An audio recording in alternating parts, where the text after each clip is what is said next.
Yeah, Alfie, Brick Simon, Seven Red Skunks, Dr. Bear, and Voidanico. Voidanico? Are the person eating that thing? That thing is a hash brown, not a hamburger, not a sandwich. Stop watching the video to start watching my stream as something experience. What's the math on violent versus warding for melee speed affected weapons? What do you mean violent versus warding? There's no math on warding. Warding doesn't affect your damage. I don't know. I mean, find whatever the melee speed breakpoint is to increase to the next use time for the weapon you're using, and then you can translate that to direct DPS, as it's a multiplicative modifier. Like if you're going from 10 to 9, that's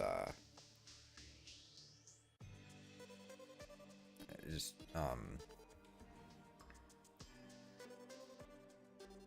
express your numbers as a fraction and then figure out the percent improvement and then multiply that by your DPS from menacing and lucky and whatever other damage buffs you have.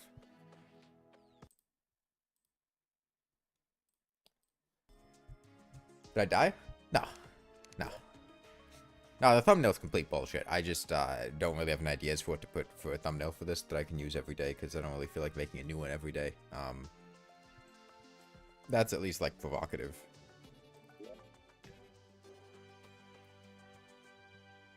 Thumbnails are hard for live streams, man. Like, it's one thing for a video where there's a central concept, but a live stream's just kind of like a general guess. I don't know. Okay. So we killed Skeletron last time. I want to go loot the dungeon. What do I want from the dungeon? I want a Cobalt Shield. I don't really care about a Muramasa because I'm not going to go Knight's Edge. Hey, BM9K1. Yeah, Muramasa I don't care about. Shadow Key would be nice just so I can loot things. I don't think I'm going to use any Shadow Key items. Plus free potions is good.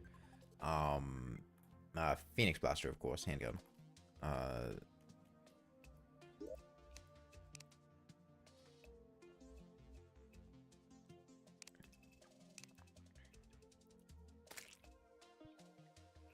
Yeah, I suppose Cobalt Shield, Handgun, and Shadow Key. The main things.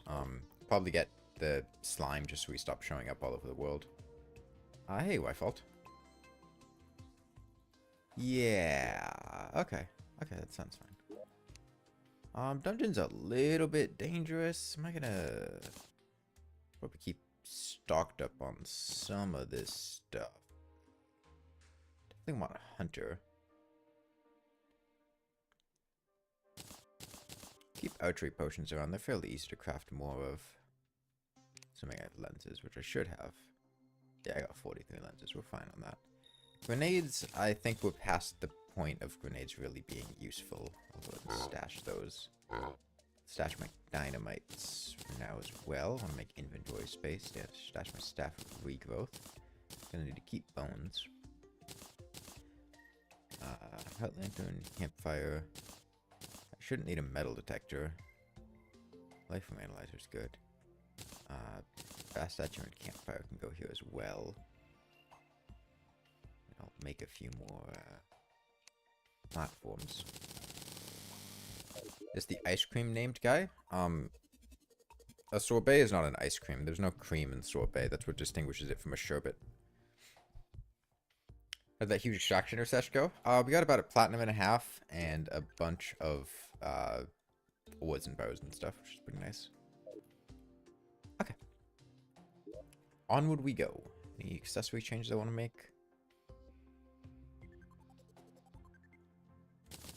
I'll swap Panic Necklace off. I think I can do more harm than good in uncontrolled situations.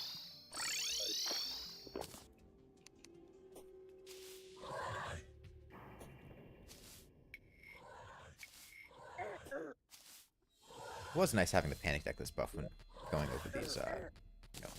I will put it back on just so I get a buff from touching cactus, because that really improves my speed with Sandstorm in a bottle.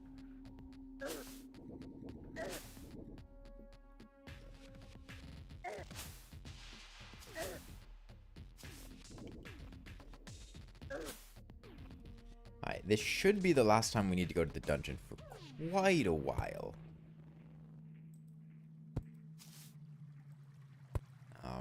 I'm probably going to do some amount of preparation. I'm going to need to do a lot of preparation for hard mode before we fight the Wall of Flesh. The Wall of Flesh's arena itself shouldn't be too difficult to build, but I will need to... is this the one? Yes, it's the one.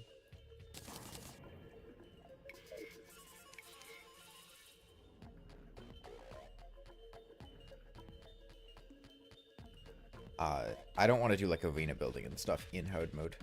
It's a bit too dangerous.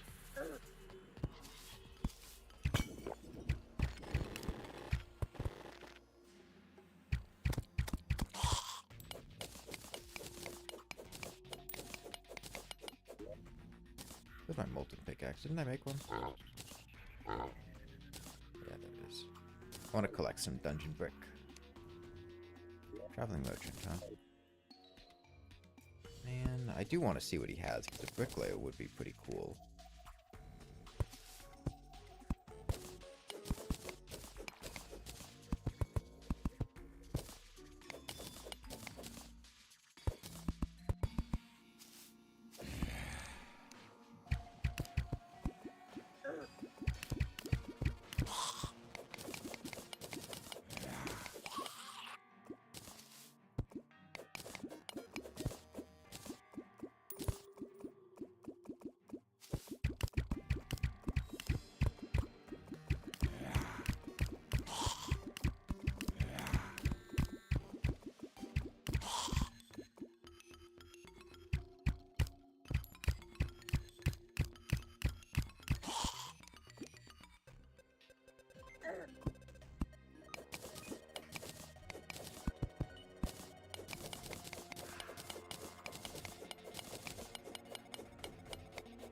Dungeon slime.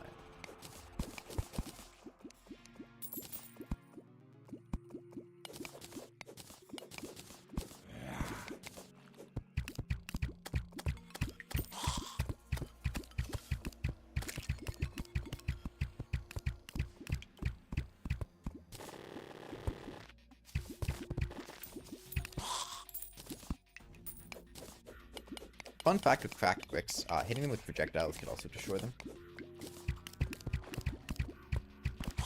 Alright, that should be my obsidian shield.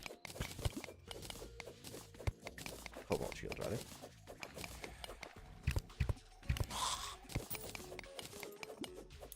So far, pretty tame.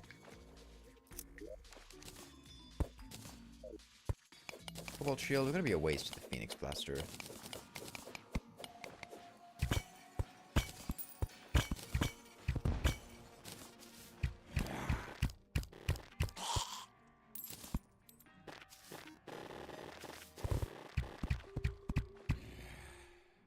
Check what the traveling merchant has.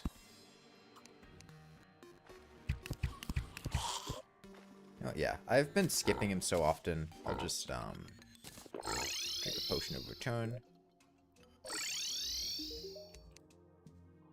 A bricklayer. Okay. Ever tried CCTG? What's that? Classic capture the gem. Spikes you nothing. How much defense do I have? I have 60.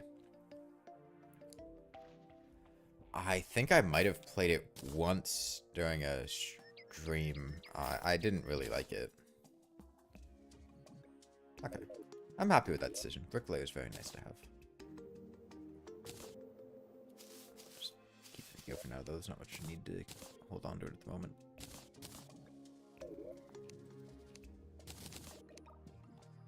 Need more hunter potions.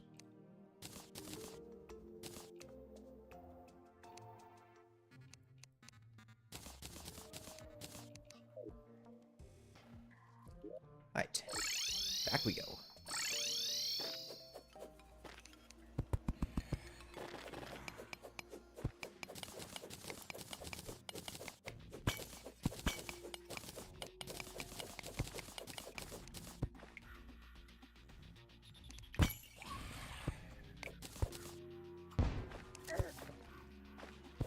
Paying much attention there.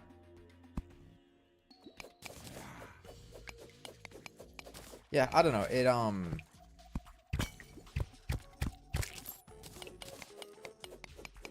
in general, I didn't really like... I don't think there's ever been a point in time where I really enjoyed Terraria PvP that much. in any of the different iterations of it that I've done. Remember I tried several different games on Penguin Games, because there was a user, when I was doing user-submitted streams for a little while, somebody had voted to do that. And I found just like the regular mini-games or Power Force stuff to be a lot more fun than the PvP. It felt very strongly that there was a meta that I had to adhere to, and if I didn't, then the other people were just gonna, you know, rush a wall of flesh, and then have hard mode weapons, or like shit like that. And if you just, you know, out there wandering, might be able to save a mechanic here. No.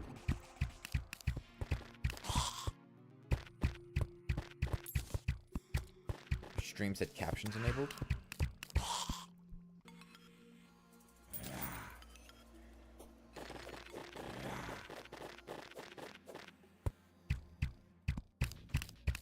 Well, you just gotta get a live translator.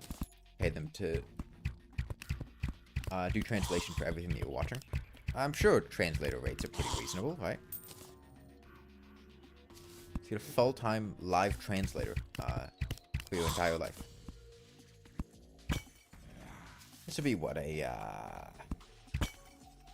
think that's Aquaceptor slot, which would be bubblegum in the sea.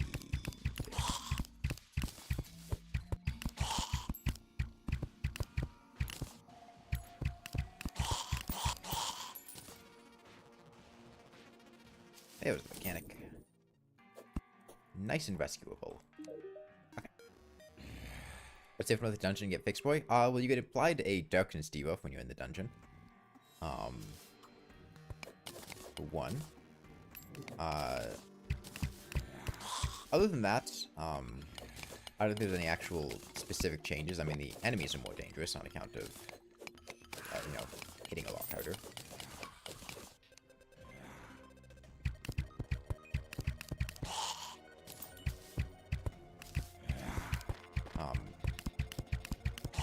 The Aquaceptor swapped with the bubblegum because it's remix weapon change.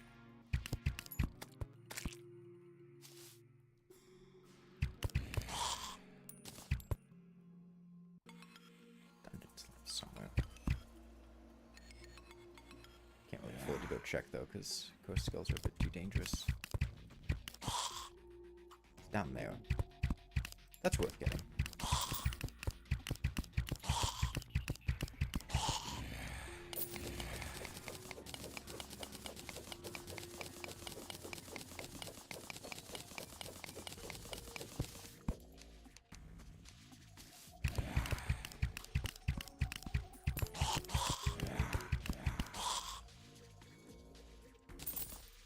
I don't like this situation very much.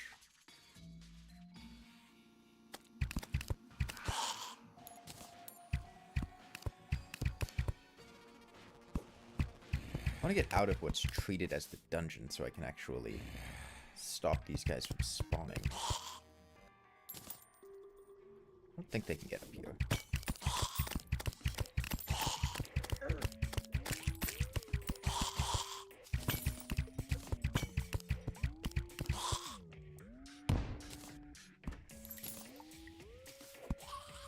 Okay.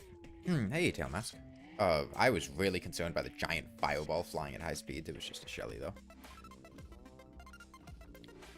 Spikes are taller, too? Are they?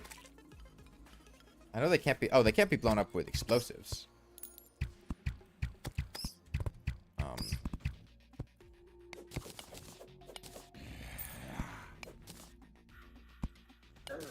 wait.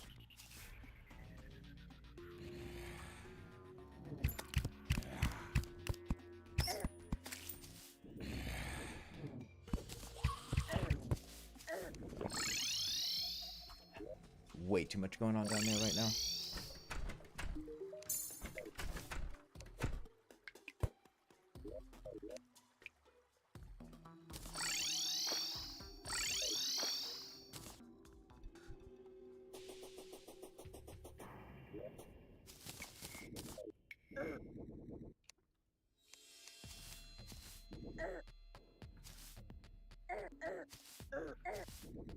I really don't like the climb I have to make from the White Ocean every time. Going up that little hill.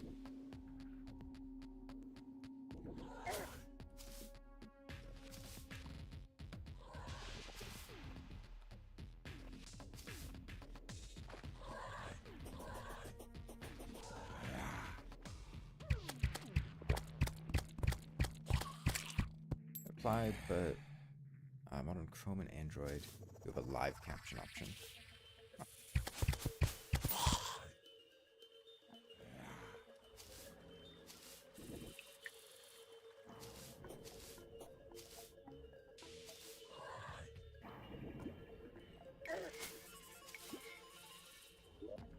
Early death predicted today? I would not bet money on myself dying.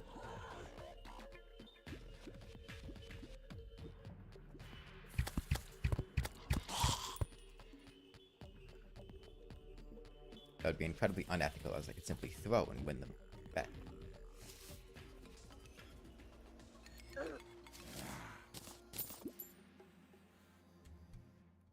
Any tips on beating Skeletron in the seed with melee?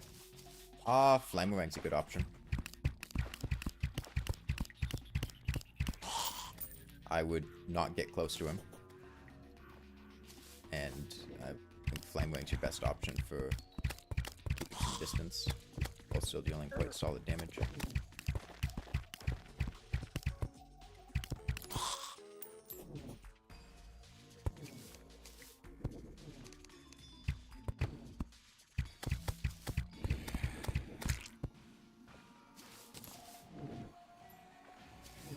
I could have done that in a way that didn't let the dungeon slime hit me, but I was significantly more concerned about the Coasted Skull, and I was more or less only focused on that. Because a Coasted Skull hitting me very well just means I die. As an unlucky Coasted debuff will just kill me.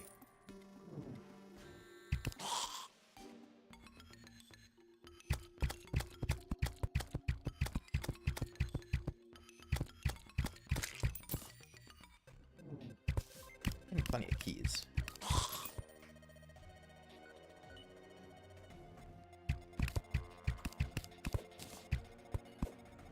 Now it's actually off. Just up here. Yes, it is. Let me grab him just so he goes away. Spinkerton. Just like what Wizards of the Coast sends after their customers.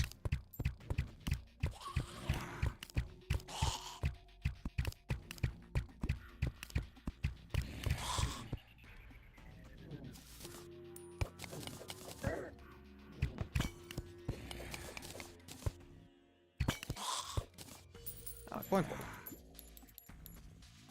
There's a detailed. I'm getting so many keys. Goddamn. This is going to be a.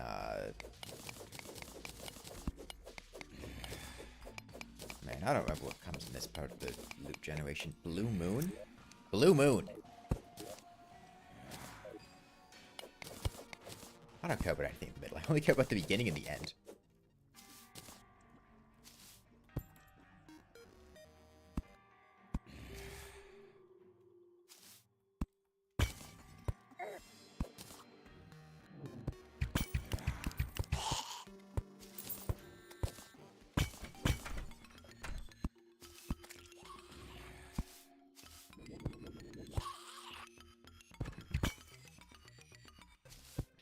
It's gonna get a little tricky to predict loot here. That's a wooden chest. I'm gonna guess that's the handgun.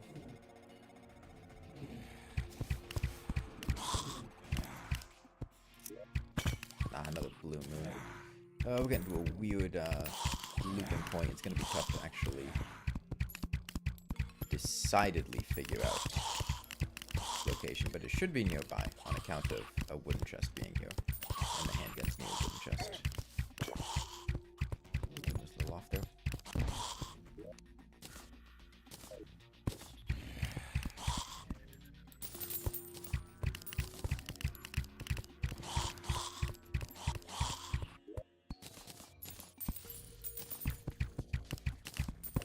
Okay, that's nice. Get to the stone.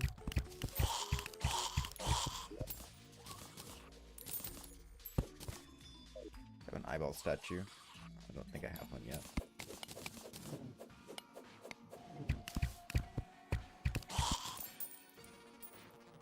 Did we break from Terraria? Now you're back? Nice. See, my little crashes when you open it. That's surprising. Does your PC not meet, like, the requirements to run Tmod Loader?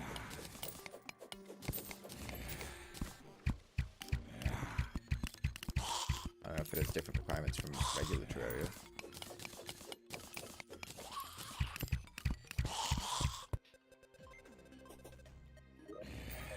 Well, it's possible, depending on loot generation, that this could be the handgun. Oh, magic missile. 2 red potions, though. And a shadow key. Is that Ghost Skull gonna do anything? Nah, he's not gonna do anything.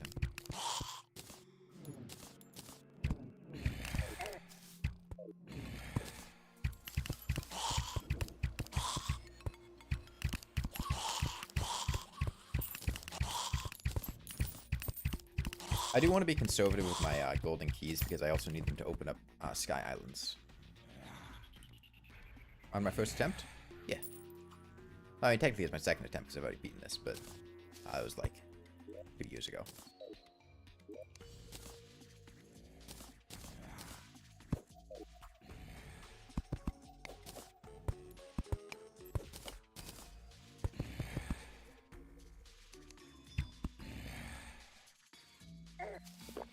I'm really bad at dodging spike balls.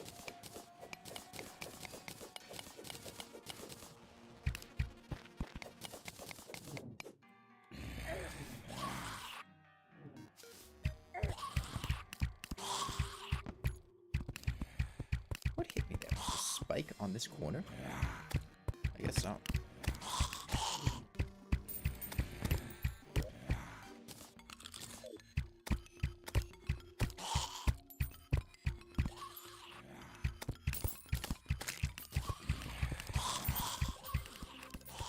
The first one I beat, so it doesn't count.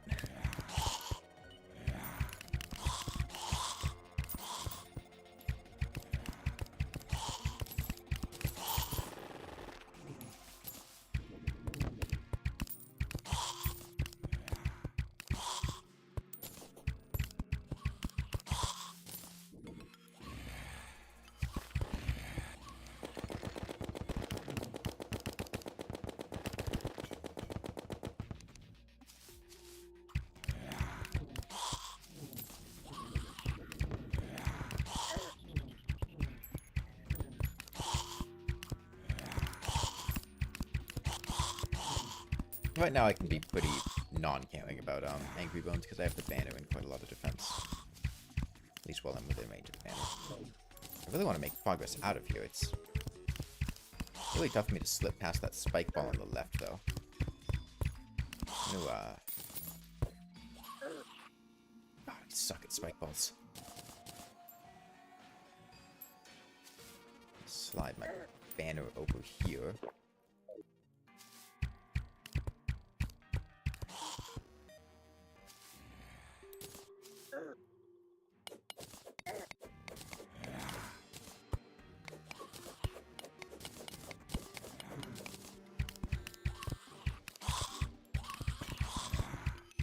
Noise that you can't throw the balls. They're very annoying, especially when they clump up a lot of the time.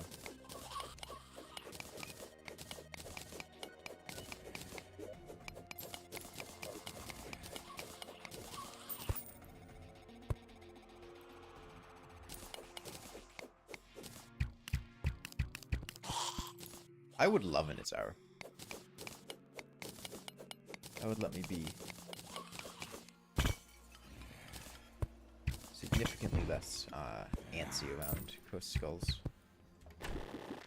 Anything down here?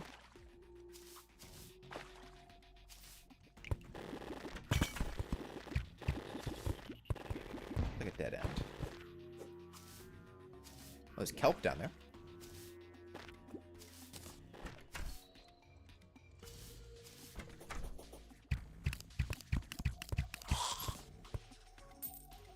May it defeat optional bosses? Depends on the boss. if the boss provides me notable benefit, then sure, but I don't really have any intentions to.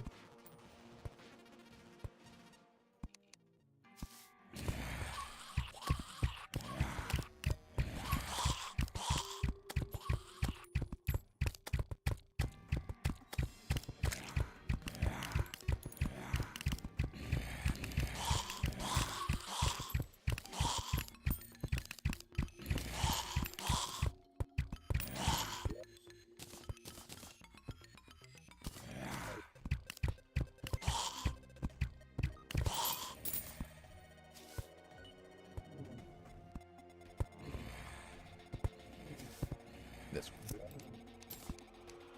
No, we're really dancing around the handgun here.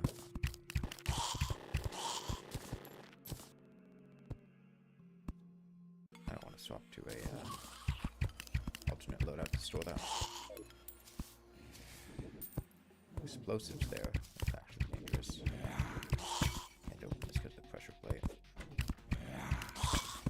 Butchering table's solid to have. Mash. Lesser healing potions. Pressure plate instead.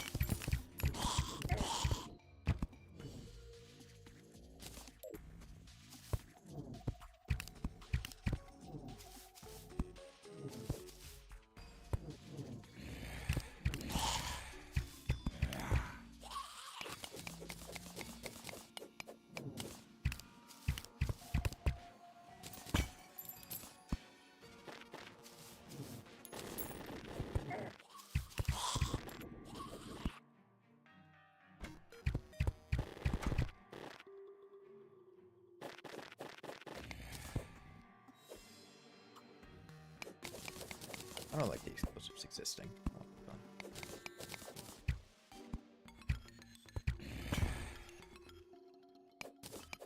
it's our first bouncy boulder we've seen. The danger sense it must have in the seed. It's very helpful.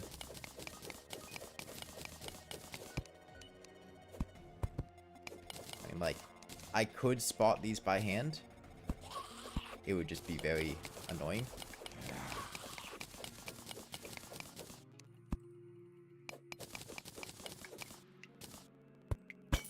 I'd be more likely to, slip up somewhere.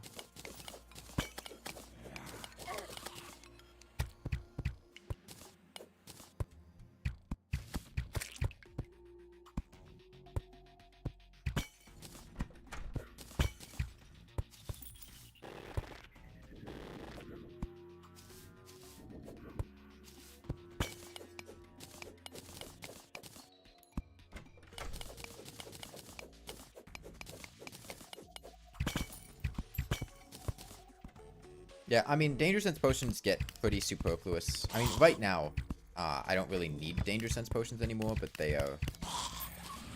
Like, I could just buy a Grand Design from the mechanic, and then that pretty much negates all wiring threats for the game.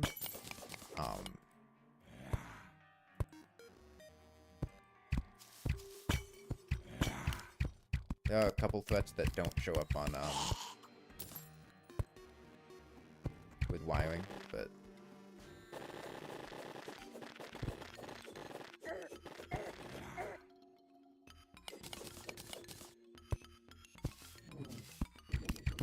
another wooden chest. I got no idea what this dungeon generation's doing.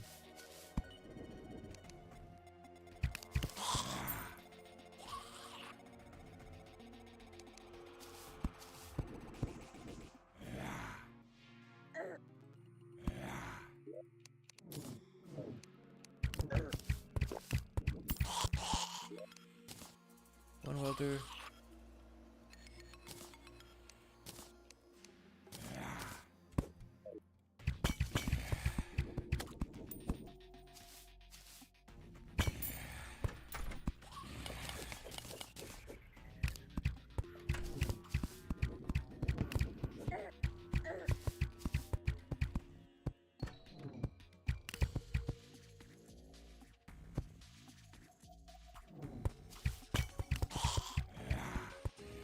Oh god.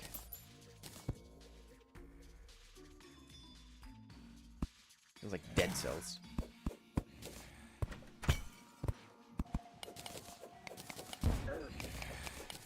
Another imp statue. Suppose I'll pick it up just in case it's wired to anything.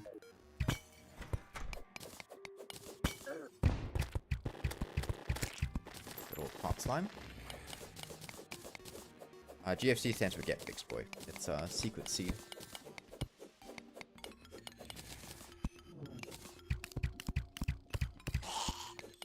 It's special because it combines every other secret seed into one unholy abomination.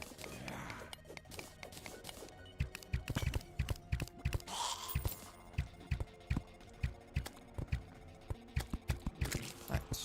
Mower Master or handcuff. There we go. Is that everything I wanted? Titan Potion can come in handy for Wall of Flesh. I'm back hungry. Got Shadow Key, got Cobalt Shield, got the Slime, I got the Mechanic, got extra keys for Sky Island chests. I suppose I want more bricks for making an artificial dungeon to farm things in. And I would really I desire that, so I'll mine a couple.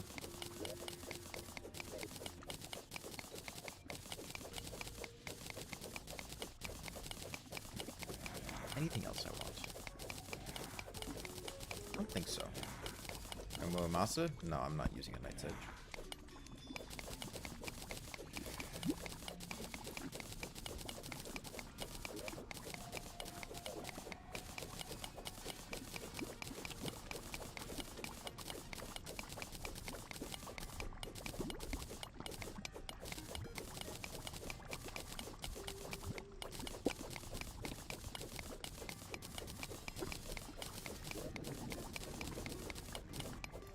I don't remember how much pink brick, or how much brick it takes. I think it's like 100 blocks and then walls. You have to shimmer like 200 walls at a time or something. Just get it. Well, I already have some at home. This will be enough.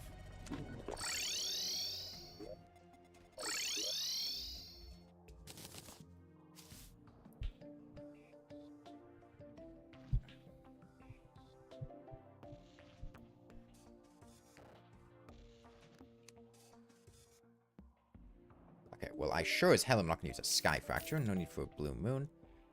I need Bone Welder. I need Valor. I need 2 Alchemy Tables. Another Traveling Merchant. Where is he? Revolver. Life from Analyzer. Pad Thai.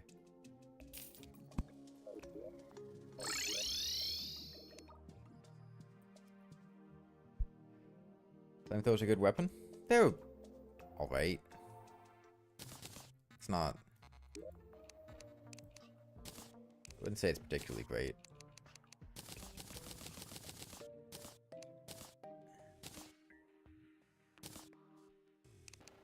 Need another obsidian skull to make an obsidian shield. I'll just grab some from up here.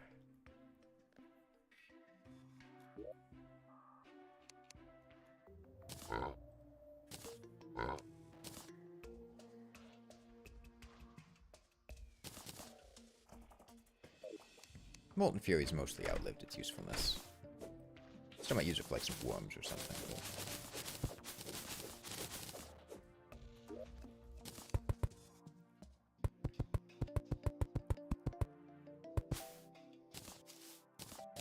Okay, Phoenix Blaster obtained though. Let me forge a bit.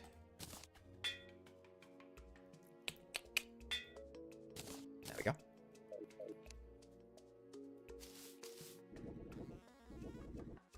The Elder Slime managed to die right now, which is kind of impressive. I don't know what he did to kill himself once he got home.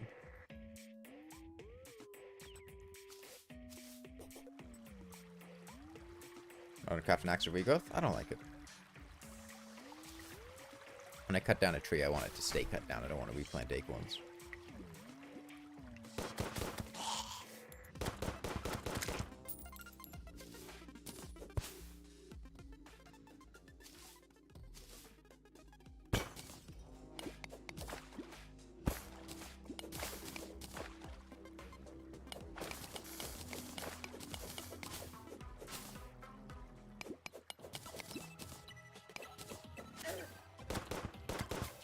Imagine being the first two to find Duke Fishron. I mean, they announced it in patch notes, like it wasn't much of a surprise.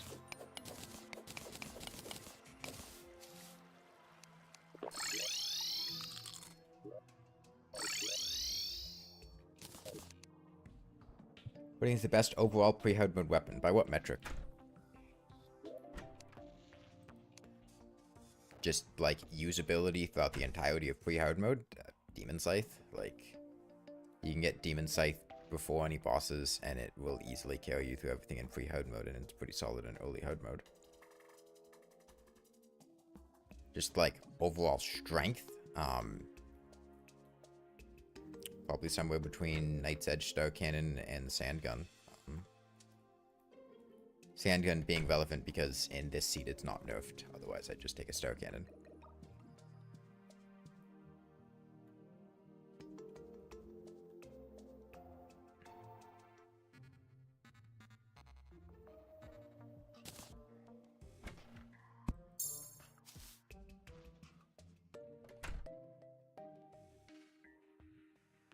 Now we get to the slightly annoying part of, because of the way that I built this house. Put this here and then potion ingredient there. That works. I gotta fill up some bottles. Am I pivoting to Ranger this run? It's not really a pivot. I've been playing Ranger the entire time.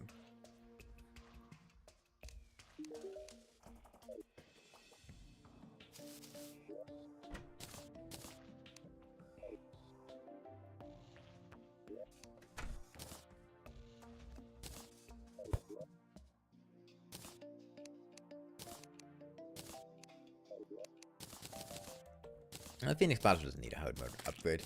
It's perfectly fine at going through the entire game already. I don't need this hammer anymore. I don't need 3 shadow keys. I can stash this Titan potion. Get my metal detector back out.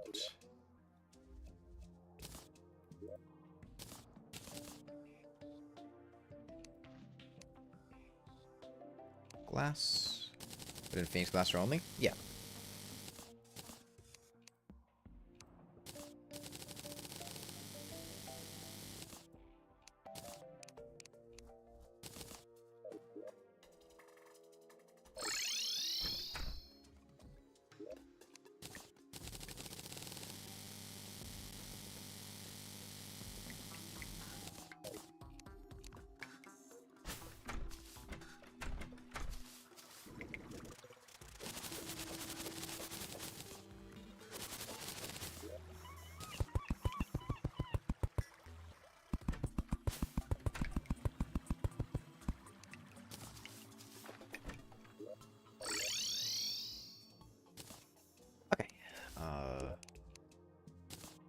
At this point, we basically just have to prepare for hard mode. That's where we're at. What did I run out of? Shark fins. Okay. I'm gonna go open some Sky Island chests because I found a few lying around. There's one there. One there. Okay, I found 2. I found 2. That's, actually, no, 3, because there's one right there. That might be a, actual island. I should also go make an ocean pylon up here, so I don't have to keep conching. Just make it a lot cleaner.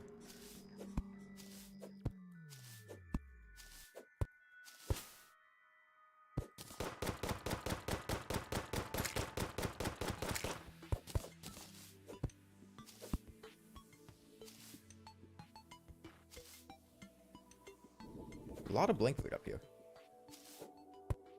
This is comically large amount of blink food, jeez. Pretty sure I already have more blink food than I'll need for the entire game, so I'm not too interested in picking it up, but... If you change one boss in the game, what would it be and why? Deerclops, because Deerclops... bad. I have a video talking about how I changed Deerclops. There's really just one attack, the Shadow Hands. That was a tree down there. Yeah. No, you can't dash through the legs, Popcorn Pillow. Deerclops has a hitbox on the legs. If you dash through the legs, yeah, this one here. You'll just bounce off Deerclops' hitbox. You gotta run through the legs. Completely different.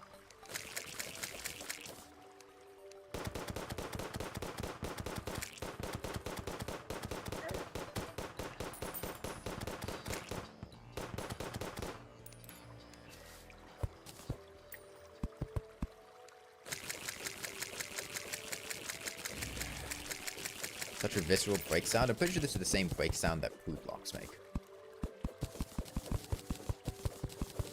Just to, you know, give you a reference.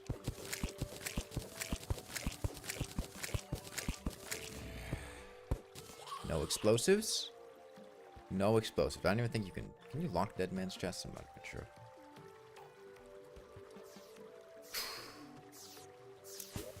Balloon.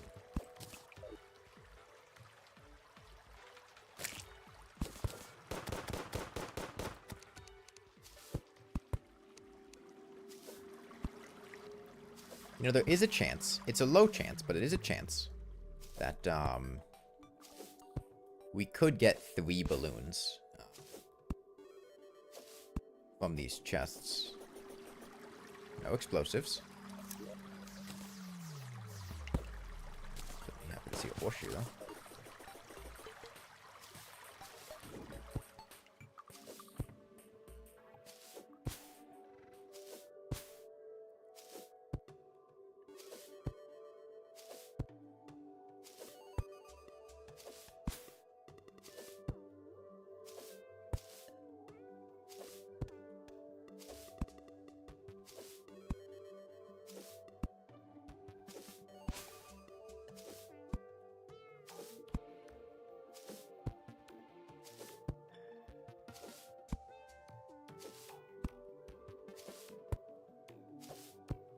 I think I'm going to make a white horseshoe balloon.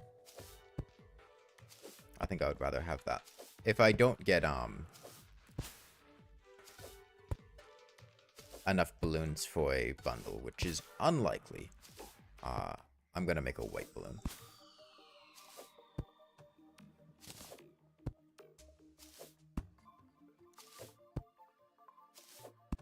I would rather have a bundle than a white balloon. I would rather have a white balloon than a yellow balloon. Man, if I don't get 3 balloons, I'm going to do some fishing? No. No. If you signed a boss worse than Deerclops, what would it be? Give Queen Slime Deerclops his Shadow Hands. In addition to everything else.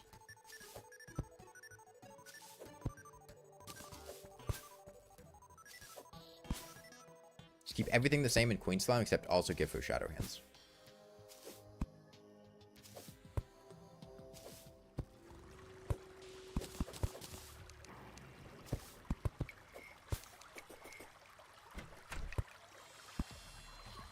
No explosives. Yeah, I mean, with 2 horseshoes, it's unlikely, especially with For the Worthy having the chance to, replace chests with angel statues. Plus, I'd probably have to do, like, gravitation potions and go up. I don't really want to do that. Okay, well, we got enough for a white balloon, so that's nice. Finally gives us fall damage immunity.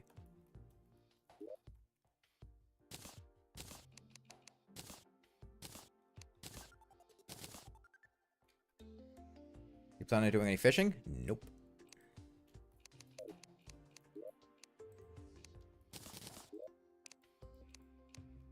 I don't like fishing.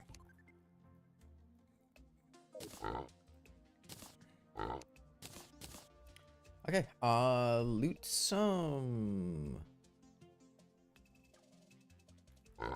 shadow chests.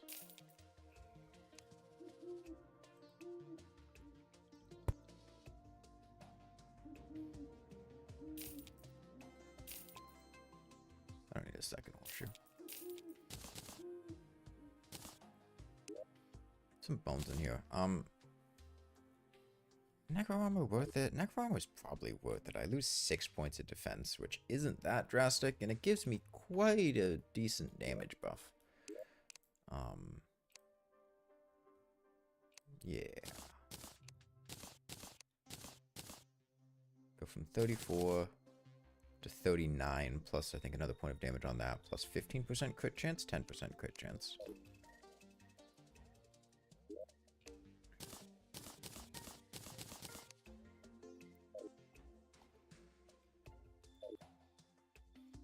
Okay.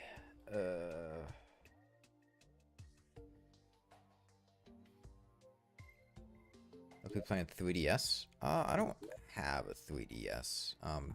I've thought about it, but it seems like it would be difficult to set up the stream and then I have to like get a 3DS and then get a Terraria copy of for the 3DS, and it seemed like a lot of work.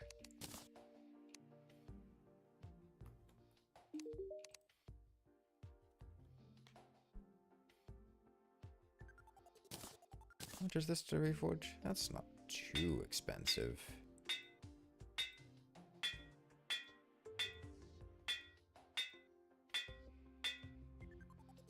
I'll stick with goading for now.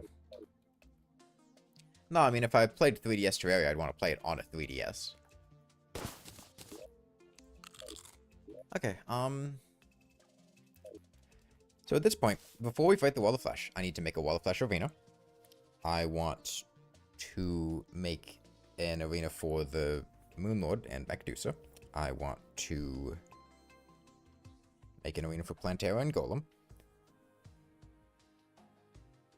I want to set up a couple NPC houses. So we're just going to be doing a bunch of... I'll do those NPC houses first because they're the easiest.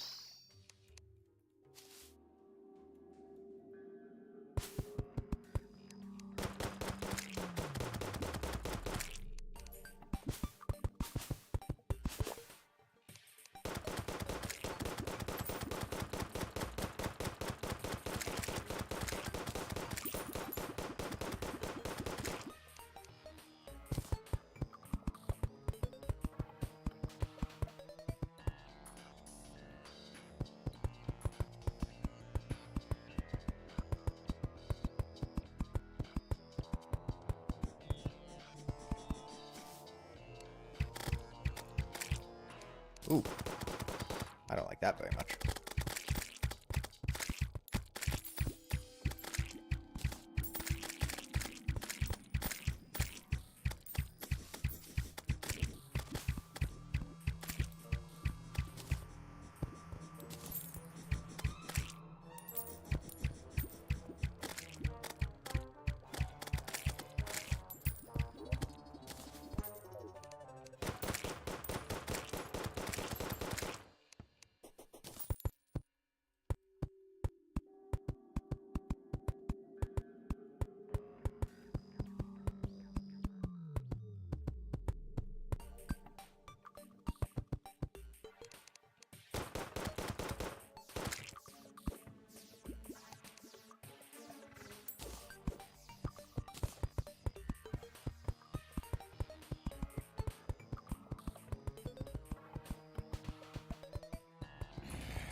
Really? I guess we have to do this the hard way then.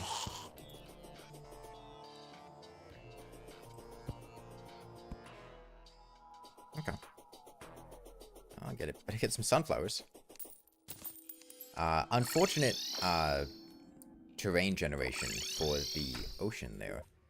Kind of concentrated a lot of blocks at... I should not build houses there, because houses there are going to... Let me build some houses at the Shimmer. Nothing's going to move into them yet, but...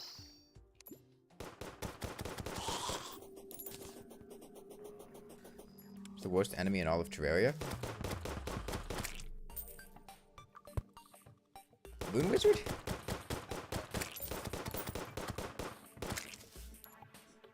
Terraria has some really annoying enemies.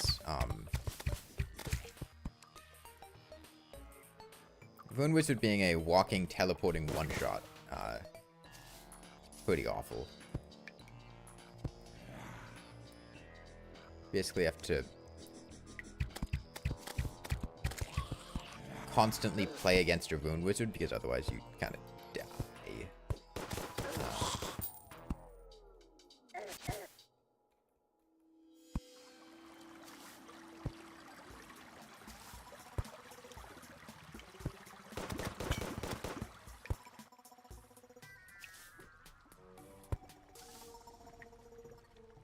biomimics? I don't think biomimics are as bad. Jellyfish really suck. Yeah, they're annoying.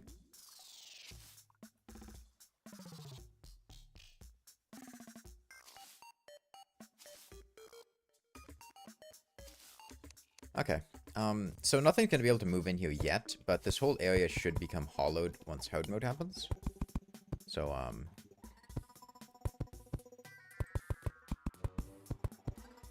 just prepare for that and put some houses here. So we can pylon with shimmer access.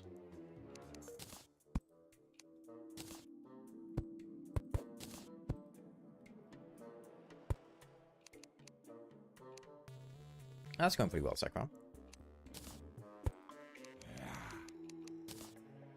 We're just doing some preparation for late pre-hard mode before moving on to the Wall of Flesh.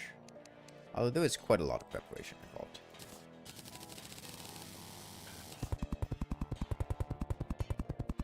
8 natural biomimic spawns. One fire wizard in the dungeon? Yeah, Diabolists are not fun. However, it is restricted to the dungeon. The dungeon is pretty miserable enemies anyway, so you kind of know what you're getting into there. Okay. This housing is corrupted. This housing is corrupted. Let me go back home.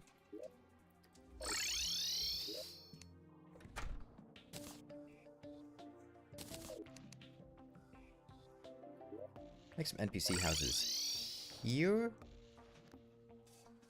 I suppose... No. I want them to be somewhere useful. Let's say as I see the demolitionist up there. I'll just slap down a couple houses here.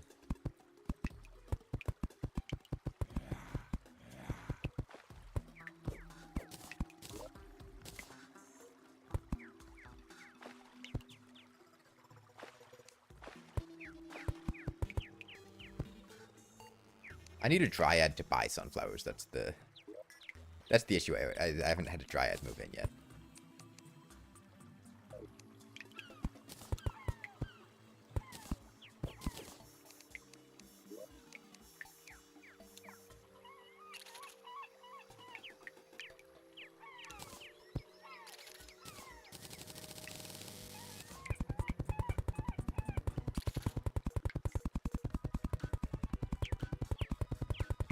Get fixed, girl. Girls get spayed. They don't get fixed.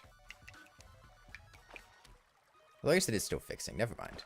No, it's neutering that males get. Yeah, it's fixing in both cases. You could fix a girl.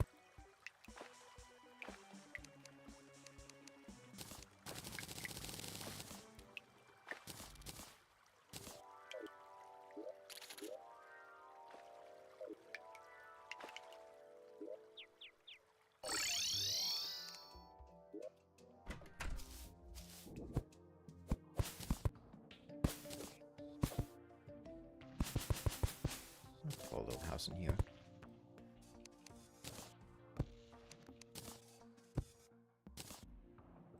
I'm going to add a bunch of workbenches so that the NPC that moves in there gets a bonus to their production.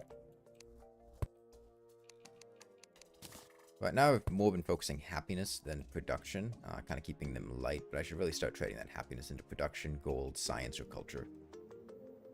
I think adding some specializations to it would be helpful. Got an alchemy table in there. I could slap an alchemy table down on one of these too. No, I sold my other alchemy table. Damn.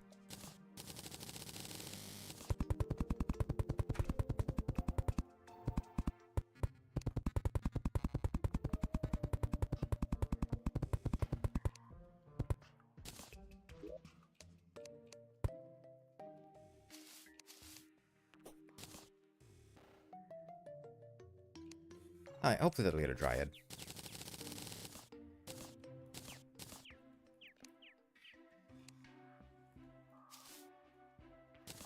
Water candles, my money trough. And, something I was thinking of. What about house made me think of NPCs, which made me think of something.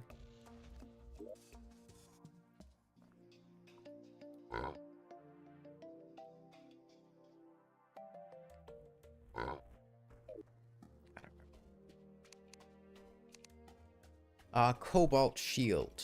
That's it. Wanted to upgrade that to my obsidian shield.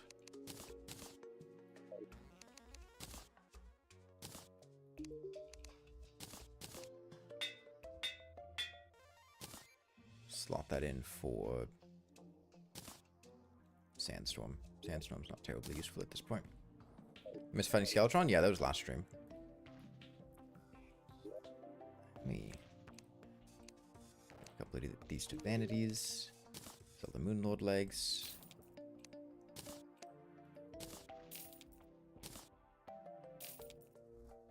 No, I want to keep Wizard Hat on. I don't like the noise that Necro Armor changes your hurt sound to, so I want to keep one vanity on so it doesn't count as me having the whole set. The regen band that strong? I mean, it's 1 HP per second. Basically a permanent Heart Lantern. It's nice to have.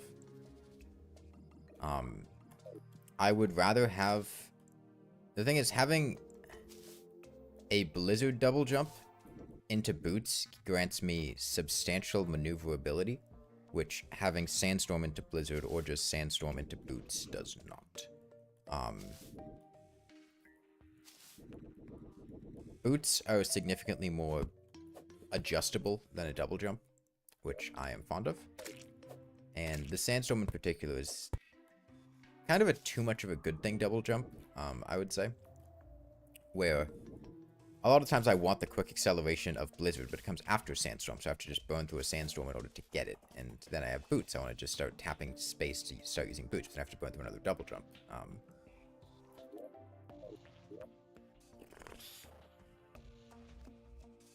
Yeah, I mean, I really just want that Dryad. I'll just sleep in a bed till she shows up. Got 2 more houses now.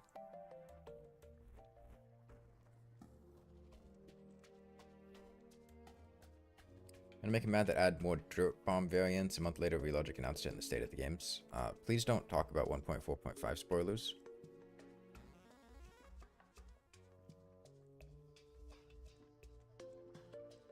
Just anything related to 1.4.5.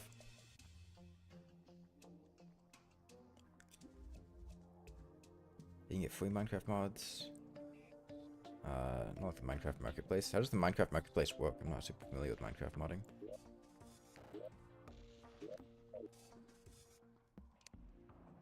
There we are. You down here?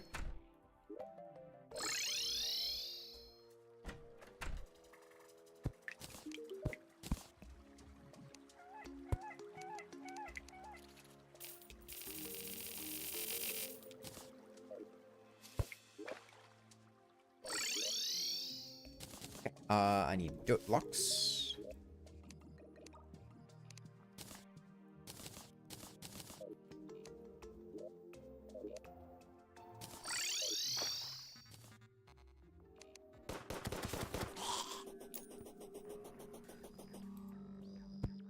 Yes, if you don't know, you can spam sunflowers in order to counteract a biome counting as the corruption.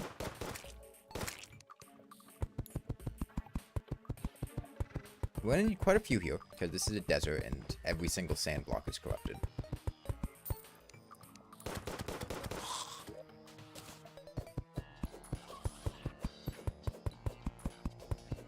I'm hoping 64 will be enough. It should be. We're not completely encircled on all sides. It'll probably take maybe 30, would be my guess.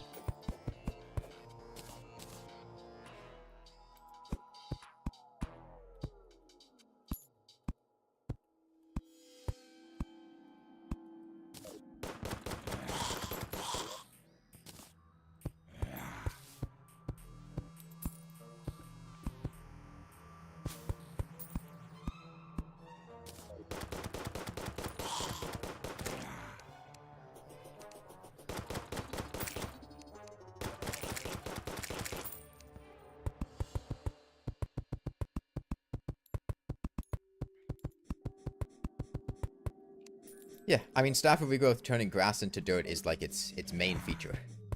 Or historically was its main feature. They only added the, yeah, we're already almost at, non-corrupt status. That was what it did before 1.4 gave the herb bonus thing. Before that, it just spawned in jungle chests and made grass on dirt, and that was it.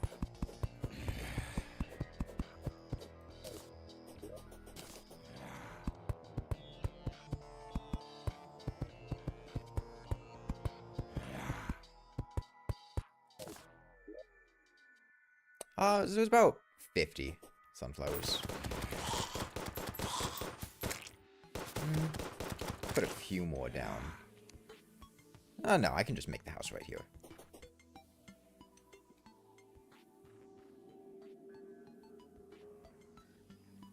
Yeah. Let's put it here.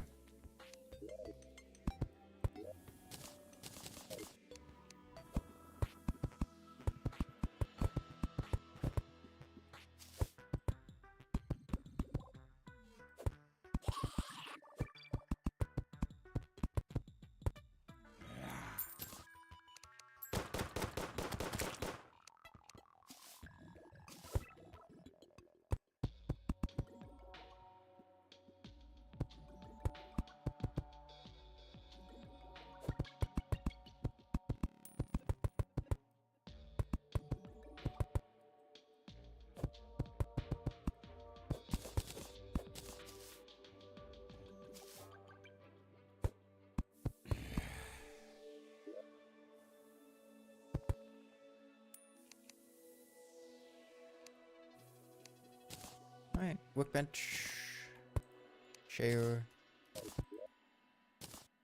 door,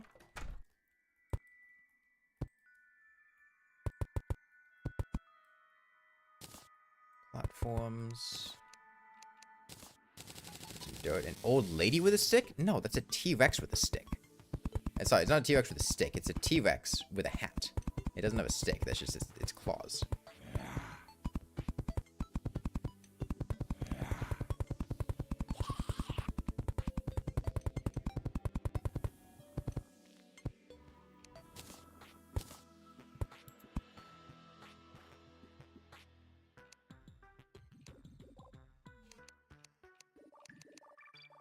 And the mechanic immediately recognized the value of this house and moved in.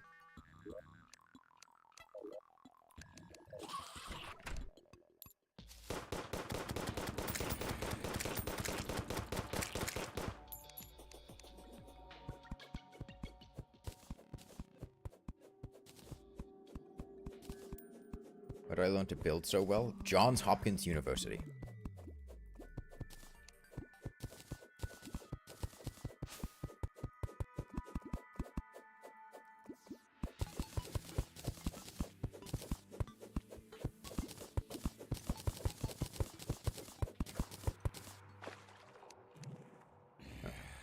Rest in peace, mechanical.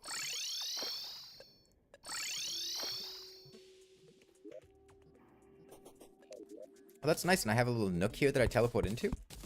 That's great.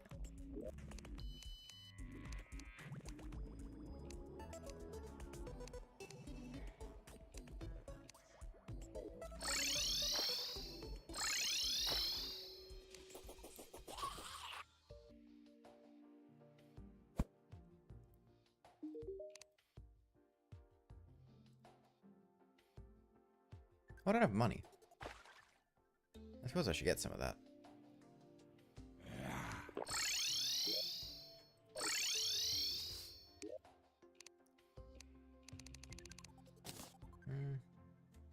I could save those. I'm not going to need all this crimtane for anything.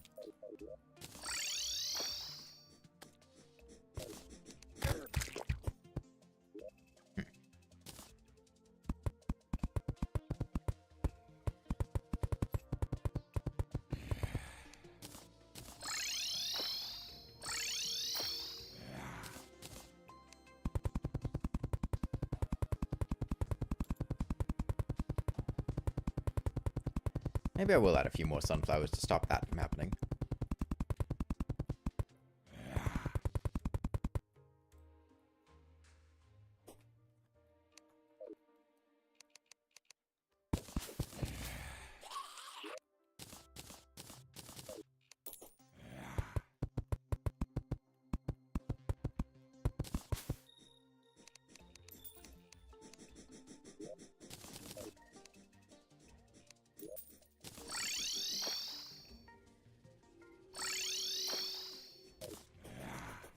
playing Voices of the Void on stream. I don't know what that is.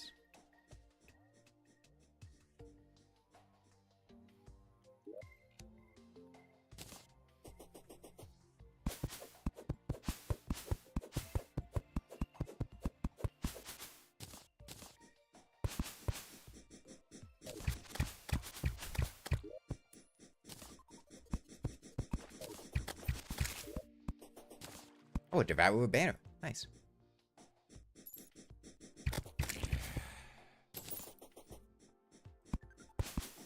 Minecraft building stream? I don't think you want to watch a Minecraft building stream.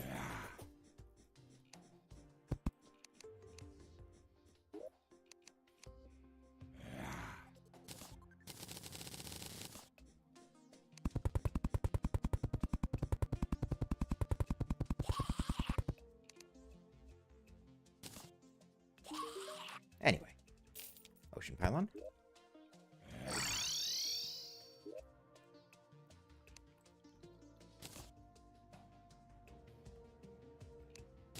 First time nobody is giving any backlash to Terraria devs not releasing the update. Why would you give backlash over that? I mean, the only thing worse than a delayed update is a rushed update that's incomplete.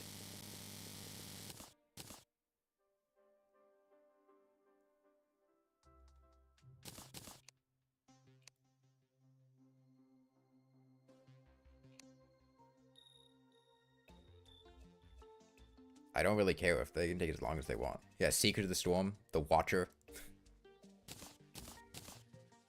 The entirety of Civilization 7. I'm perfectly happy with them taking as long as they want. I've used Aquaceptor on Wall of Flesh. Yeah, it's solid.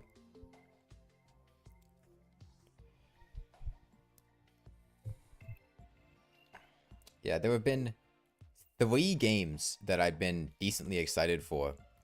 Games or DLCs in the past year alone that all fell into the exact same pit of, hey, we're going to release an unfinished game, and then we're just going to gradually fix it over updates, and it's going to get to a point where, like, it's pretty solid, alright, where it's alright, but here, why don't you buy it in its release state, and then several months later, after you already played it and got annoyed, we'll turn it into something that's, like, actually, you know, kind of fun.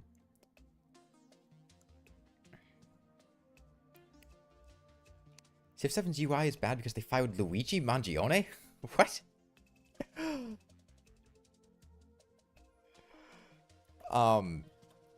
No, yeah, like, Secret of the Storm, like, right now, from my understanding, from my friends that play Risk of Rain 2 a lot, I haven't played Risk of Rain 2 since Secret of the Storm dropped, like, the day after the DLC came out. It completely killed any interest I had in the game.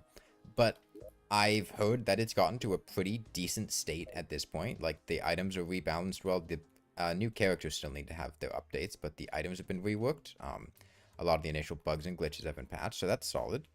The Watcher was miserable on launch. It was an incredibly confusing mess. The enemies were not well balanced. The map was miserably designed. They didn't even have portal markers on it. And sure, they fixed that, some of that stuff in an update a week and a half after the DLC came out, after I finished playing it. No, I thought they nerfed them again after that potato guy. Like, they reworked them to be really overpowered, and they nerfed them again to be weaker. Why don't I use party bullets instead of silver bullets? Because 1, I don't have a party goal. 2, party bullets spread a very large amount of confetti around the world, which messes with visual clarity and telling what's going on. And then Civ 7 was, again, like, it was half of a solid game there, and then a lot of it that was just, like, completely incomplete. Some of the stuff literally wasn't even, implemented in the game. It was basically buying a beta. And, like, now there have been, like, several major content updates. It's significantly better. I mean, I have fun playing the game with friends. There's still a good amount of room to go in it. But, like, I can see it shaping up to something that's pretty solid, and then ignore the DLCs selling characters that should have been in there from launch, but whatever. I didn't buy the game anyway. My friend bought it for me. But, yeah, it's been a consistent pattern of games or DLCs coming out completely unfinished, playing them, going, this sucks. Having people in communities going, oh, no, but it's okay. In 5 months, it'll be fixed and be fun. Guys, just wait 5 months, and the devs will do it. Right, why are you complaining about the thing you bought money for? Just wait 5 months. So what if they sold it? I mean, they'll fix it eventually, right? That makes it okay. You can't complain about Video Cult doing this. I mean, they're gonna patch it.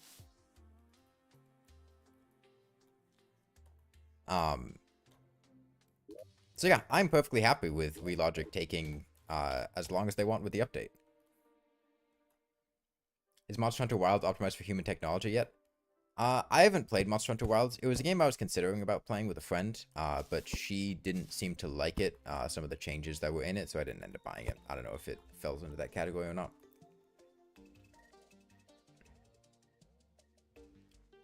Was it just completely unplayable?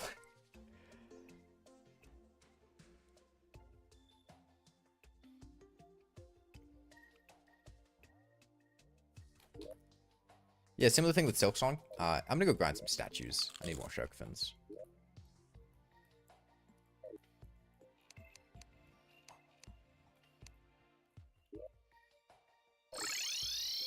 I launched the performance was a joke. You're waiting to buy it.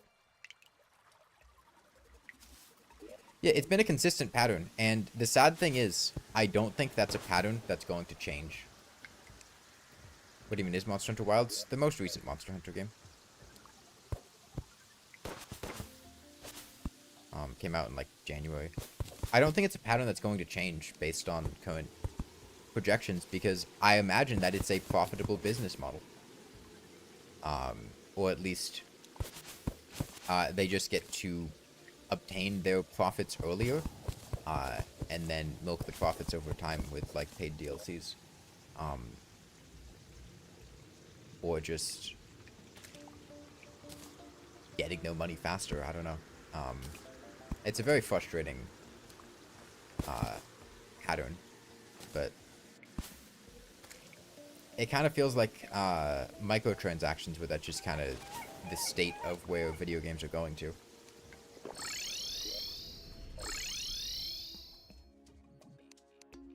Because the problem is, it is profitable. It works. People will buy it, even if you yourself don't. Like, you're just a drop in the bucket compared to what other people are paying. And if people keep buying it, they're gonna keep doing it. And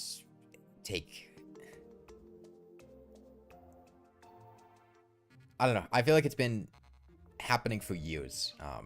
Posting a game early and then updating it to fix it is an easy way to get a bunch of playtesting without paying anyone. Yeah, that too. They get to cut on playtesting costs. And you just literally have to pay your developers for less. Like, if your developers are working just a salaried position over time, and you only have to salary them for 2 years, and then you post an unfinished version, and then have them patch it over the next year instead of just waiting 3 years, and then have them patch it over the year after that.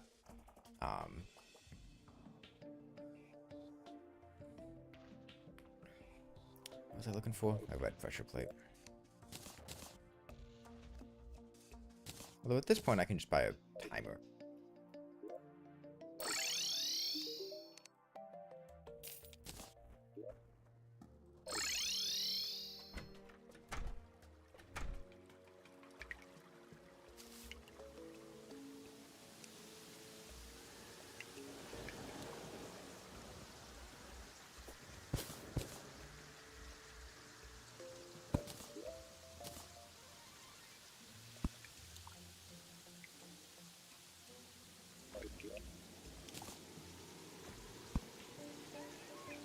Yeah, I mean, that's pretty much what Civ 7 was doing, and like, I mean, I like Civ 7. It's fun. My friend bought it for me, so I'm, inclined to play it with them. But it's very, man, they really just did not finish this game. They cut out content that should have just been in the base game and are selling it as like a $30 DLC.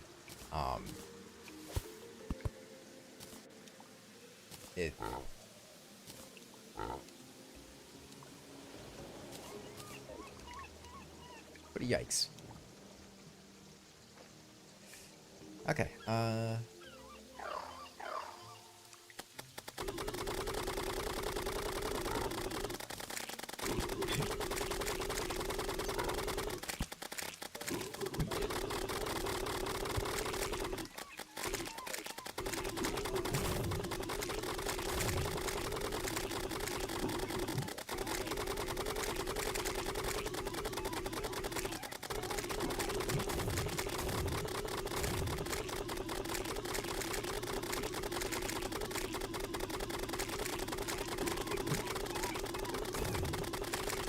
Hey, Evan.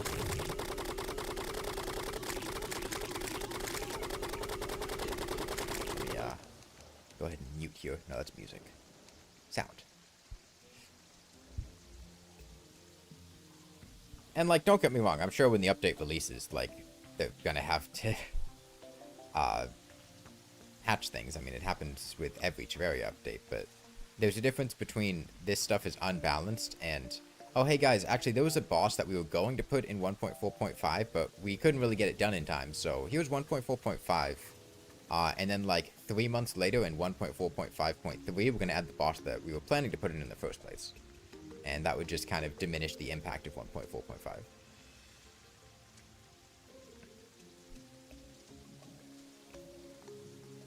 That's the modern state of gaming.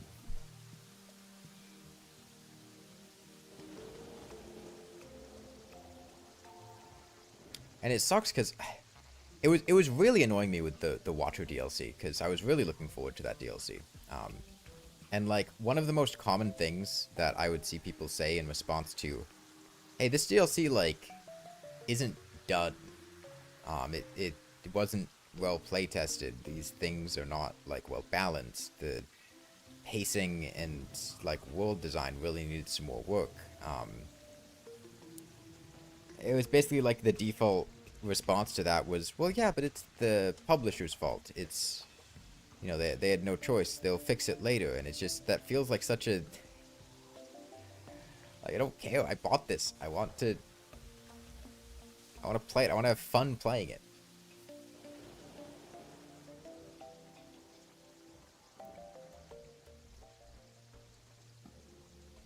If you just let the developer... If you just go, oh, well, it doesn't matter if anything's wrong in a DLC because the developers can just fix it later. That's just a free pass to do whatever the hell they want and sell it to you.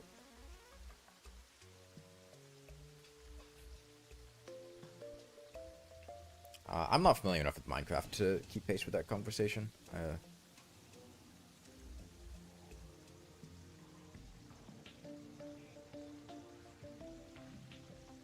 Tavern Keep. I don't care to do the old ones, army. Do I?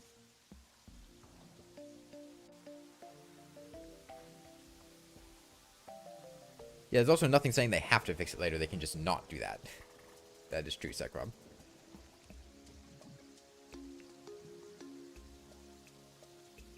I mean, there are plenty of instances. These are the types of people that fall for... Well, it's not even really falling for it. It's just... These are the type of people get burnt the hardest by things like, I don't know, Starbound, Edge of Space, games that are, like, promising a lot, and then the devs just abandon it several months in, take the money and run after it becomes successful.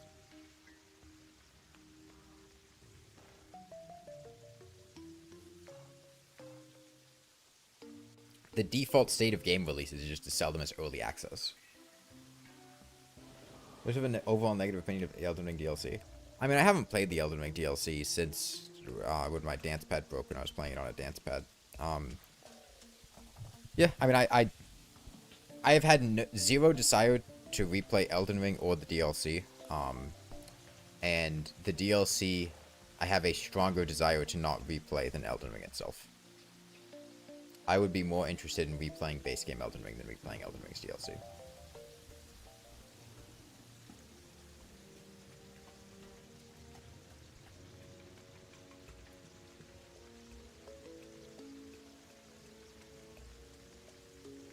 What shark fins are we at?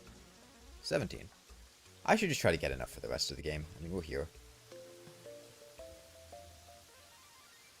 It's like selling you 2 empty buns in a restaurant advertised as a burger, then you eat it halfway, the people who cook it start adding more ingredients to it. I play any shooters or a fan of them in general? I had a big shooter phase when I was like a teenager. I played a lot of like Call of Duty, Halo, whatever. I grew out of it after high school. I haven't played a lot of shooters recently. TF2 as well.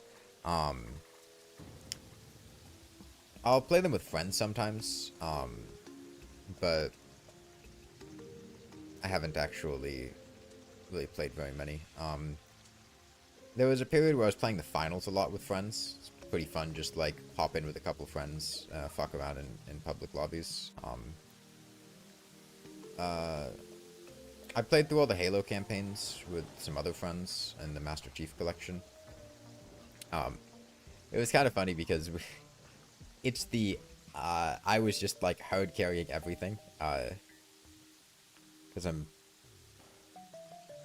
generally better at video games than the average bear. But yeah, I'm not super big on shooters. I tried Deadlock when it came out. That's not really a shooter, but it's a third-person kind of similar thing. Was not a fan. My friend got a invitation to the closed alpha test for Bungie's new Marathon game, extraction shooter. They seem to like it a lot. There's a good chance I'll probably play that with them when it finally comes out. It's in a closed alpha right now, so I think it'll be quite a while, but it looks pretty fun. I've been watching them stream it on Discord.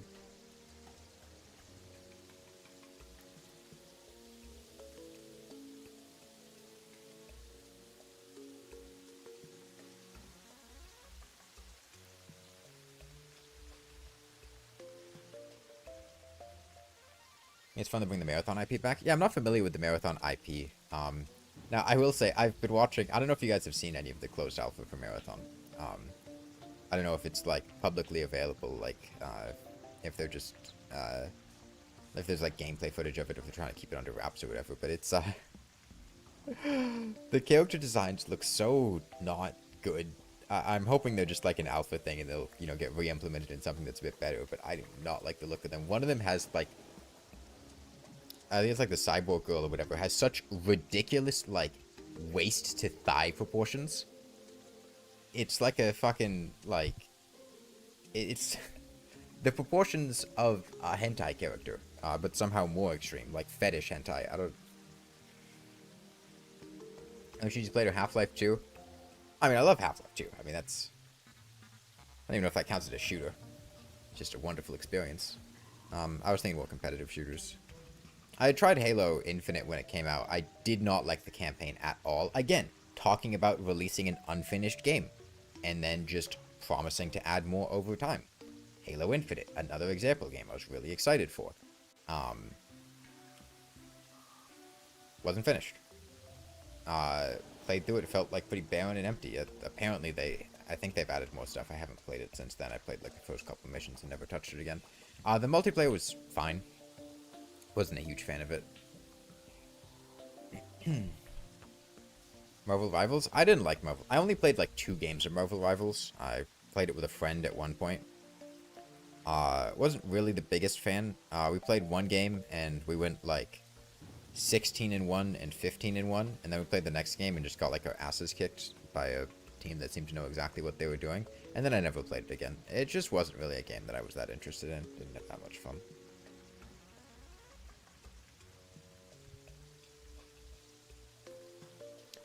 I can look at my Steam library, see if there's anything else I'm missing. I'm waiting for Ultra Kill to be finished before I play it. Let's see. Any other shooter games? I mean, Risk of Rain 2, I guess, but that's not really a shooter. I think Left 4 Dead 2 counts.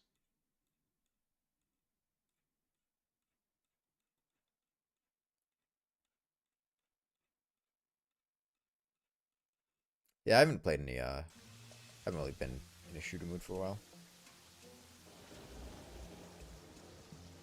You really like you really don't like playing competitive games that are full of toxicity? I mean, I usually play competitive games with friends. Like, I'm not gonna walk into a, we've, one of my friends, so one of my friends is, like, really into Dead by Daylight. I think she has, let me check on Steam.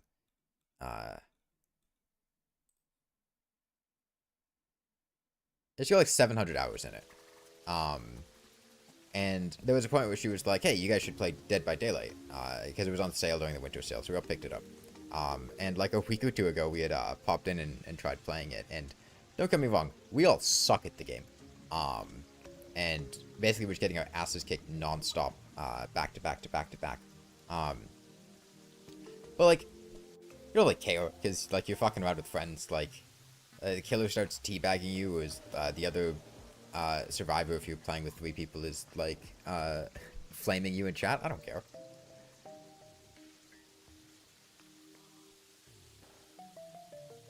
I haven't played Below Zero.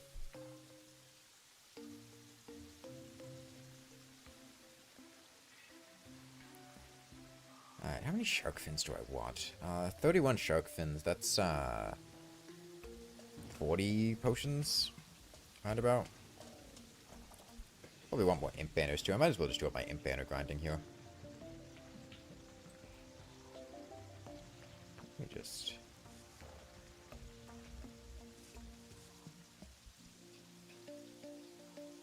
Am I even shooting through here?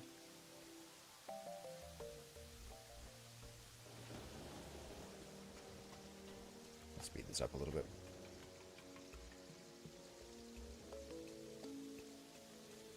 That was a mistake. Okay, it seems like that's causing the slimes to escape. What's going on?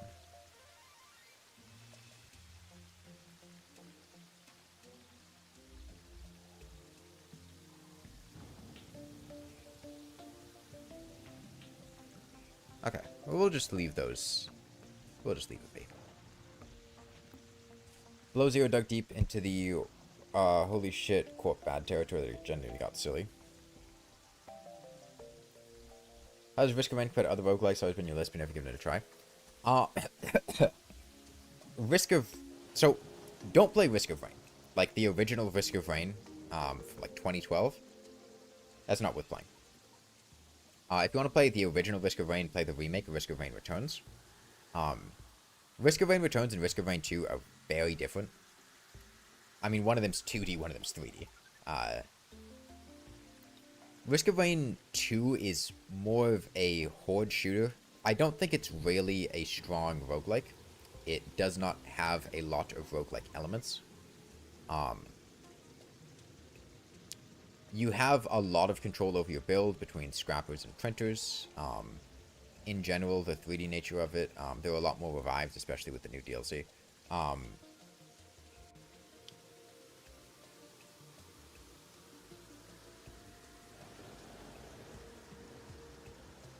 But Risk of Rain 2 is, I think, overall a better game, and it's a more fun game. It's easier. I'd say it's significantly easier. It's got more active community, more active mods. It's actively being updated. Risk of Rain Returns is a lot rougher around the edges. I'd say it's more... feels more like a roguelike. It's trickier. It's 2D. Personally, I like Risk of Rain Returns more than Risk of Rain 2.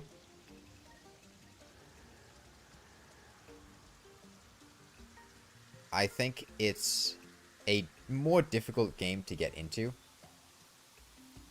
If you consider Risk of Rain 2 as something akin to COD Zombies, but actually well made, it's relatable, and it's fairly accurate. I don't know. I don't know about that one.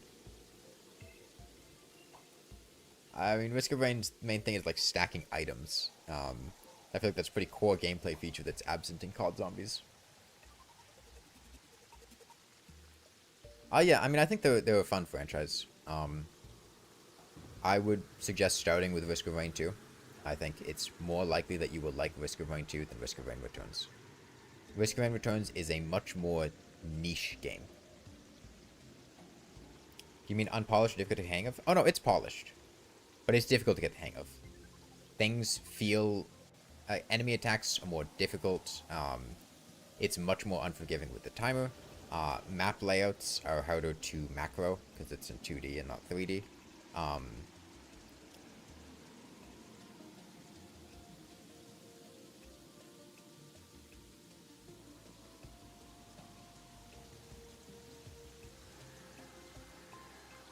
Returns is more goofy builds.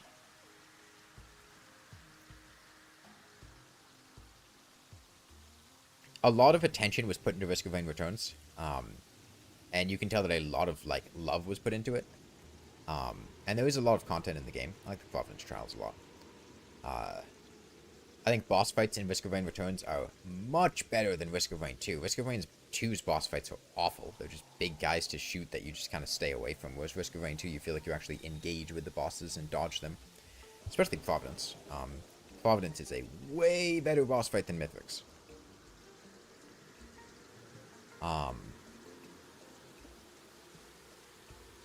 But honestly, the two games, despite being the same franchise, are not really similar.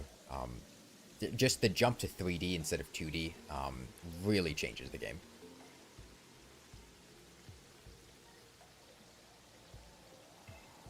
Providence from Calamity? I would not be surprised if Providence from Calamity is named after Providence from Risk of Rain. I mean, I know the Calamity devs like Risk of Rain. I think Risk of Rain came out in, like, what, 2012? When was, did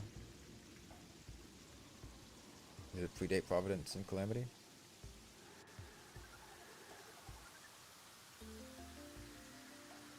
Providence looks way cooler than Mythics as well, yeah.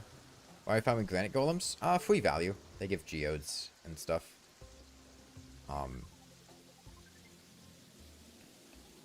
I'm farming sharks and imps, and then these other ones are just kind of a bonus thrown in on top. I want imp banners, and I want shark fins.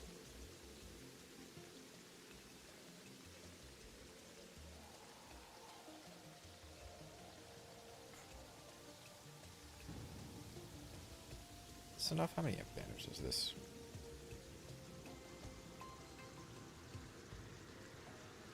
I have to think of how many imp banners I want. I do not remember how long it takes to kill the Wall of Flesh. How much the world it takes.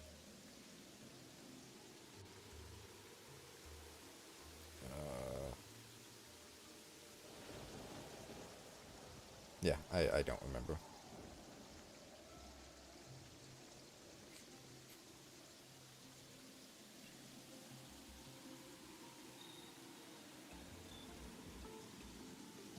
I guess I could probably check. Risk Rain 2 bosses / combat carries the punching bag style. Definitely try Returns instead. Yeah, I mean,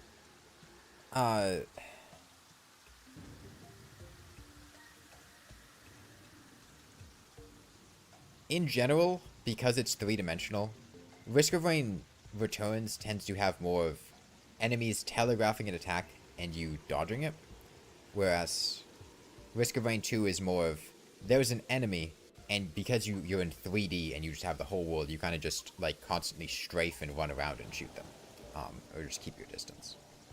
Tends to be how Risk of Rain 2 plays.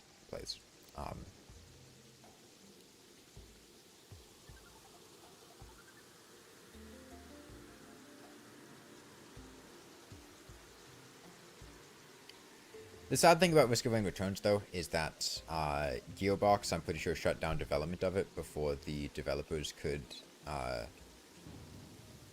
think they had planned, like, DLC or some other... I think they had planned, like, an Eclipse-style game mode for it, which I think exists as a mod now. But, they had canceled development of the game before they could add all the features they wanted to.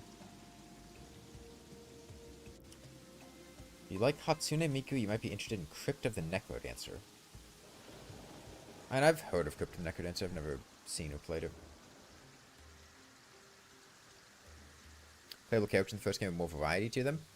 I don't know, I mean, Risk of Rain 2 has a solid amount of variety. I'll call this here, this is a good amount.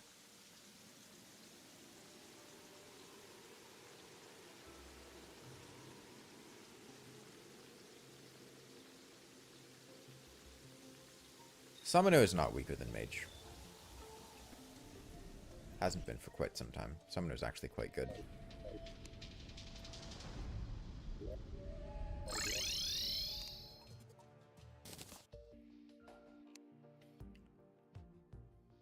What do you have a hard time with in For the Worthy on the Destroyer? CGT?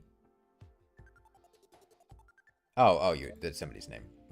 What mage weapon is the best for destroying For the Worthy Seed? I mean, objectively, the Tome of Infinite Wisdom that you get from the Tier 2 Old One's Army, it's an Ogre drop. The right click on that will absolutely decimate the Destroyer. But you have to have killed another mech boss first in order to do that.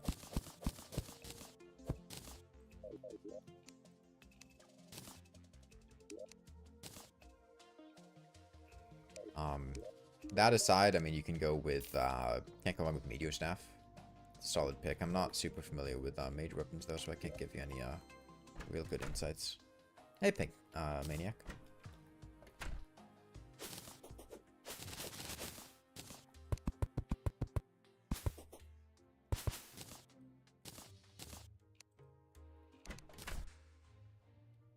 Didn't I make an entire stream playing as Hatsune Miku in XCOM 2? I did not play as Hatsune Miku in XCOM 2. One of my soldiers was Hatsune Miku. I was playing as the commander. The aliens continue to make progress on the Avatar project. If we're going to slow them down, we'll need to move fast.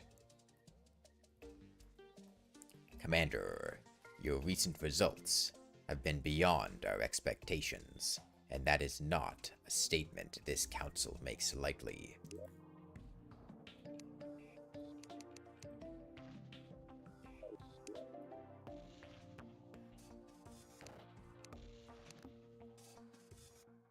Commander, here's JFK. Use JFK to defeat the alien occupation of Earth. I mean, I also had JFK and Shadow the Hedgehog. I mean, Miku wasn't the only one there.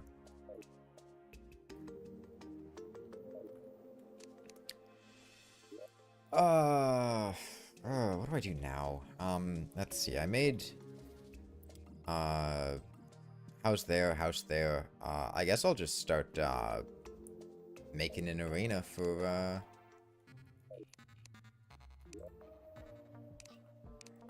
Mech-Deuces / Wall of Flesh. Oh, sorry, Moonlord. I bought plenty of dynamite, so...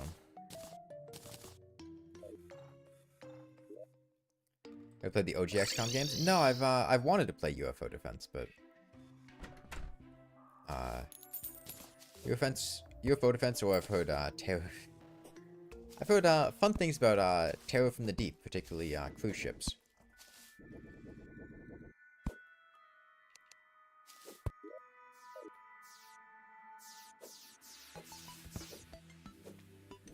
There's a decent chance there's going to summon a Queen Bee, but that's why we have that arena set up.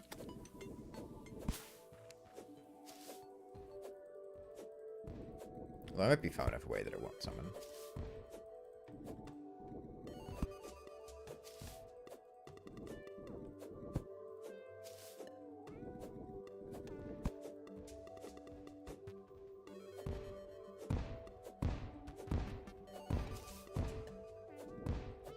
Electro classes are well balanced. Yeah, I mean, I think they're in a decent balance state right now. I think Mage is a little bit weak in the pre-hard mode department. I might have heard a lava breaking down there. It sounded like a lava. It's definitely a squishy sound.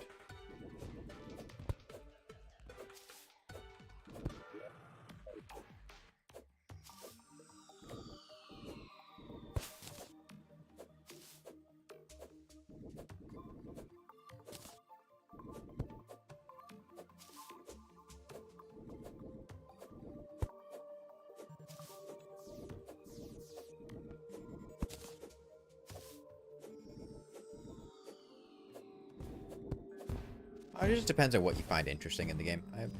Finding melee boring is definitely valid. You tend to generally have the highest defense and some of the highest damage weapons, which combo together pretty well. Maybe not highest damage weapons, but most effective weapons. Pre-hard mode definitely highest damage, but once you get to hard mode, it's more of just your weapons are very generically good at a lot of different things.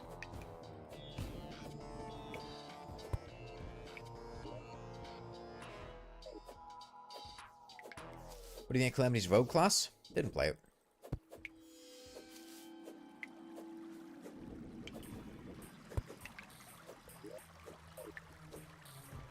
So I miss the old Terror Blade? I don't particularly miss the old Terror Blade.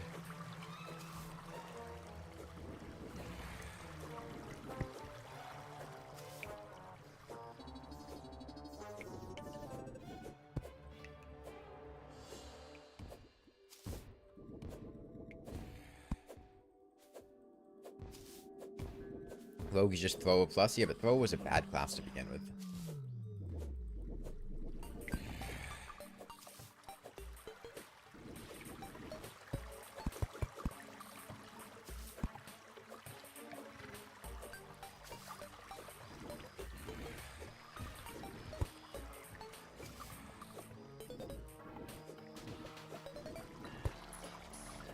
Or if it was continued, it shouldn't have been continued. It was a bad class to begin with. It was a bad idea. No. Thrower was a mistake. It always was. There was no glory days of Thrower. It was always bad.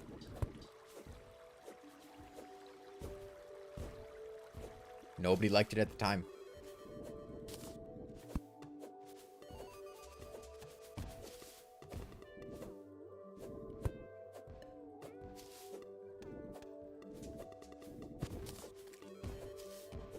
At best, it was relegated to being a meme.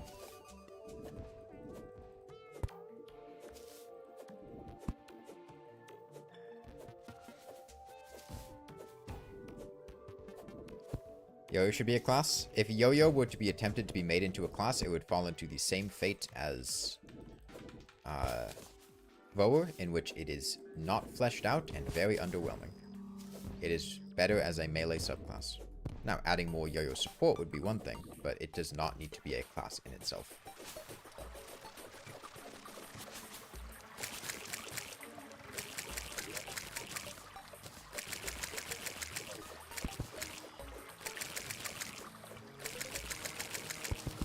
Yeah, Thrower during 1.3 was its own class. This would be things like grenades, shurikens, thorn chakrams,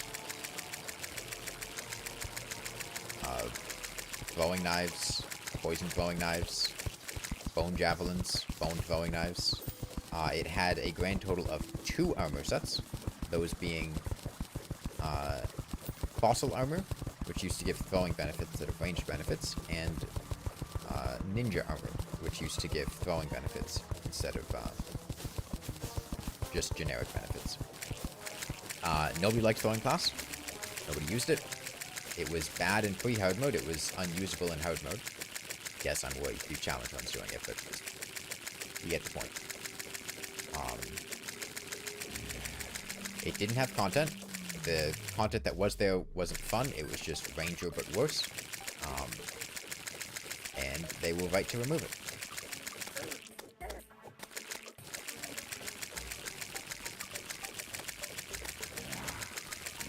Why decided to make Thrower its own class? If I were to guess, they were branching out into the concept of trying out different classes.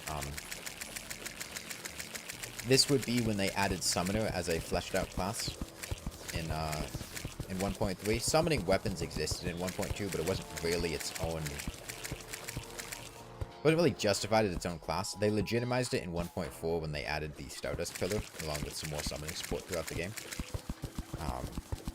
Where's this noise? It's the sound of Legion blocks breaking.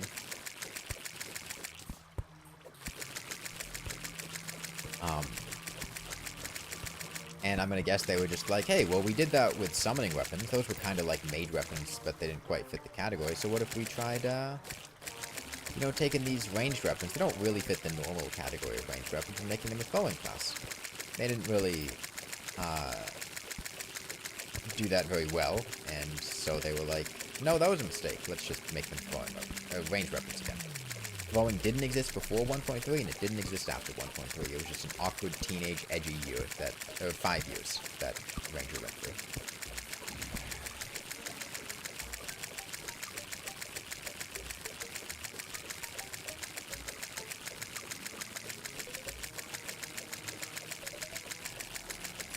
To be fair, Summoner was also bad until 1.4. Like, Summoner was the punching bag of every,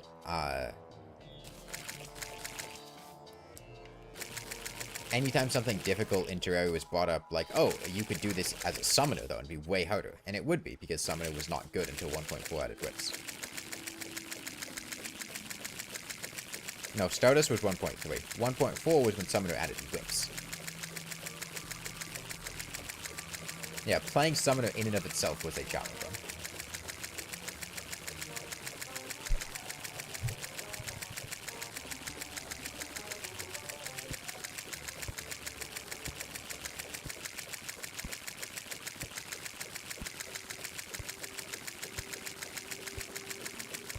But they wised up in 1.4, they made Summoner significantly better, and they removed throwing from existence. Both of which were fantastic decisions.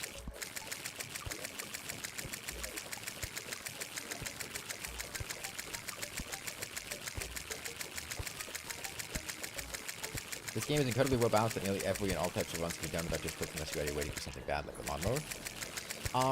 The current state of the game is pretty balanced, yeah. Historically, that is not true.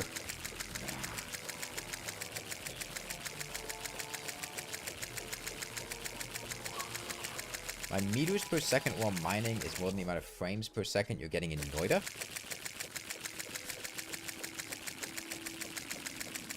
Sorry, I've just been filled with uncontrollable rage at the mentioning of Noida. When you turn down the game, you can't hear my beautiful feminine voice? What the fuck? I don't have a feminine voice.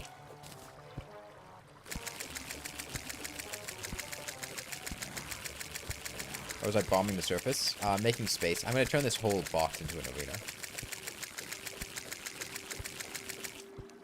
Meet when there's a game that's all mage combat. Yeah, god, Noida is my worst nightmare. Noida's like Terraria if you took all the things I hated about Terraria. Magic.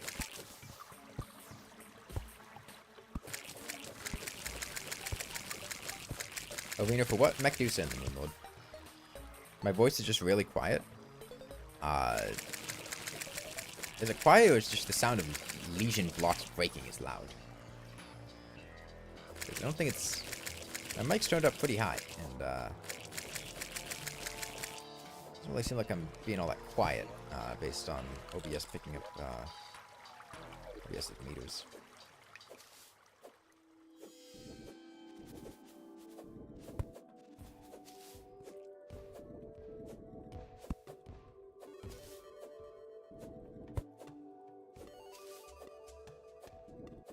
No, I mean, I don't think my voice is particularly quiet here. I mean... What am I bombing for? I'm blowing up the area. And the only reason I have YouTube on max volume... I mean, my microphone... Look, I can tone up my microphone, but this is just going to cause it to, like, peak. If I ever raise my voice. Like, this is a much more appropriate volume level.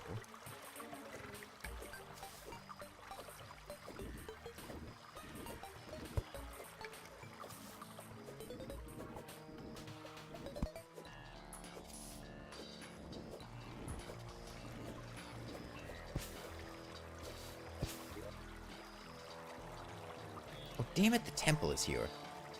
Forgot that. I guess that'll be my line.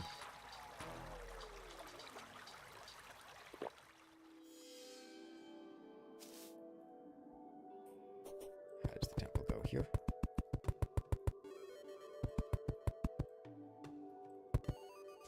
Okay, well, the temple's going to dictate the max height of this arena.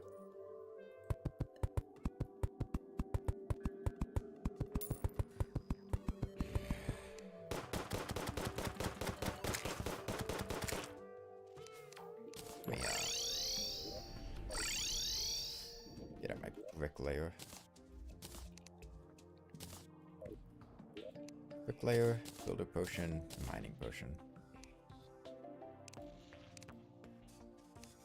Craft more hunter potions.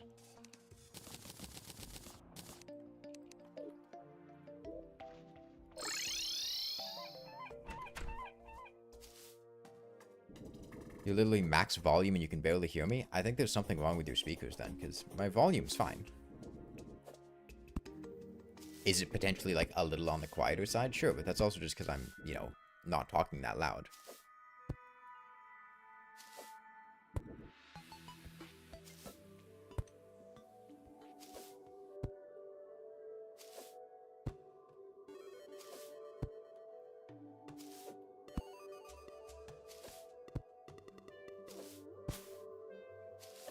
Look, the template's underutilized and the only purpose is solar eclipse and goal, and feel like should have after, actual loot. It's tough because I think the tempo would need to have pretty much a full rework in order for that to work well. Thank you, Del. Glad you enjoy it. Your RWR in War Thunder is perma-screaming at you and you hear him fine. You had a question, since you're not a Terraria player, what happens if NPCs die? They come back. During the daytime, NPCs will respawn if they're killed. There's not much of an issue with NPCs dying. They'll just come back. When we're playing Elden Ring, I have no intentions of playing Elden Ring again.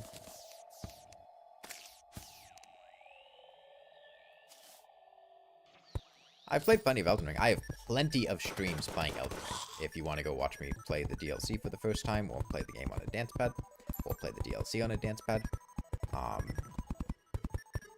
It's really just those ones. But took quite a while to do that. And I don't particularly want to go play more. What is an Italian? I think it's a type of fish.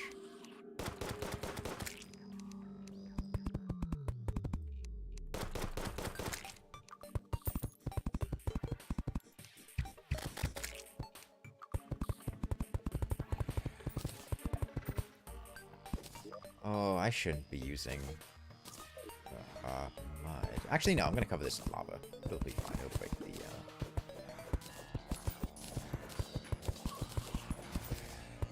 grass that will grow on it.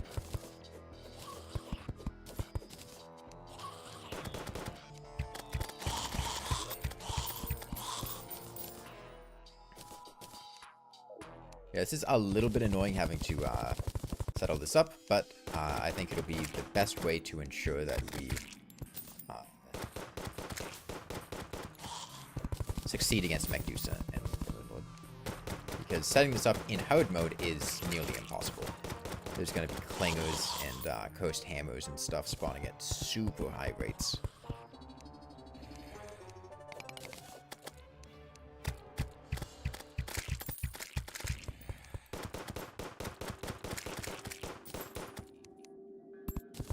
Demon Altar's a little annoying.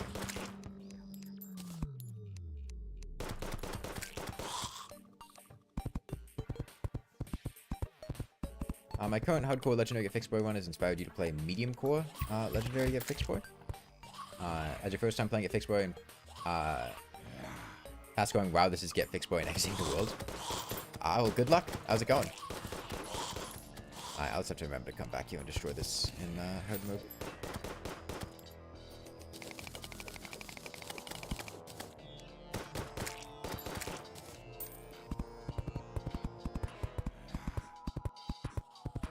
You swap between Crimson and Corruption every time you play.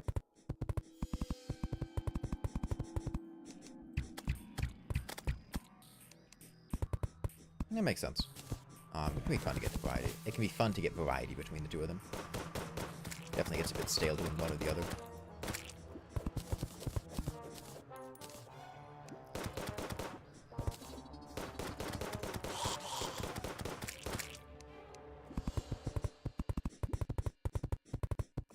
Two times you've died were completely avoidable, pretty stupid, and neither were the traps.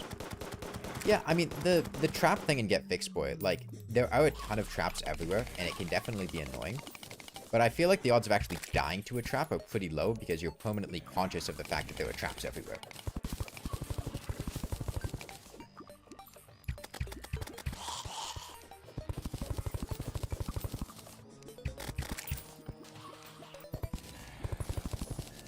Man, I can't catch a break with these Devourers. Leave me alone. Like, they're not dangerous at all. I just have to turn around and aim my Molten Fury in their general direction and they die, but... I want to build my bridge.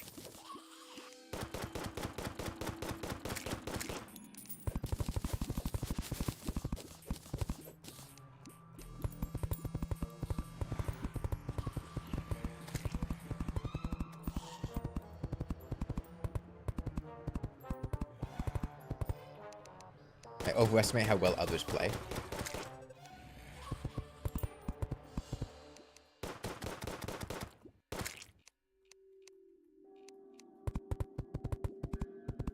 That's fair. it is hard for me to gauge how other people interact with things, because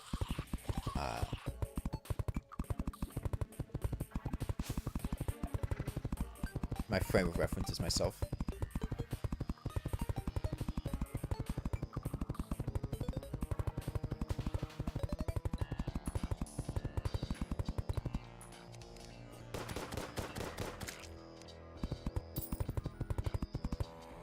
Oops.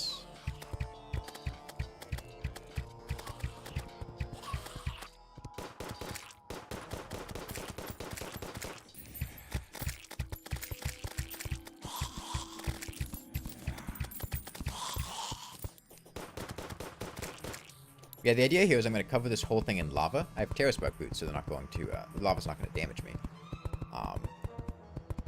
And then I'm going to use that as a safe place to fight hard mode bosses.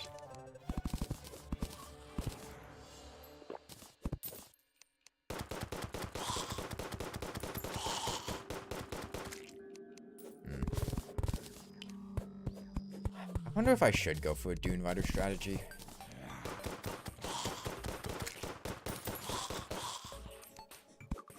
Last time I did hardcore, I have not fought Medusa in a very, very, very long time.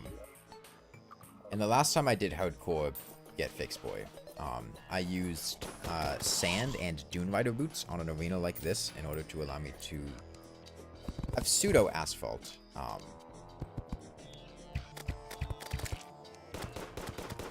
Which, like, I could do.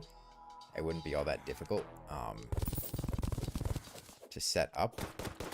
Just take a bit more time. I'll think about it.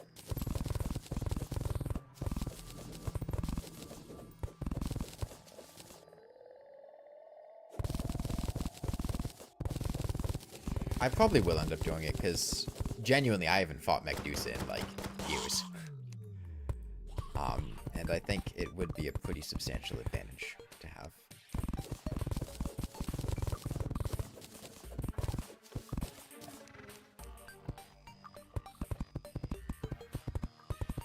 We need to wall up the entire arena? No, the lava is going to accomplish the spawn blocking. Yeah, I'll probably just pull out the same strategy that I used when I did hardcore Get Fixed Boy the first time. I mean, it worked that time. I'm sure it will work this time.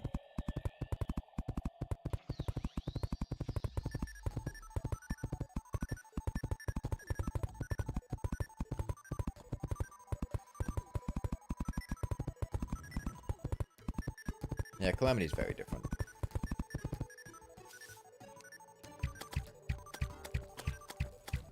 I'm not the biggest Calamity fan. You know, don't take that as me hating Calamity. Like, I don't hate Calamity. A couple people seem to be under the impression that, like, I despise it with every fiber of my being. I just don't really like it that much.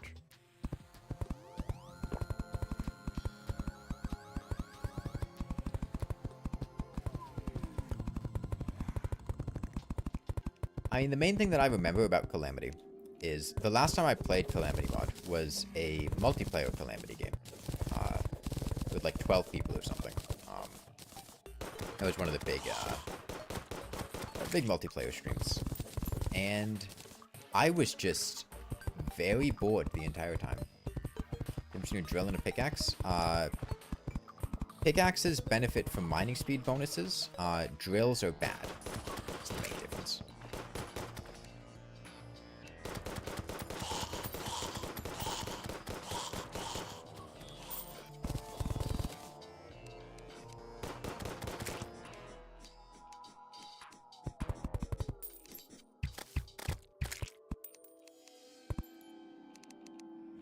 Yeah, so, you'll see that there are items like this Ancient Chisel here that gives, plus 25% mining speed. Mining speed bonuses like that can only be applied to pickaxes. Drills will not benefit from them. So, that means if you have mining speed bonuses, pickaxes will work out to be faster than drills. However, drills have an innately faster speed, so that mining speed bonuses, in the absence of them, drills should be faster. However, drills are bugged and actually have a mining speed that is 1 slower than their listed speed. It's not listed in-game. You can see it listed on the wiki in the code. And because of that, drills are almost invariably slower than pickaxes unless you have literally 0 bonuses to their speed, which is kind of impressive to manage. Drills also have a range penalty. They also make a kind of annoying noise. If you genuinely have 0 bonuses to your mining speed from any source, then drills will be faster than pickaxes. If you have, like, a single item that's buffing your mining speed in any way, pickaxes will be better. Pickaxes can also get reforges. If you don't have a speed boosting reforge on your pickaxe, that'll certainly weigh things in a drill's advantage. Drills cannot get speed boosting reforges either. Do I ever get invited to those Terraria YouTuber Past the Worlds? I never see you in them, but I'm pop in some of the creators. I mean, I've been invited to some of them, on a couple of them. The problem is I don't really know what to do. There was one that I got invited to, and there was, like, I think a little bit of miscommunication because I didn't realize that they wanted me to be, like, recording, like, commentary as it was happening. I thought they were just gonna make, like, background footage or something. I'm not familiar with the genre at all. I've never watched any, Past the World videos. Like, I recorded things, but I didn't actually say anything, because I didn't realize they were supposed to be, like, recording my mic as well.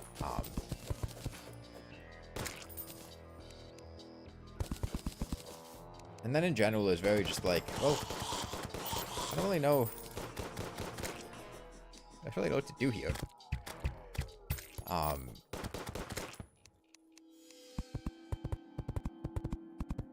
It was a Pass the World video. It's where you have a world and then you pass the world to other people to keep playing on it. So, like, you know, somebody will play the world for, you know, a couple hours, then they save the world file and pass it on to the next person, whatever.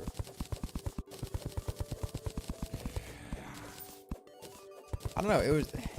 I remember the person that was organizing it, I think it was, like, Tubbsy, had laid out a list of... Oh, here's the, like, progression points for each person, right? You're gonna be, you know, to make sure that everybody has something to do, this is the boss that you go up to, right? So you start here, and then you go fight, this boss, and then don't go fight the next boss, don't make progress past that, because that's for the next person. And I think, I don't remember what boss I was supposed to fight. Maybe it was, like, Skeletron or something. Maybe it was the Eye of Cthulhu. Maybe it was the Brain of Cthulhu. I don't know.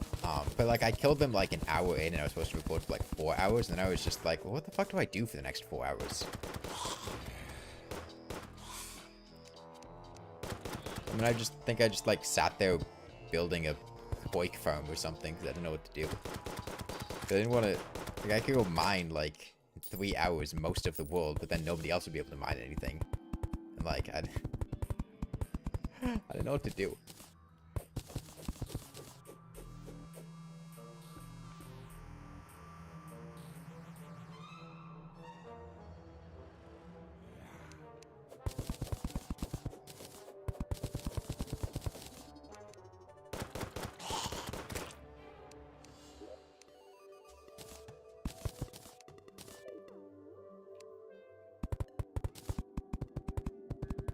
Build house for 3 hours? I mean, I did. I built houses everywhere in the world. They were, you know, traditional Sorbet cafe houses. And that took, like, an hour. Then I mined, like, most of the world out, I think. And that also took, like, an hour. Because by that point, I had gotten to max HP, gotten max mining speed bonuses. Like, I did everything too efficiently.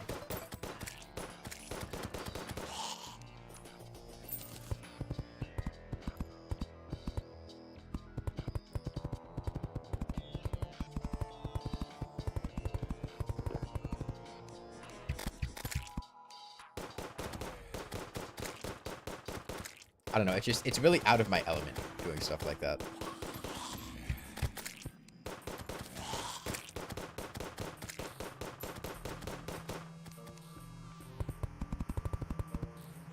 I'm also, like, probably my worst, like, the most out of my element I'll get is, like, trying to record...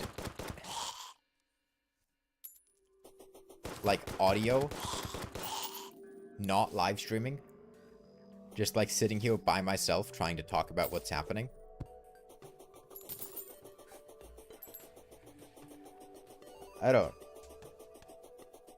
I can't do that well.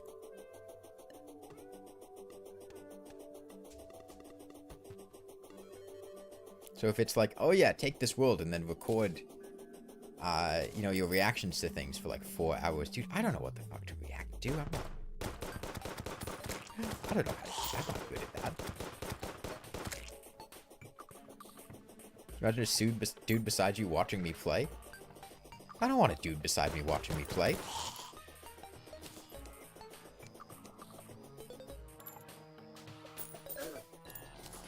I want all the people that I pay to watch my stream and inflate my numbers watching me play.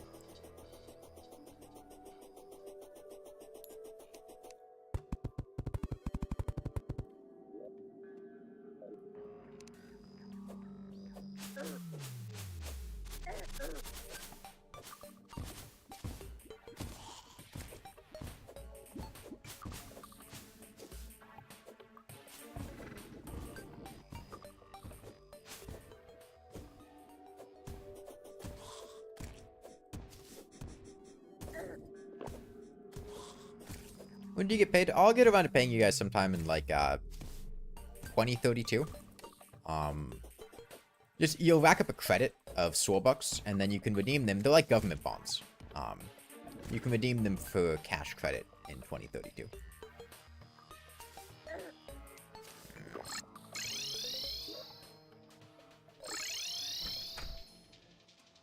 It's pretty open there.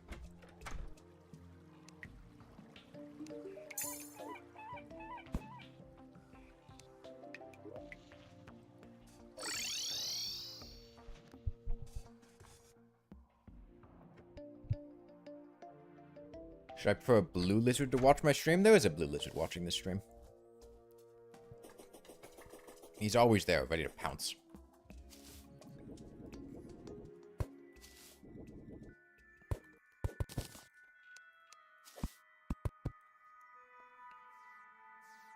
What are you supposed to do for rent until then? I don't care. That's a you problem.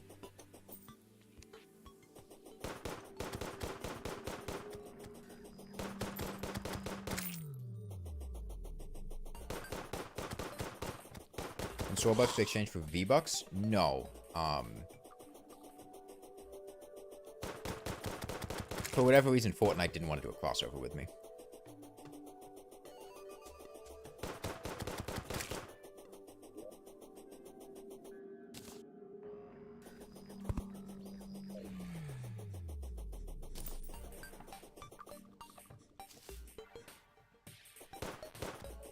They can be exchanged for in-game currency in those really shitty mobile games where you have to, like, save the girl by performing some incredibly simple puzzle.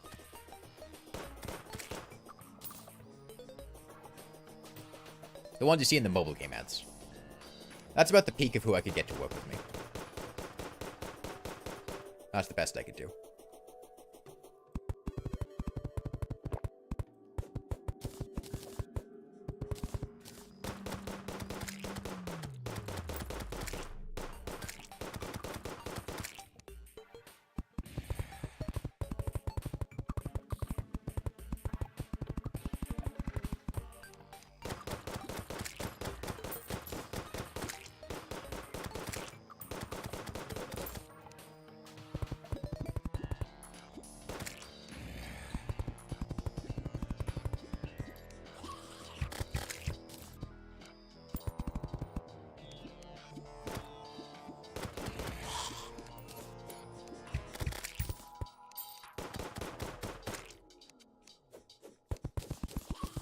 Stop it!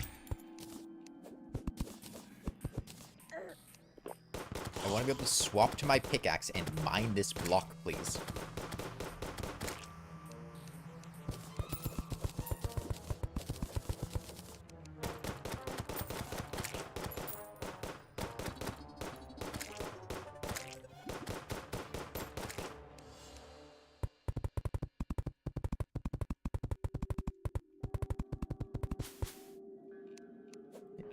Up.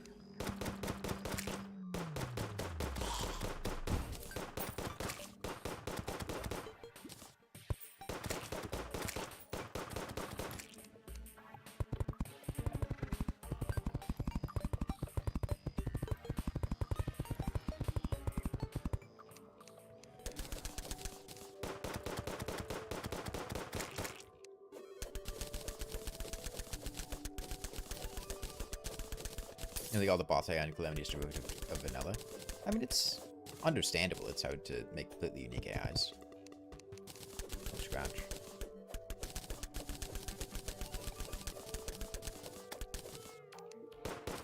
No, I'm gonna get it.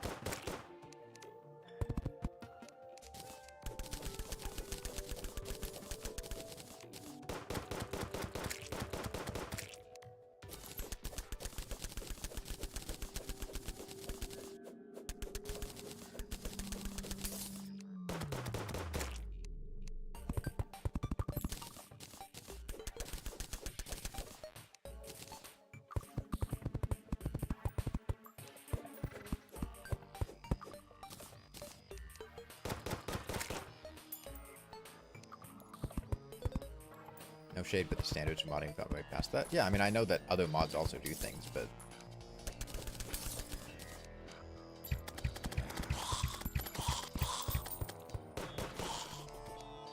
I just inherently tend to give people the benefit of the doubt. I mean, it works for Calamity mod.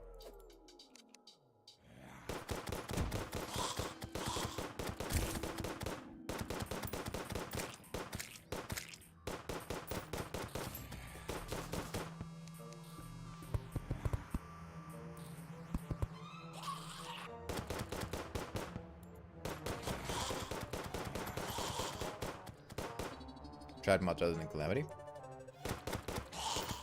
Oh, I played Thorium at one point.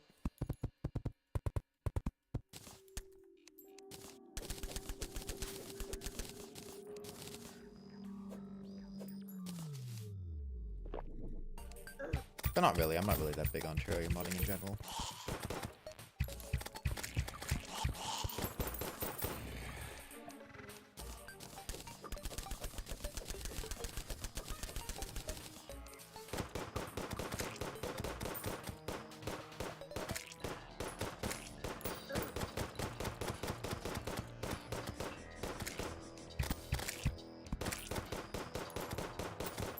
Another Devourer.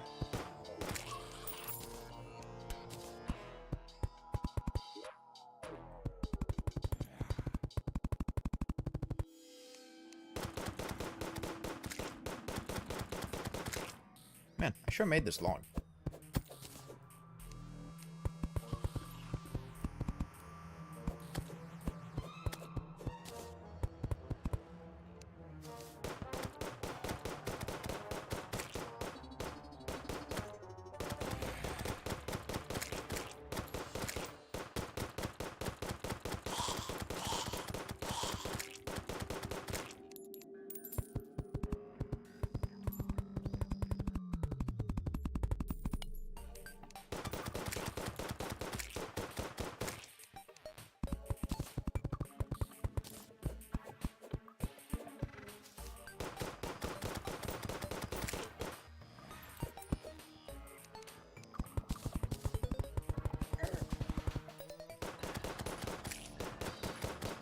Devour spawn rate is absolutely insane. Yeah, you get so many of them on the surface.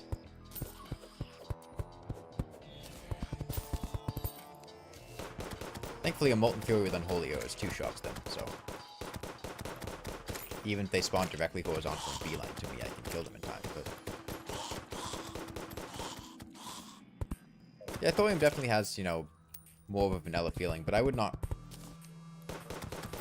call it vanilla plus, personally. I did definitely still get like a modded vibe to it. Stuff fit with vanilla balance, but it definitely still felt modded.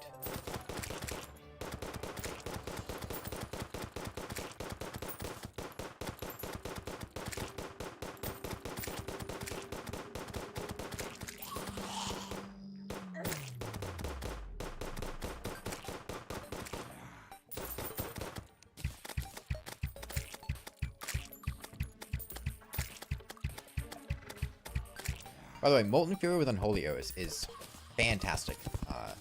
It's obtainable right after the evil boss.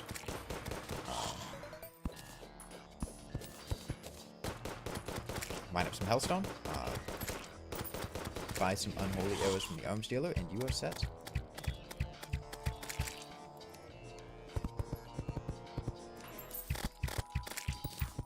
Second Devour. Toad Devourer? Okay. These boys are hungry. Come back for seconds.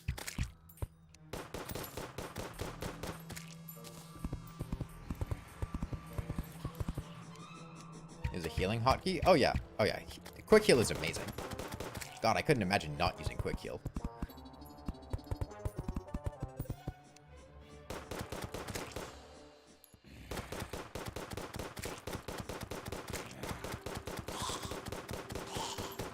Healing versus restoration versus honeyfin? I mean, I would say restoration potions are overall... Oh, I couldn't kill him before he got... Bit too slow on the trigger. Honeyfin and restoration potions have the same overall healing per second. I think restoration potions are better than honeyfin.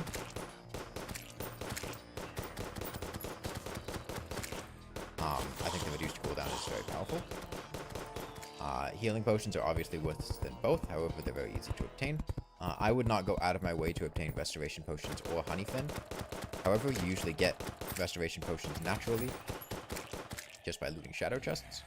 Honeyfin, I very rarely ever get, because I'd rather just use restoration potions.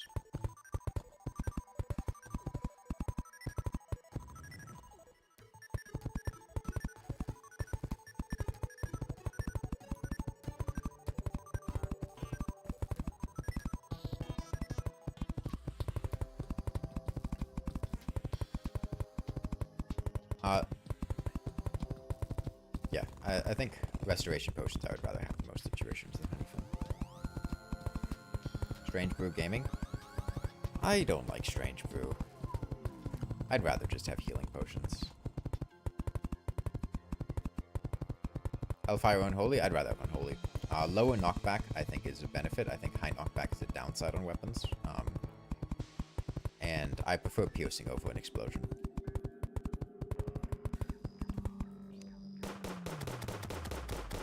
An arena is never too big. Poltergeist would like to know your location.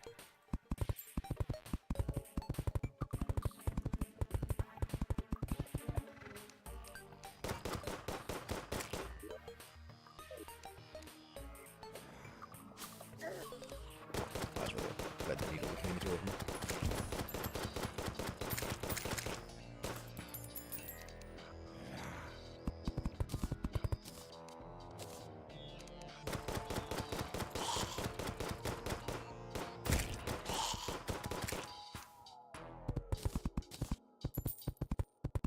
Enjoying your experience playing Noida?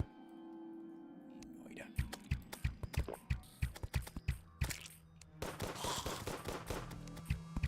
I hated playing Noida. I mean, I know I've said it a couple times. That stream where I played Noida was one of the most annoyed streams I've had.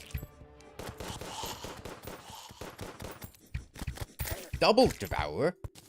Right on top of each other. Why don't I clog up the enemy limit below me? I mean, I don't really have much control over whether or not I clog up the enemy limit below me. If they decide to spawn below me, great, but I don't really have that luxury of choice. It's not like I can just choose to have them all follow me around either.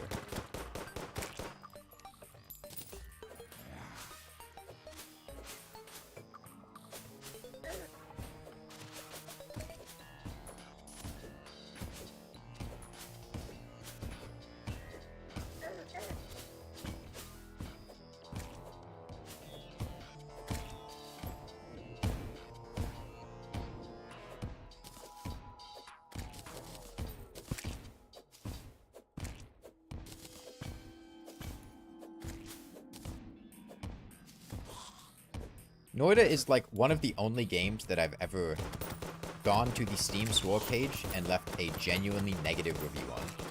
It's also like the only game I've ever refunded on Steam.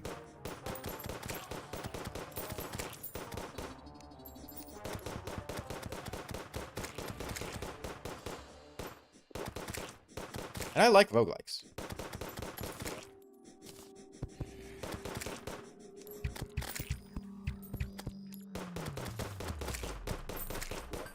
But Noida just felt so, like, intentionally dense and annoying. Like it was specifically designed to frustrate me. As opposed to being fun. What do I hate about it?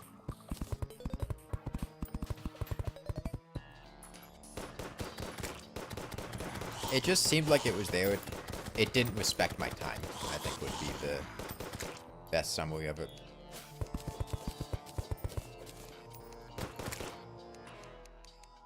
It felt like it was just there to give me repeated middle fingers. Here, I'm just going to... You're just going to die to some random thing that you couldn't have known was going to kill you 30 or 40 minutes into a run. Lose the entire run, go back to square zero. And then just loop doing that over and over again.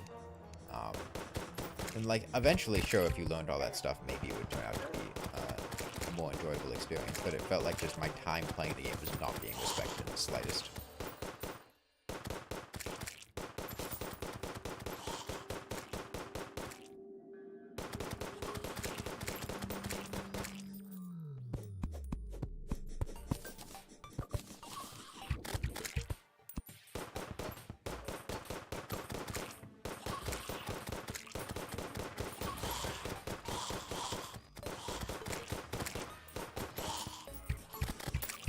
You know, I refunded Noida, bought Risk of Rain 2 on stream, and played Risk of Rain 2 instead, and I have, like, 200 hours in Risk of Rain 2. It was a much, much, much more enjoyable experience.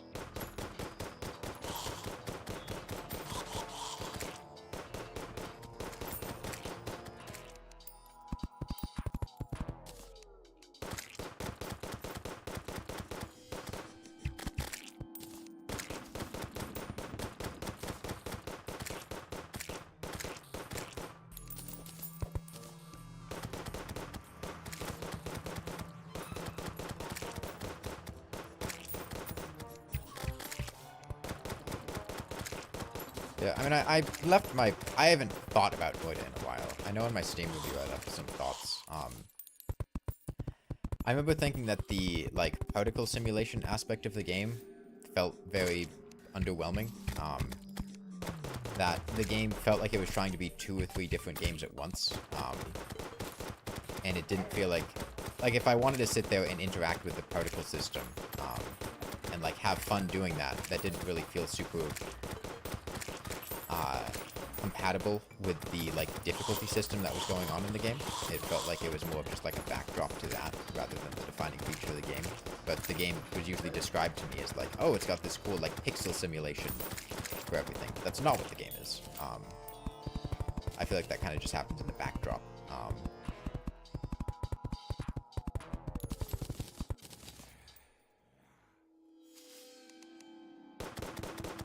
Yeah, the alchemy system, which was apparently, like, the main draw of the game, I don't think the game even, like, told me about. I don't remember if it was the alchemy system, which is, like, the wand-making system. I remember, like, figuring out wand-making, like, an hour and a half into the game, like, realizing that was a thing that I could do. And, like, why didn't you just tell me that I could do that?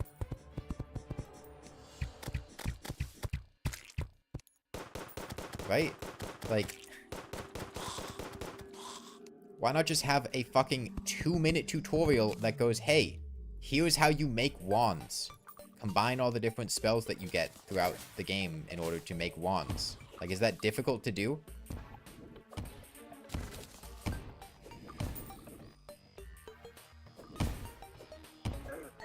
Here's, like, an incredibly essential feature in the game that you need to know.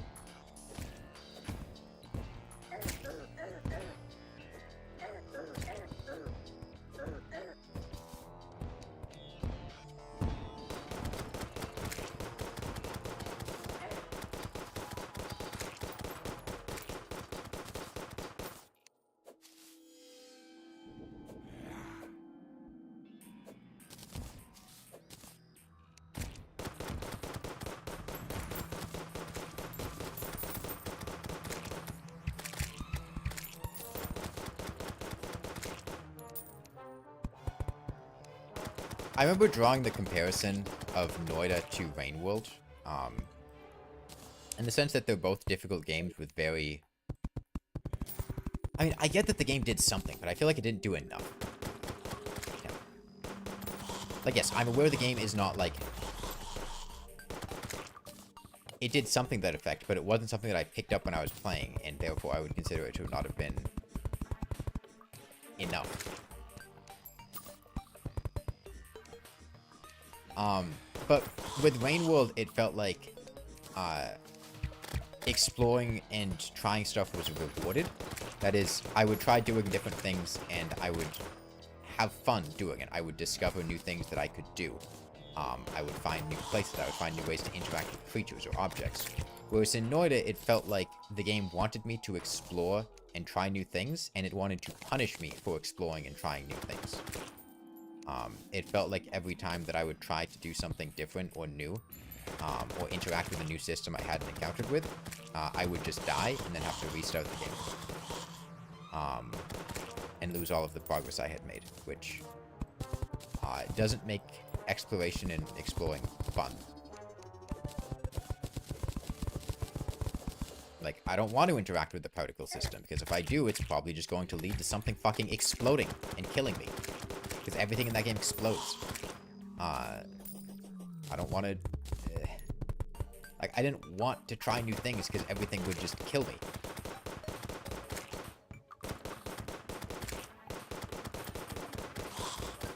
Whereas in Rain World, you die, but then you just respawn at a shelter. And it feels like you're making progress even when you die. In Noida, it just felt like everything was just... cool, try a new thing, die to something you couldn't have known about, now go do it again. And then looping that, and that just wasn't fun. That and the core game itself. Noida seems to be, like, the whole thing with... you're basically coding a wand, right? Like, you're adding together different features, or attributes for a wand in order to make things. And that is, like, the antithesis of what I enjoy in games. One, magic. I don't like magic. Just, like, conceptually, I'm not a big magic fan. Two, I'm not, like, a coder. I don't really code. I'm, like, familiar with coding. I could do it, but it's not like, oh, man, I really want to find, like, these weird, wacky combinations of things. I just want... my favorite gun in Terraria is a Phoenix Blaster. It shoots bullets. I don't want complexity. I just want something that feels good to use and is, simple and effective. Like, it's just not the type of game that... I discovered a roguelike. That's the entire point. They do reward you for trying new things. Holy shit. Do you talk to regular people like this? Is this just your default way of speaking? Because what a condescending asshole way of phrasing a sentence. Yeah, I'm familiar with roguelikes. I play a lot of roguelikes. I have 100% a lot of roguelikes. I have thousands of hours playing roguelike games. I'm not new to them. And yes, I'm aware that it's... Noida is slightly more roguelike than roguelite. I've played roguelikes before.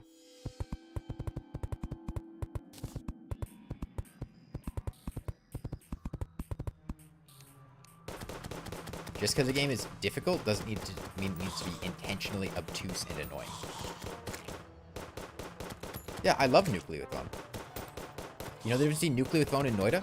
Nucleathone is fast-paced. In Nucleathone, you don't care if you die to something because you get back to where you were in like 5 minutes.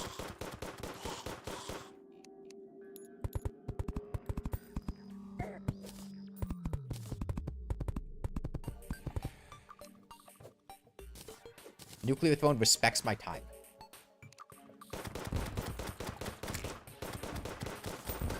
Yeah, I love Nucleathone. Is Rainworld worth buying? I like Rainworld a lot.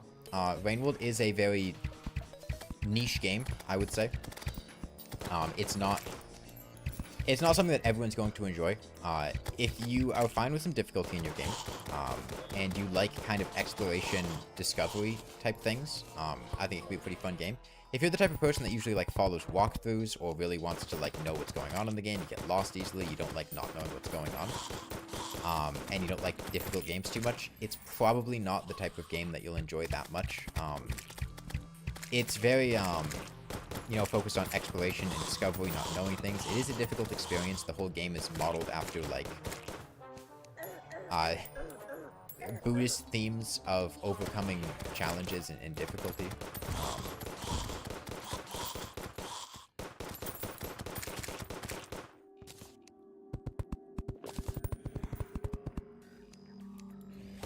And yeah, I mean, I'm pretty sure I wrote in my Steam review on Noida that, like, I fully acknowledge that some of the things I have are going to be misconceptions about the game that are construed by, like, the hour and, misconstrued by, like, the hour and a half that I played and just my experience, but, I do not regret refunding the game, and I had no desire to go try it again.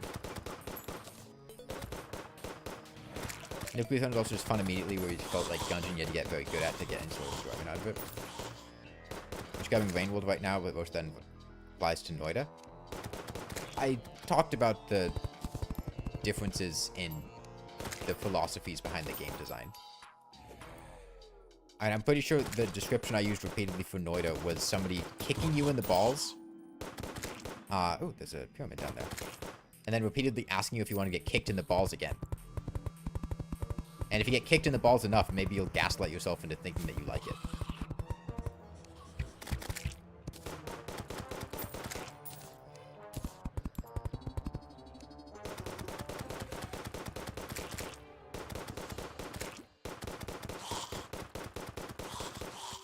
But I don't think that applies to Rainworld. I don't think that description applies to Rainworld. That's kind of Rainworld too? No, it's not. Yeah, I was describing Noida. Considering Lethal Company a full roguelike? Lethal Company is not a roguelike. Lethal Company is not a roguelike. I like Lethal Company a lot. I had a lot of fun playing Lethal Company. Lethal Company is not a roguelike. You have to cut off the roguelike definition somewhere. You can't just because the game has runs and you die in it.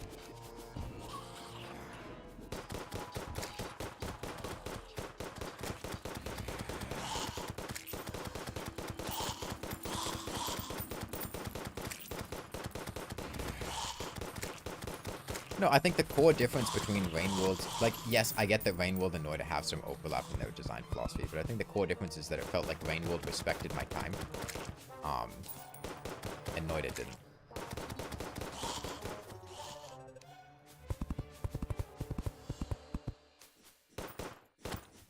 Because Rainworld's not a roguelike. If every time you died in Rainworld, you had to go back to fucking Outskirts, yeah, I don't think I would like the game. I think that would be pretty miserable. And if at Noida, whenever you died, you went back, I get that the game would be very different, but if it leaned more into, like, the particle simulation, and just doing wacky new things as opposed to dying and resetting every time, I might like it more. Because then I feel like I could actually engage with the systems and learn it.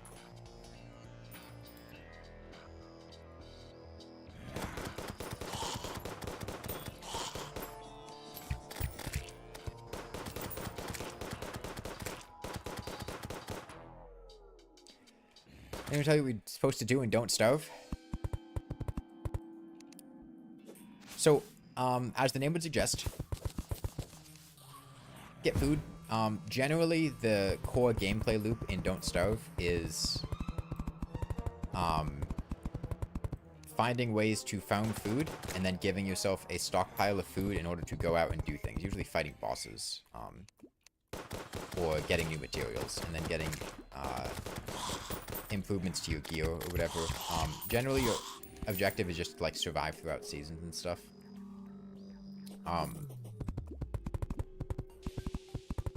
It's a lot more fun in multiplayer. Don't Starve together. I haven't actually played original Don't Starve. It used to be just survive. Now it's kind of a boss rushy type thing.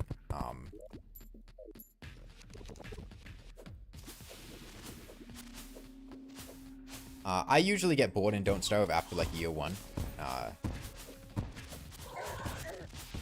That's about... By that point, I feel like I've survived all the seasons and I've stabilized to the point that survival is pretty much no longer in doubt. Yeah, Don't Starve is usually something I'll just play with friends.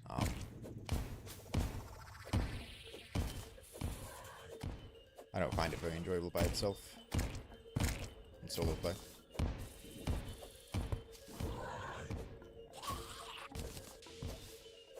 Yeah, I mean, the game is just... getting food is actually kind of a minor part of the game. You usually find a way to farm food, and then stockpile it. It's more exploring getting items to let you explore more effectively, and killing bosses. Survival mechanics don't really go well with boss fights. They don't do that well, no. I don't like the boss fights in Don't Starve that much. That's why I usually get bored after, like, year 1. I enjoy the survival mechanics. I think the boss fighting part is where the game starts to fall off a little. You heard so many people say that Repo is better than Lethal. You're not sure you can live with that? I do not think that Repo is better than Lethal. Now, in terms of functionability as a video game, I think that Repo has... like, it's more of a game than Lethal Company is. It feels like you're able to get better at it. You have more counterplay with things. You interact with stuff more. I do not think it is a better game than Lethal Company by any stretch. One, the vibes in Lethal Company are way better than Repo. It's not even close. I fucking love Lethal Company's, like, aesthetic and vibes. Repo is very, like, goofy and silly. I didn't like it nearly as much as Lethal Company. I adore Lethal Company's, just general vibe.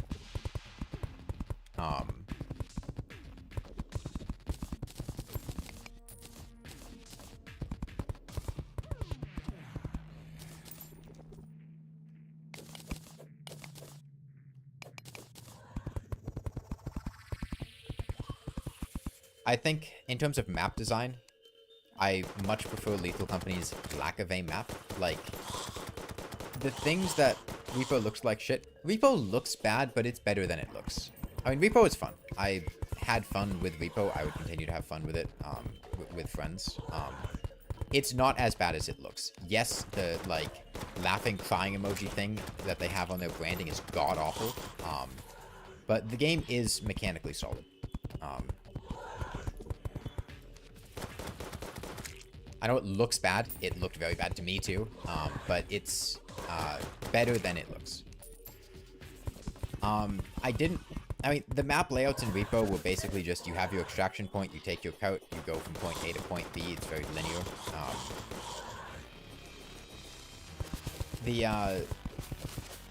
The movement mechanics in that game were fun. Or not the movement mechanics, the item movement mechanics. Like, it's fun playing with your friends and going, alright, how do we fit this couch through this doorway? And then trying to organize that. But the maps are very repetitive. And this isn't to say that Lethal Companies aren't. I think the primary difference between Lethal Company that made it feel less repetitive is the fact that things were much darker, gloomier, spookier, and it was much easier to get lost in Lethal Company, which made the maps feel bigger than they were. Even if the interiors, strictly speaking, aren't huge.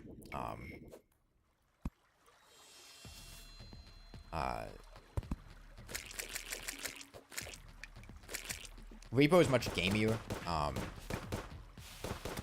It's much harder to just lose. Dying in Repo, the lack of a time pressure in Repo, I didn't... like, it works for the game, but it makes dying in the game feel awful.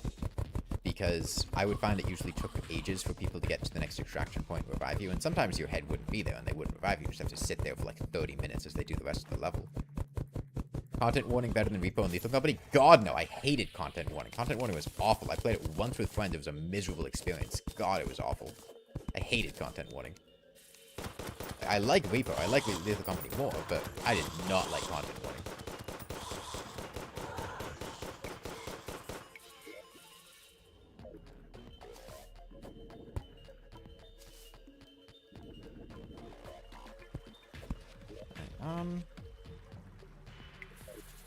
I want to check something.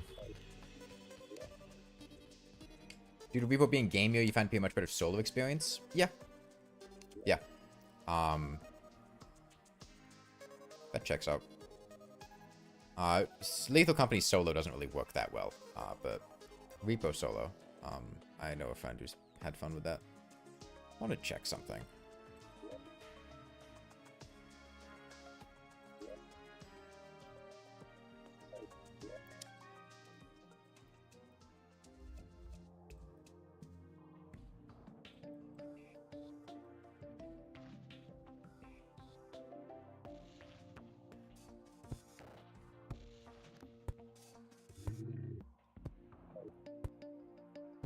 Seriously? Was that the space of my original Medusa arena? Because that is way smaller than what I have going on now. God damn.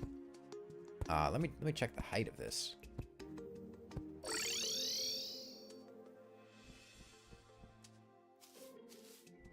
I should do this on the interior.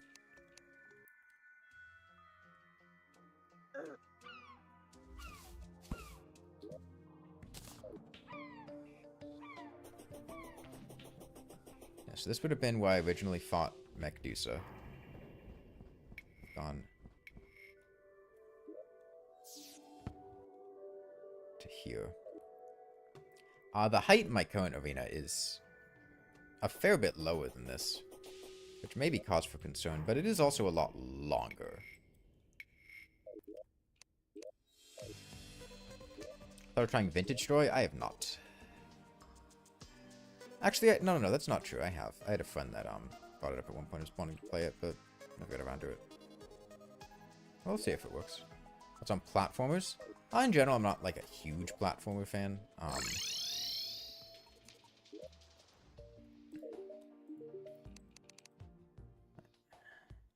Stock up on more ammo.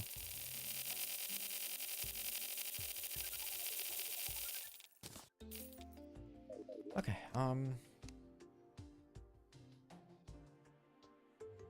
yeah, I'll sandify this arena.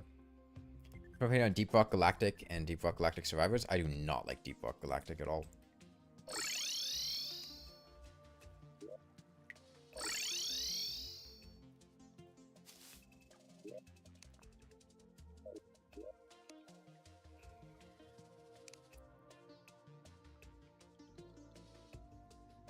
Fastest way to get sand would just be the oceans. Yeah. Oh, but they're gonna be devourers down there. Maybe the Crimson Ocean. Mining potion? Mining potion.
Or do they add entirely new sets for Summoner or not just add new hardwood helmets? Dude, I don't know.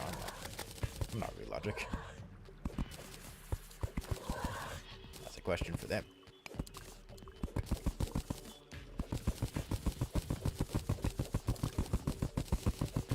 Your thoughts on getting over it? Haven't played it.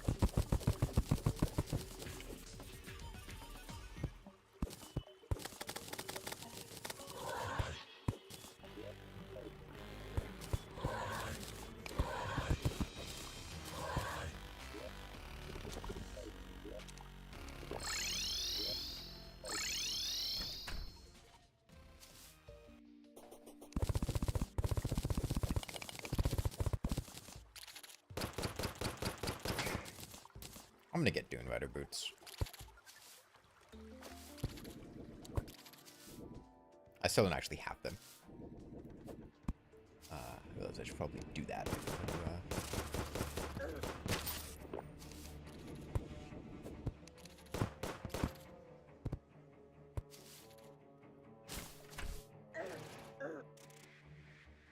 Why would I do that? I think it's Spelunker potions.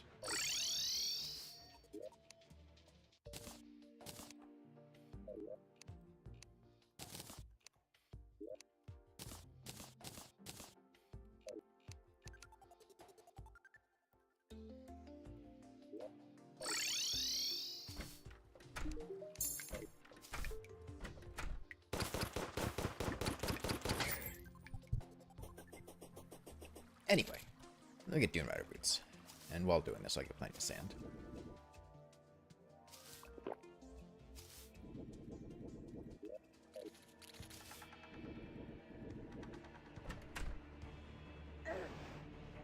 Did the exact same thing again.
Chest right up here. If we're lucky, that'll just have a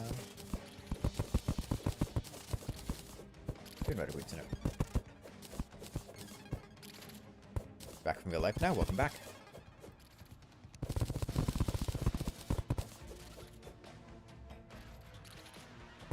I would be more than happy for Relogic to make a Terraria too. I think a lot of Terraria is... I think there's very limited space to develop inside of Terraria.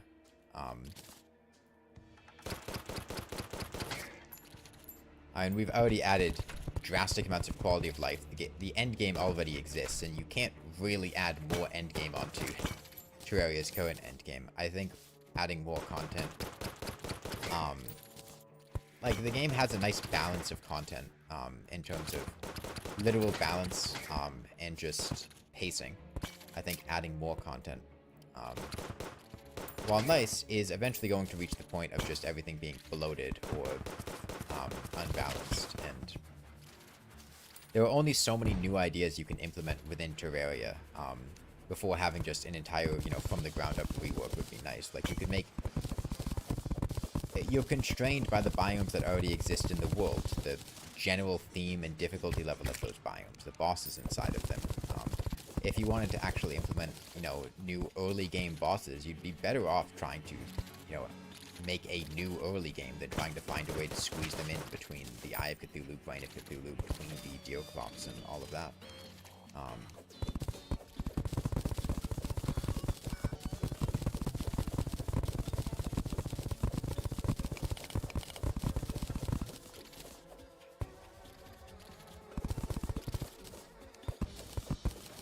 No, I mean, Terraria Otherworld was cancelled for a reason.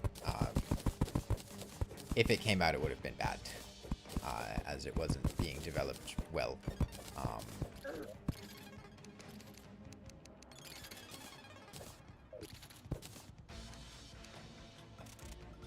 Yeah, Terraria's code is not good. There is that. And now that Relogic actually presumably knows how to code significantly better than they did, being able to just make a new framework instead of relying on the same, at this point, what, 13-year-old code base that just keeps getting duct taped back together?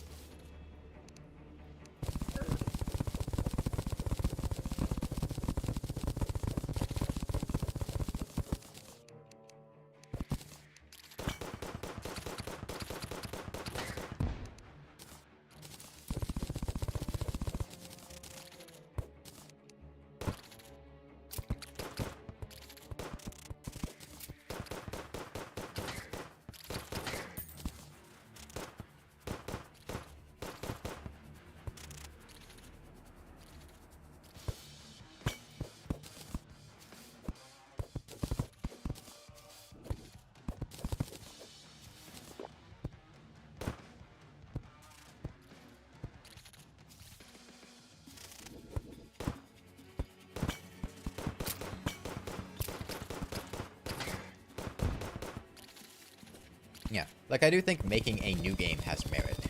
You can't just keep slapping more stuff onto Terraria. Like, it... As much as I like getting new content for Terraria, I'd be more than happy not getting new content for Terraria. I think the game's in a fine state.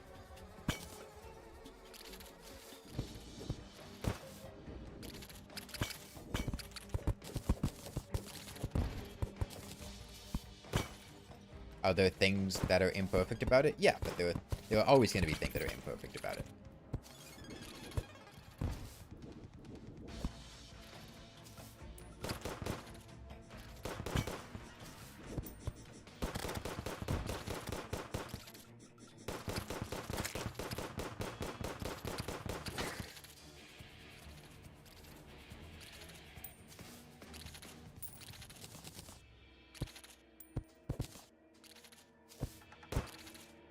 Where's that chest? Probably up here.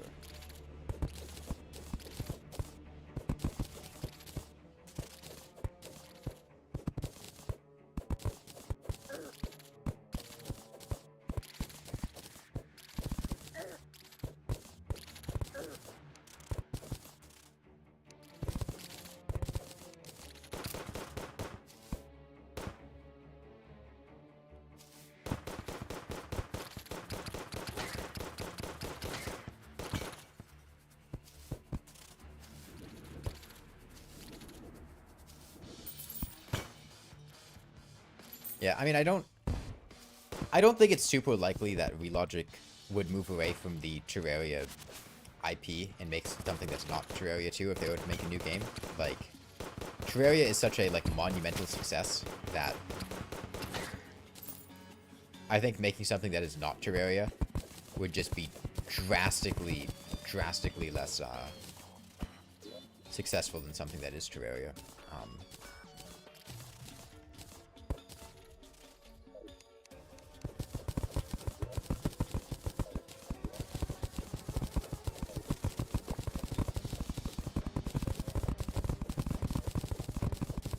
Plus, I mean, they like Terraria.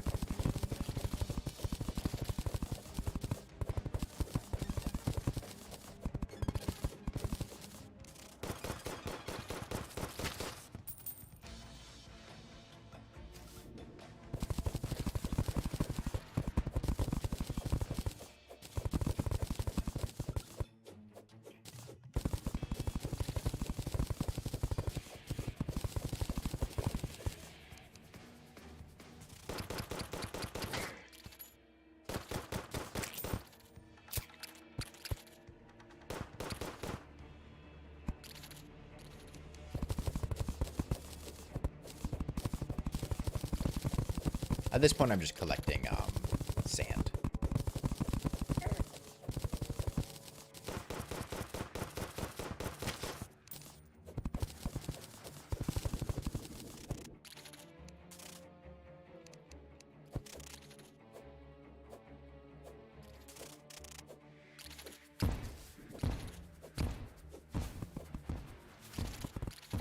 I'm in a bad position.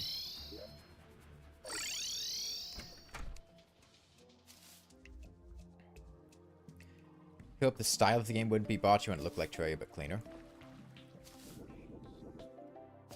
I mean, I think it's likely that the game would be taking a style... a more updated pixel style would be my guess. Maybe something in the realm of, like, I feel like just higher res pixel art. Like, I'm sure it would still be pixel, but instead of, like, Terraria's basic sprites, I mean, you'd probably be looking at, like, the updated sprites that they've been making or implementing in recent times, like the Empress of Light, or the new Hornets, or Axes, and stuff like that, would be my guess. But, I mean, even if they were to announce Terraria 2, I'm not sure we'd ever actually see it, because... I mean, I've seen how long it takes them to make a Terraria update, let alone an entire new game.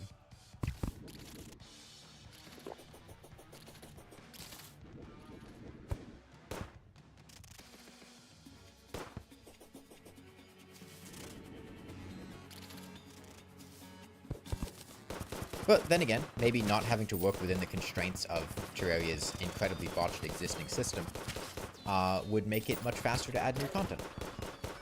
There's that.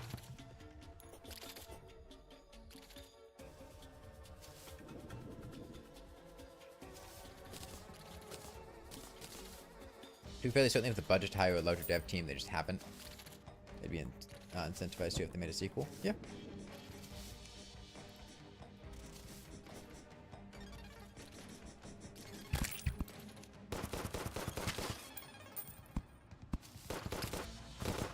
Although at a stretch, isn't that basically what they did with Otherworld? Is they hired out like one of their studios that was doing like the console or mobile versions to start making Otherworld, and they were doing a horrible, horrible job with it, and then they like fired them, and then just canceled Otherworld.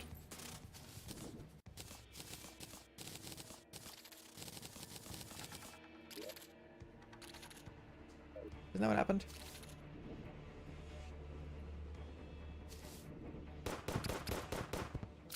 I mean, Terraria is a successful enough game that Relogic does not need to deal with a publisher.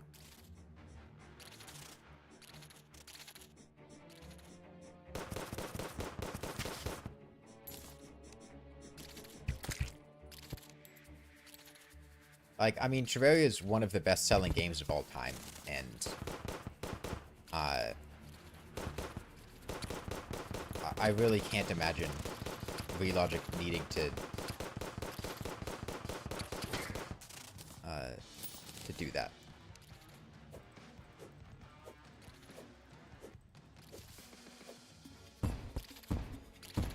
Mining for sand? Yeah.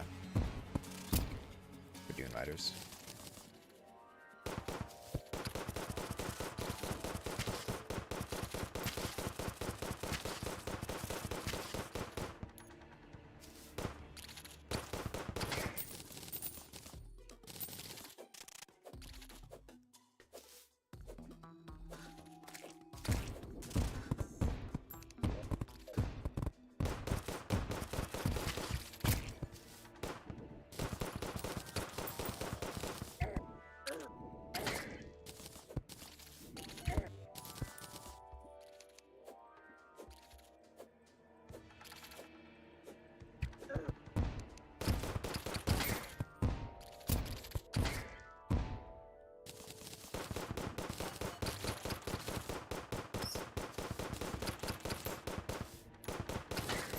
Yeah, and on the other hand, I'd also be happy if Relogic just decided to retire. I mean, I feel like that's also... I'm happy with Terraria as it is. If they don't want to make more games, sure, it's their decision.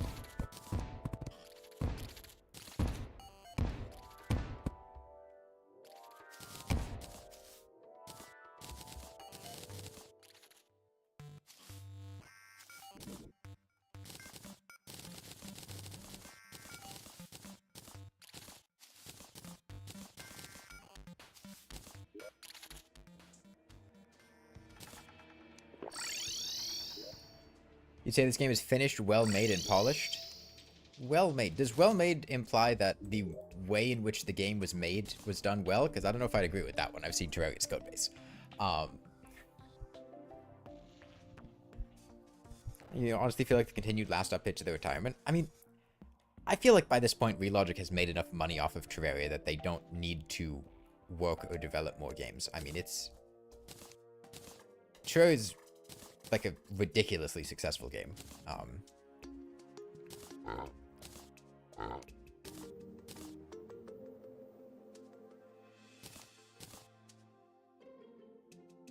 And Relogic is not a very big team. Yeah, they update it because it's fun.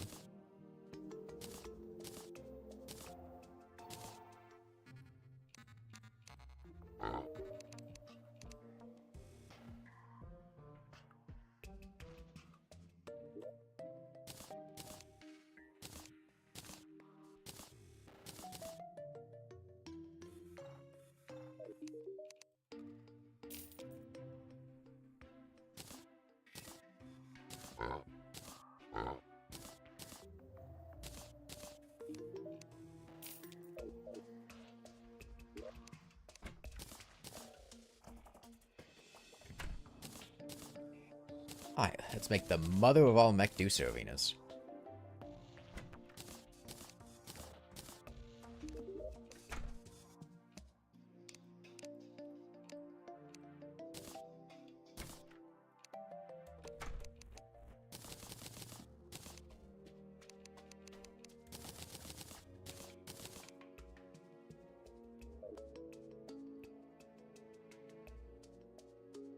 Yeah, like red is...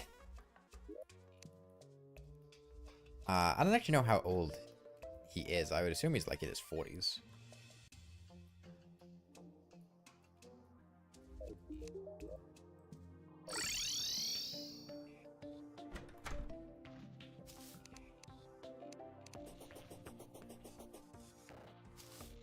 Yeah, like he's got a family. He's got like a... he's at the point of adding, you know, stuff for his daughter into the game. With Lilith's necklace and whatnot. It's totally reasonable to just go like, hey, you know, let the man rest.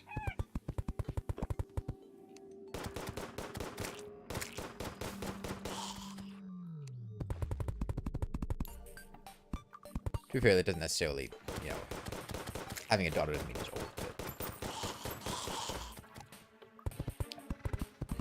By the time my parents were my age, they already had 3 children.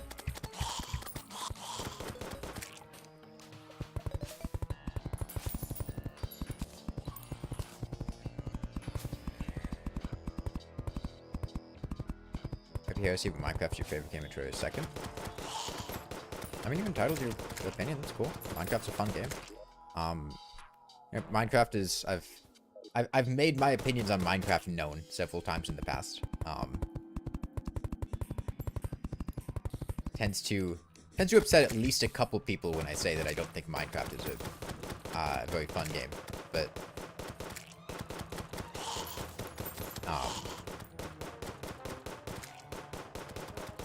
it's totally valid. I mean, I liked Minecraft a lot when I was younger.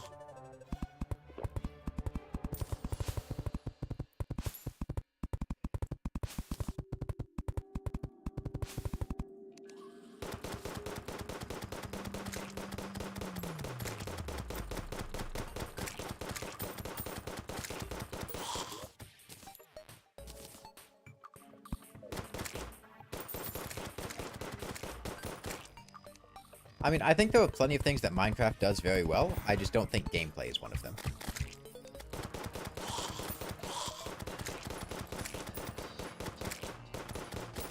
It's mostly just the comparison I always make is that Minecraft is the video game equivalent of white bread.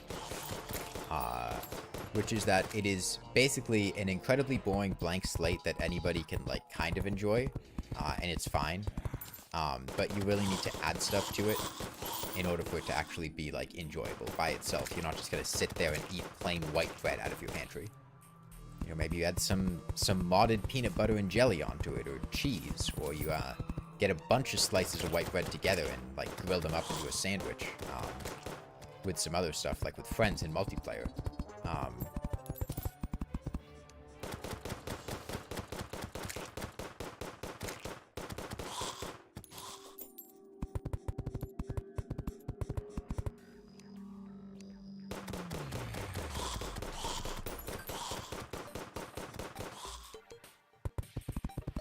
Minecraft, by design, is inoffensive and approachable to everyone, but it also doesn't really make very many ambitious choices or anything that really drives me to the game.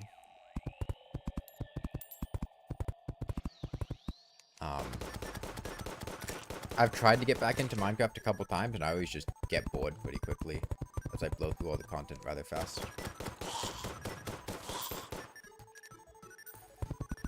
Minecraft has a core of a very good game. Yeah, there is also the fact that the game didn't really get a huge amount of, like, actual notable content over the years. Where they're kind of just running off the same skeleton that it was a decade ago. And then just kind of adding...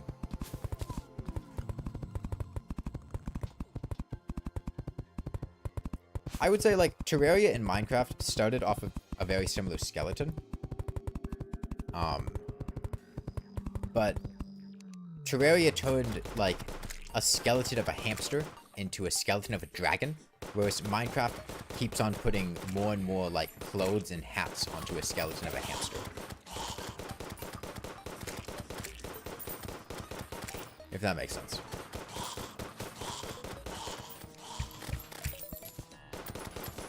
I feel like Terraria did a lot more with its developments and attention to turn Terraria into a much more impressive game, whereas Minecraft kind of kept the same game and then just kind of added on a bunch of fluff and didn't really increase the depth of the game that much.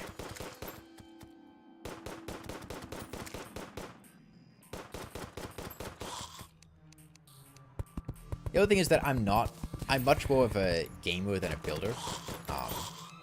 So, like, I can't stand building in Minecraft. I don't really like building in Terraria either, but I don't like building in Minecraft. I don't like redstone in Minecraft. Now, I'm pretty adept at wiring in Terraria, but I've never been big on redstone in Minecraft, which kind of, like, I've never been a huge fan of exploring in Minecraft,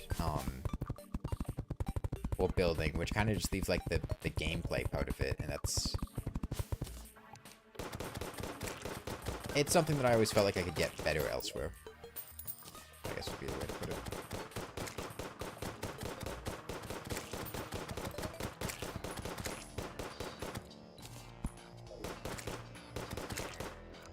Yeah. I mean, the one thing that I bring up a lot, which always pisses me off about Minecraft when I think about it. What are we talking about? Notch? Hey, Notch is a fucking dick.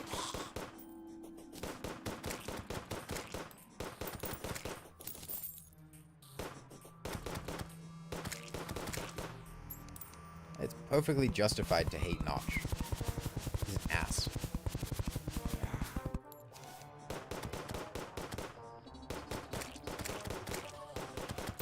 Now saying Minecraft is bad because Notch is bad? That's different. But going Notch sucks is totally reasonable.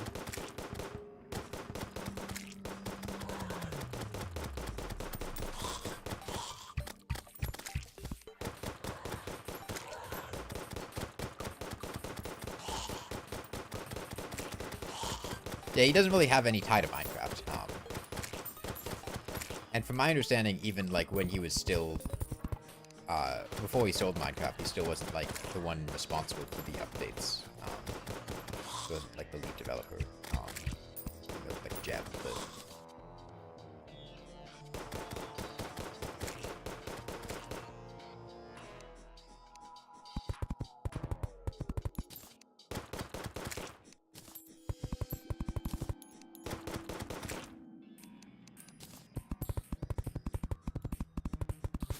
Elaborate on Notch sucks. I mean, I don't remember the exact details of Notch sucks. It's been a while since I've gone through the things that he's done.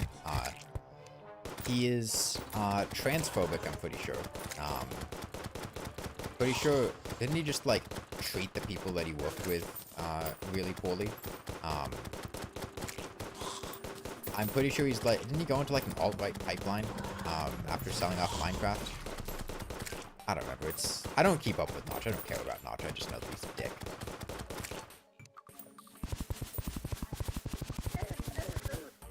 This was something that was established based on things he had done, like, years ago, and then I never bothered to continue thinking about it, because it's like, oh yeah, nah, Notch is a dick.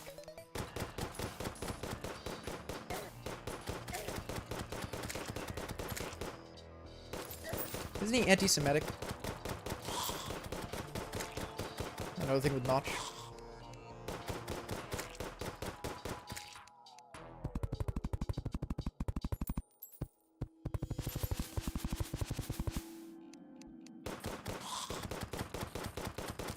Pretty sure he just said he's a Nazi at one point. Yeah, that sounds like something Notch would say.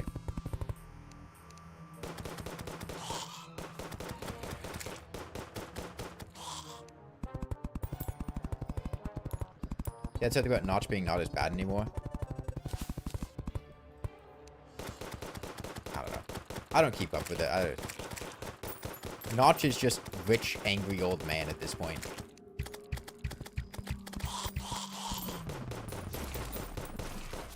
He's not involved in Minecraft. He has no... Although, didn't he say he was going to start... Didn't he, like, announce that he was making Minecraft 2, but he couldn't legally call it Minecraft 2 because he doesn't have the rights to Minecraft, but it's going to be very similar, like a spiritual successor to Minecraft. Didn't he announce that sometime, like, a couple months ago? I'm sure that's going to go fucking fantastic for him.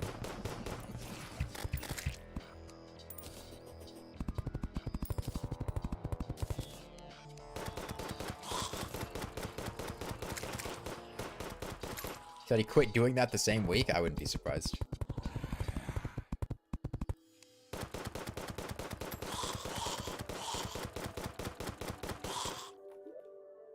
Your Medusa 400 deaths? Damn.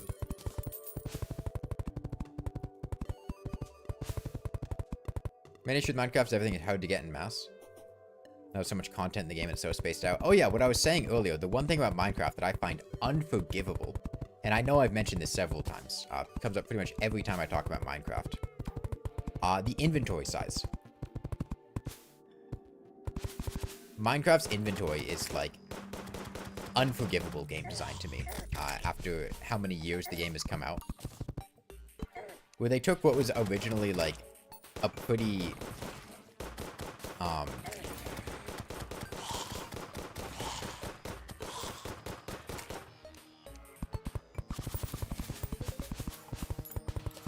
you know, a not very generous inventory to begin with, and then added a shit ton of new items to clog up the inventory, and basically have not improved the inventory in any way. Yes, sure, there's, like, endgame shulker boxes, and you have, like, your offhand you can hold things in. But I'm pretty sure besides that, Minecraft, like, I guess you have, like, 4 saddlebags, but you're basically stuck with the exact same inventory and the exact same stack size limits that you were, you know, 13 years ago. And the obvious comparison to Terraria, Terraria both expanded the size of its inventory, the size of its chests, and stack sizes went from, like, 30 to 10,000. Or from 99 to 10,000. Or from 999 to 10,000. And you added quality of life stuff like quick stack to nearby chests, and just, like, so many features that make the game, inventory management in the game so much better, so much quality of life stuff that Minecraft has completely lacked. Yeah, I've never gotten to the point of making shulker boxes in Minecraft.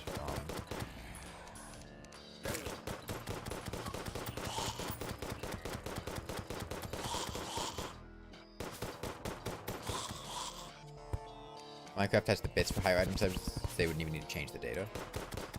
Yeah. Like, even just go from 64 to 256, right?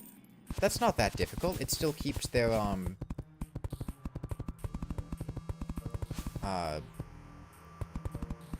their bit theme going on. Where instead of, what is 64? 4 bit?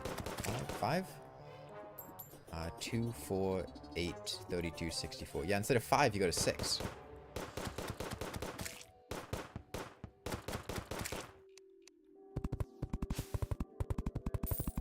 Oh, 64 is 6? Right, yeah, because 1 is, yeah. Sorry. So 6 to 7.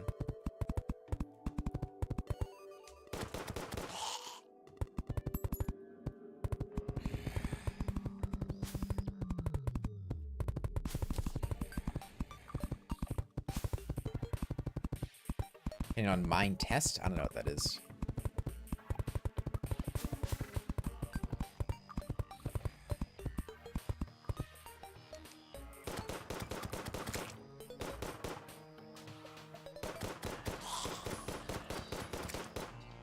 Yeah, right. 8. Gotta go with 8. 8-bit. I'm distracted. I'm, like, dealing with Primeras and shit. I got other stuff going on. I can't do math right now. What's a bit? It's basically memory. It's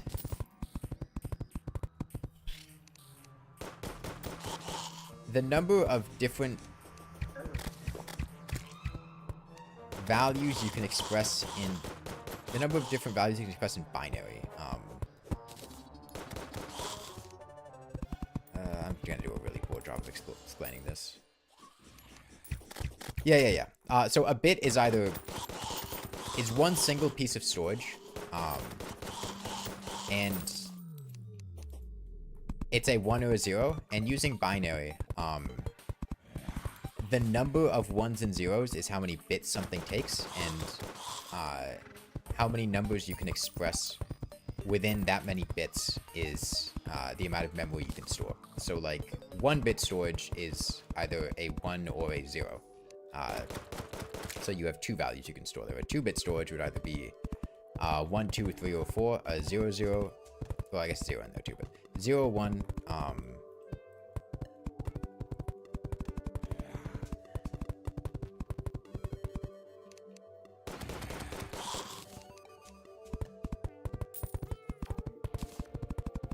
Nothing's really showing up here.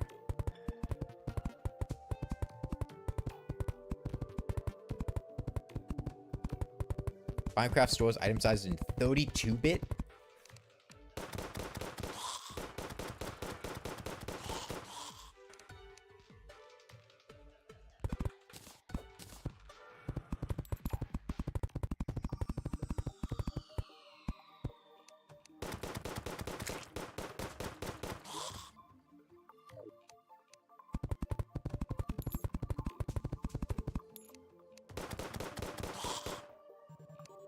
Looks like a pretty decent arena for Torch God.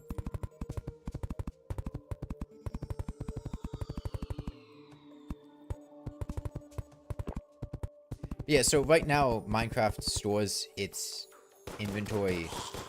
There are 64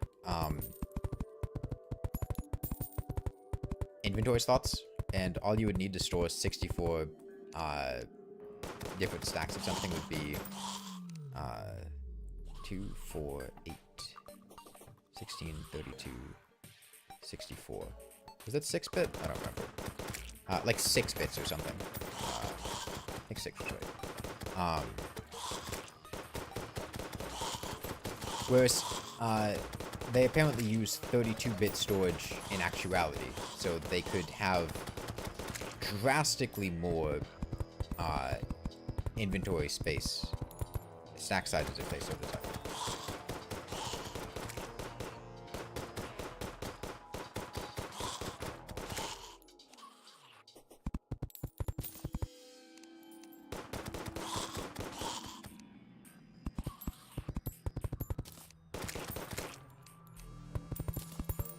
Does the bits have something to do with the world ending 2.147 billion blocks out?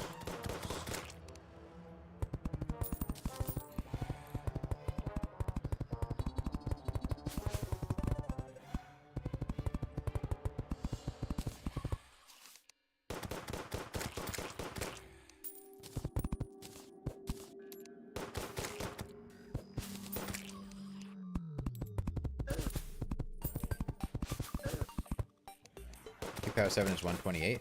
Yeah. We've established that.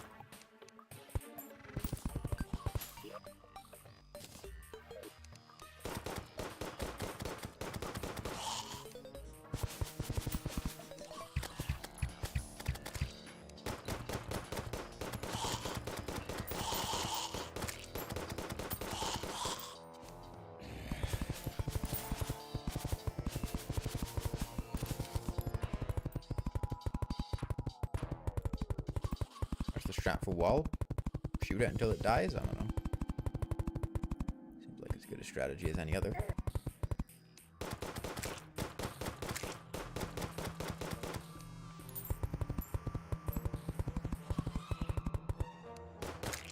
At this point, I'm more concerned about hard mode. I'm sure the wall of flesh will go fine.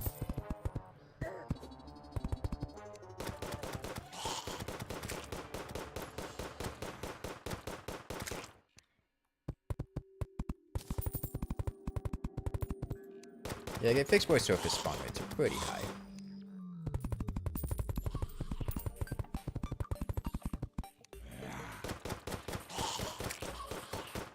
That's also why it's so important we do this in pre-hard mode, because if we were doing this in hard mode, these spawn rates would be ridiculous. Or, sorry, not the spawn rates, the enemies that are spawning. The spawn rates would be the same. We'd be getting hard mode enemies, corruptors, clingers, ichor stickers in the Crimson, which is awful. Ever found an ichor sticker in an open area? If you've been to the surface and get fixed to the Crimson, you have. It's not a fun time.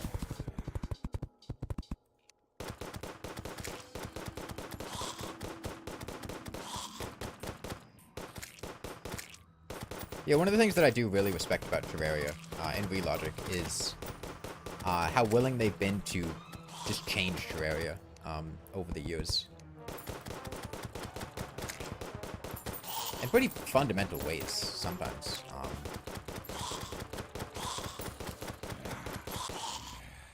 Pretty large graphical overhauls. Introduction of an entire new class. Pretty much the introduction of a progression to the game, and a,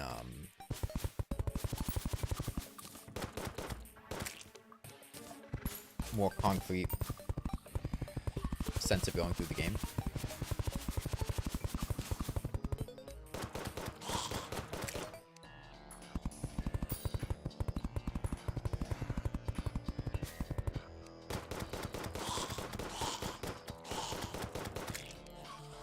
Or even just recognizing that decisions they made in the past were bad and changing them, I think is another great thing that Terraria does.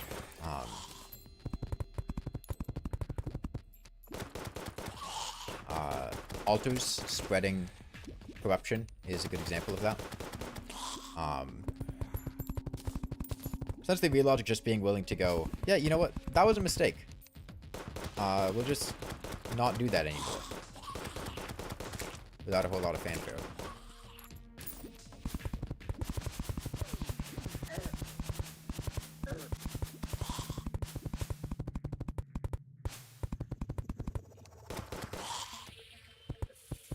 Would be the Technoblade of Terraria. I don't really know who that is. Like, I know that, like, died of cancer, but that's about the extent of my knowledge of them. So I couldn't really tell you that one.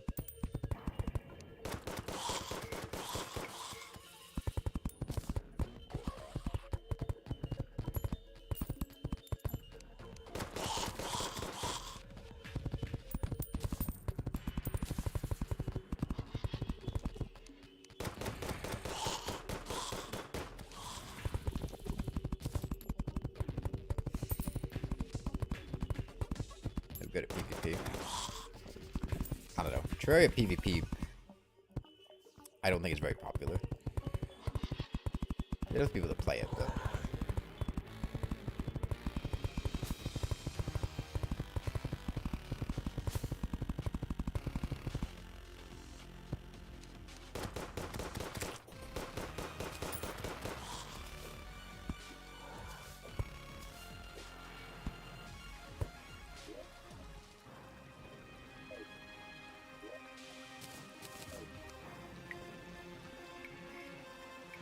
Terraria really isn't balanced for PvP? It's not.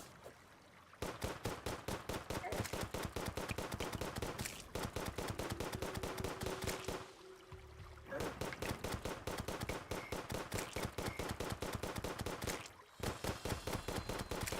don't think you'll really find anyone contesting that.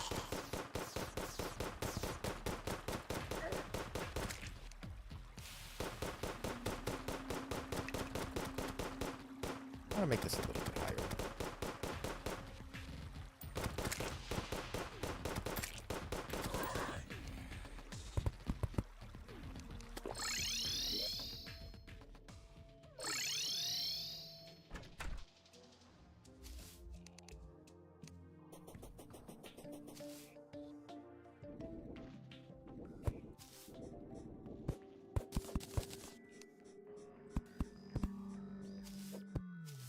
Oh yeah, Terraria was not designed with PvP in mind. I'm gonna just make this a little bit higher. Maybe up to like here.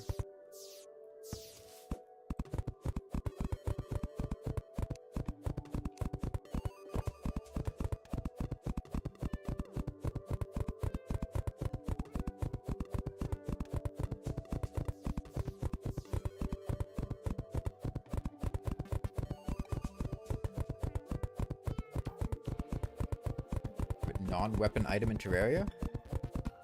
I like the strong insignia. Strong insignia is pretty cool.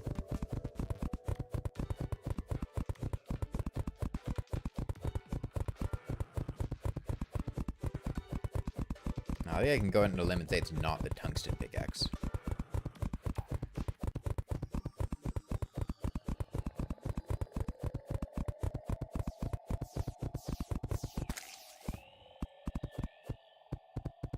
Terraria PvP would be much better using player environmental hazards as placing environmental hazards in PvP. I know some PvP minigames that'll do that. Can stars kill players in the seed? Yes.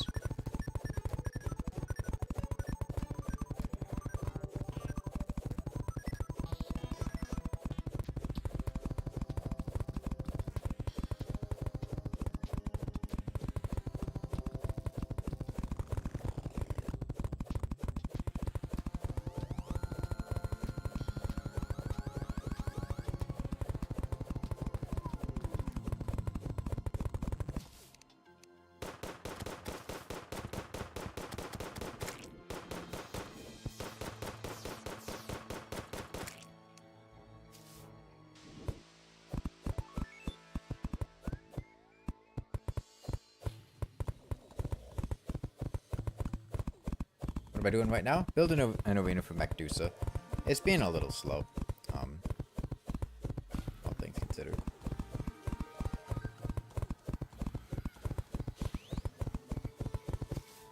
But, I haven't done this for a very long time, so I'm erring on the side of caution and making it significantly larger than it needs to be.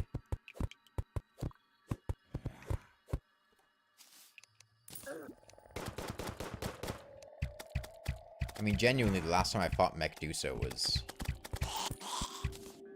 like, actually fought Medusa? Just in an actual run, fighting the boss. Probably the last time I did hardcore Get Fixed Boy. It was like 2.5 years ago.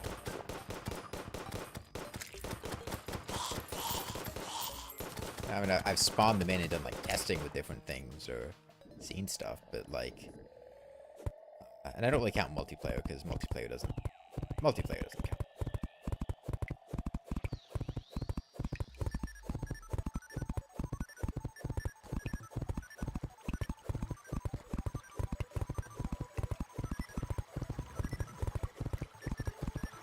There's any major cheeses in these runs? I don't have any plans to. I mean, I could. I have cheeses for all the, for the Woody bosses that I've come up with, but I do perform Medusa. I don't find it.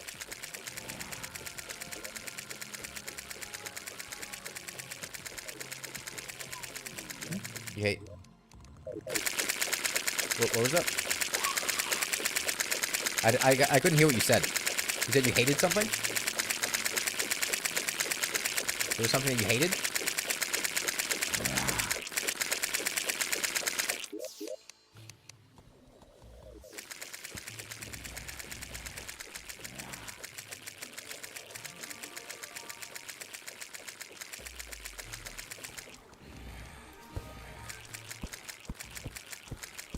Can't imagine why you hate that sound.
What's your least favorite pre-hard mode and hard mode boss? I don't know. You're excluding Deerclops and Queen Slime. Like, you might as well just ask, what are your second least favorite?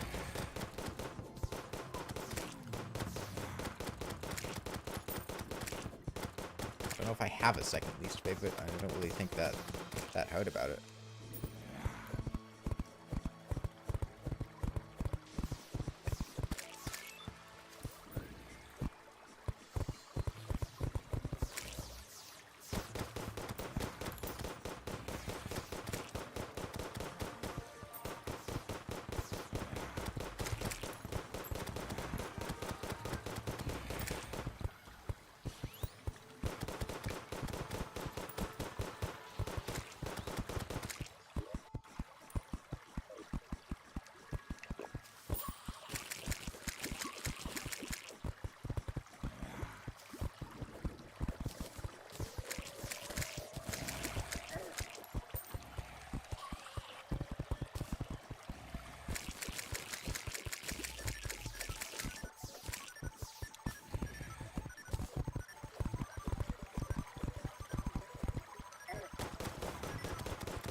Really annoying section to get through.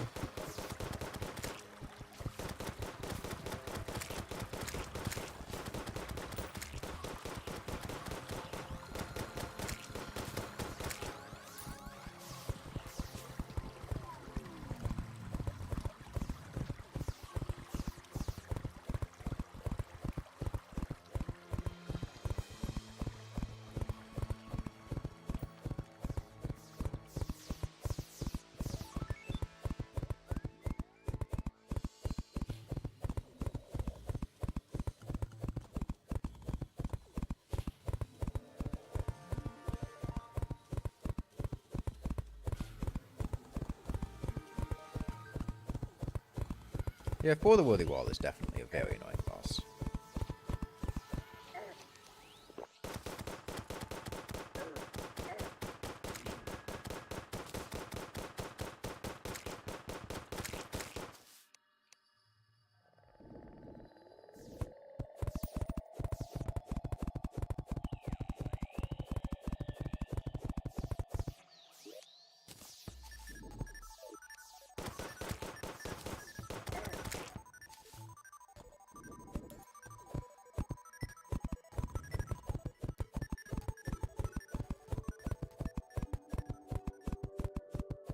Hey, good afternoon, Whoop. I hope he's doing 104 damage as criminal. No, they do like 160 damage. We just have defense.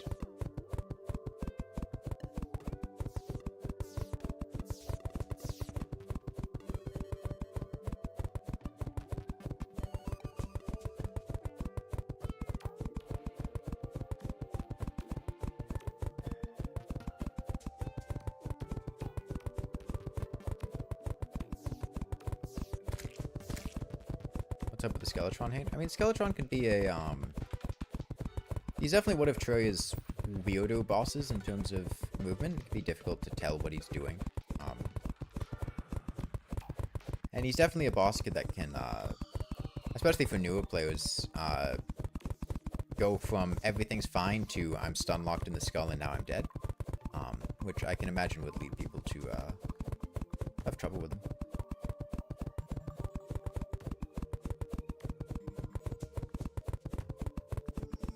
It's definitely not choosing younger siblings and their classmates to love Minecraft and they're under 10. This goat skull will ruin the incentive to play expert mode if the player is skilled enough. What? I don't understand the question. Does goat skull ruin the incentive to play expert mode? What? I mean, goat skull's good, but goat skull's not like... It's just a unicorn mount that can drop from the wall of flesh. How would that ruin the incentive to play expert mode? What? Like, all that getting a goat skull does is,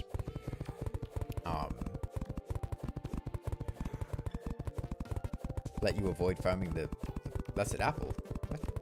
What? What's the Skeleton Prime strat on Legendary? Okay, you've got a couple different strats. There are two main ones. The first one is to line the ground with blocks that can't be blown up. You can take Dungeon Brick and just put them on the surface. They can't be blown up anywhere in the world, surface included. You can take hard mode ores. You could also make lines of platforms and put chests on them, because then they can't be blown up. I don't like that strategy. Usually I'll just make a big arena and then just kind of deal with the platforms getting blown up as it goes around, because I can't be bothered to make blocks that can't be destroyed. But that's generally how you deal with Skeletron Prime. Watch the sky platform thing. I'm using this as a Medusa arena. I'm doing the same thing I did the first time that I did Hardcore Get Fixed Boy, which was also the last time that I fought Medusa, which was like 2.5 years ago. But basically I'm going to Gravitation Potion to the ceiling and use Dune Rider Boots. And then loop between Dune Rider Boots on the floor and Dune Rider Boots on the ceiling for a large speed buff. This is more than enough space. I don't feel like getting more sand blocks. It's mud.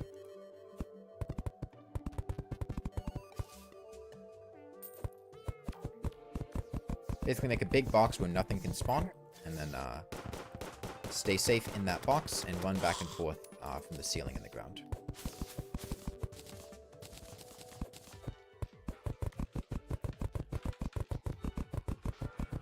Goat Skull is Master Mode? Yeah, it's a 25% drop from the Wall of Flesh in Master Mode. It's the Wall of Flesh's Master Drop.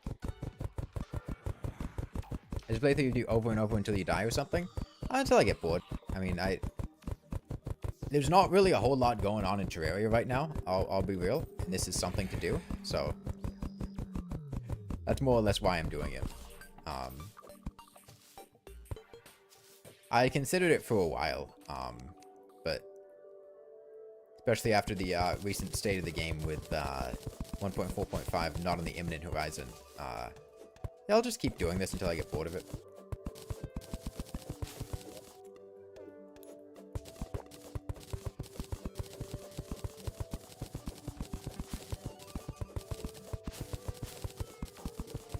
Yeah, the thing is, I don't really die. I mean, this is the first time I've played Terraria in this playthrough. Several months. And it's going about as well as when I did my first run. I mean, I haven't really... I know a couple times I came kind of close to dying, but it was more of a controlled close to dying than a, oh shit, I'm about to die. What have you missed? Not much, mostly just arena building.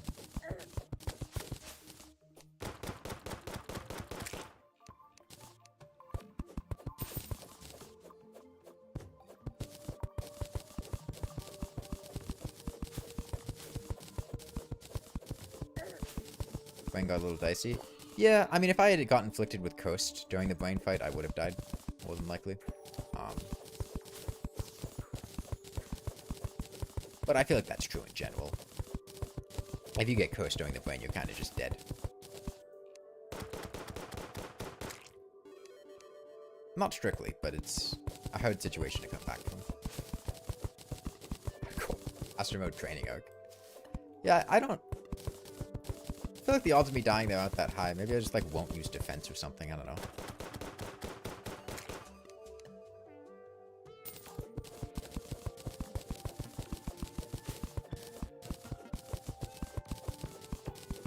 What stockings am I on right now? I don't understand the question. You're asking, like, socks?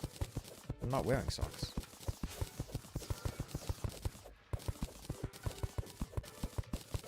Thoughts on Moonlord? I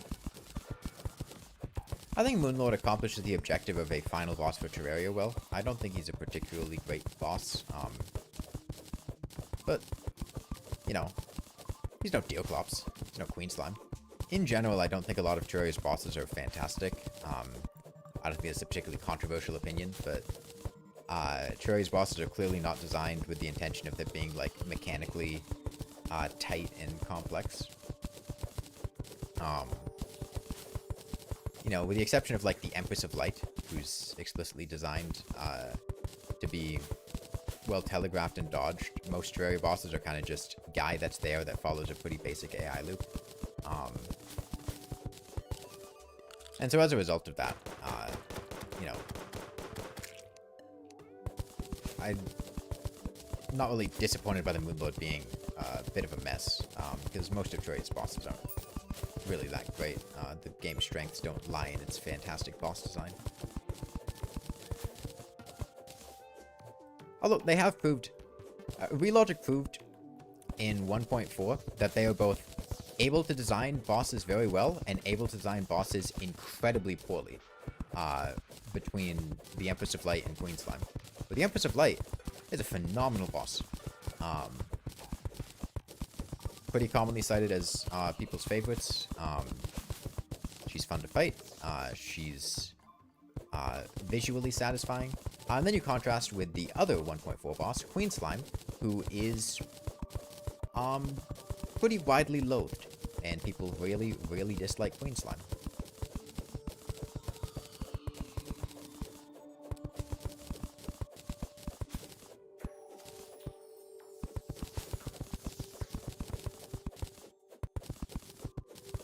And I feel like the previous boss they added... Wait, no. The next boss they added, don't start with 1.4. Deerclops kind of laid into that, where Deerclops is like 80% a great boss fight, and then they ruin it.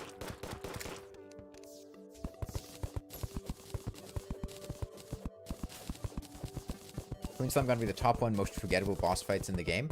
If you don't count mini bosses and event bosses, yeah, I would agree. King Slime kind of forces himself on you through slime rains or random spawns. Like, you'll see King Slime eventually. Queen Slime, if you don't go out of your way to fight her, you won't end up fighting her. And there's not really a whole lot of reason to fight her. Her armor set is mediocre. The Blade Staff's good. If you're not playing a summoner, there's not really any reason to fight her. The mount's fine.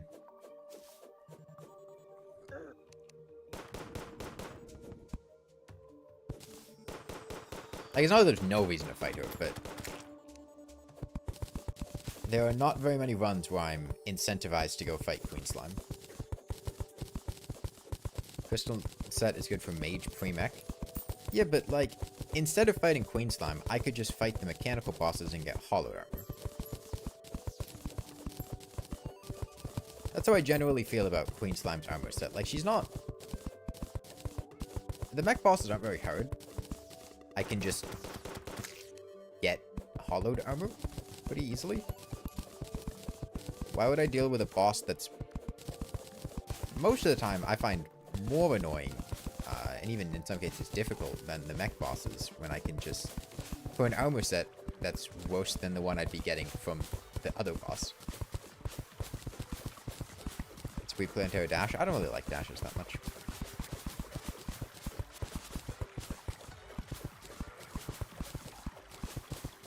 To me, that's a downside.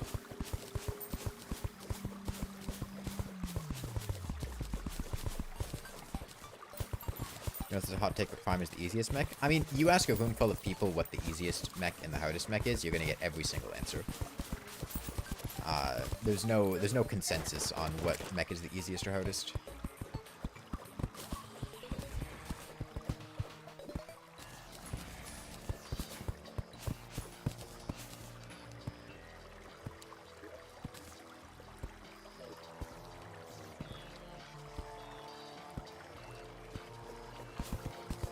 How often do I fight Empress of Light?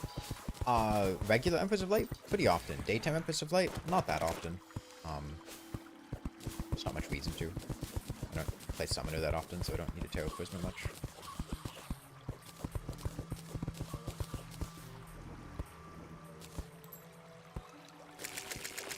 Now, granted, I have effectively fought the Daytime Empress of Light more than most other people that have played Terraria. I probably have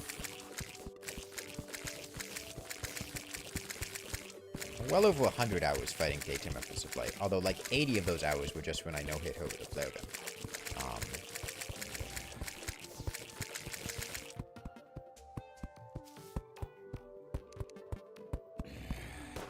Yeah, I don't generally fight the Empress of Light. Daytime Empress of Light that often. I mean, I don't generally play Terraria that often. I'll be real. usually it's just like when I stream or do a Terraria challenge that I play Terraria, and I don't stream Terraria that often, especially recently. It's just there hasn't really been new Terraria stuff coming out. So I feel like I haven't really had much to do in Terraria.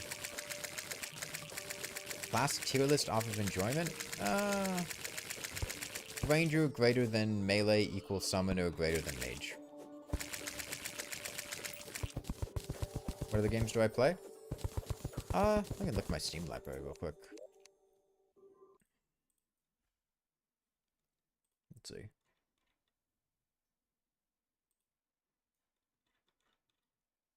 I've got the 100 hidden games, obviously.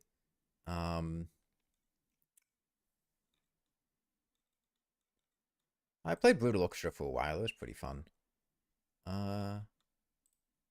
Celeste, I actually haven't played that much Celeste, but Celeste was fun. I like Darkest Dungeon. Dead Cells is fun. Played a good amount of Don't Starve Together, but usually with friends. I haven't played it since December. Played the finals for a while with friends, but haven't played it in a fair bit of time. I like the Master Chief Collection. Hollow Knight's fun. How much time do I have in Lethal Company? 50 hours, not that much. Nuclear Throne's fun. I've been playing Phasmophobia with friends a bit. Not recently, but it was fun getting into that. Played a little bit of Repo. I played a good amount of Risk of Rain too. Played a good amount of Risk of Rain Returns. I've been meaning to do more Risk of Rain Returns. I just haven't gotten around to it. I've been playing a lot of Civ 7 recently with friends. It's been pretty fun. I enjoy Slay the Spire a lot. Played a good amount of Stardew Valley. I mean, I have 5,600 hours in Terraria. Did that XCOM 2 playthrough recently. That was fun. Been playing right through XCOM Unknown. About 200 hours in each of those. And then Rainworld, of course.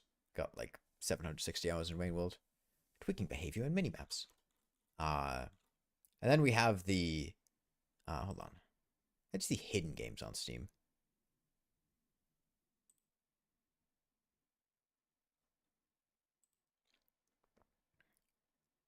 I don't remember, but I have all the like incredibly shitty games that I bought for like the couple of videos that I made where I bought like the 25-cent games on Steam sales, like 50 of them. I'm just sitting on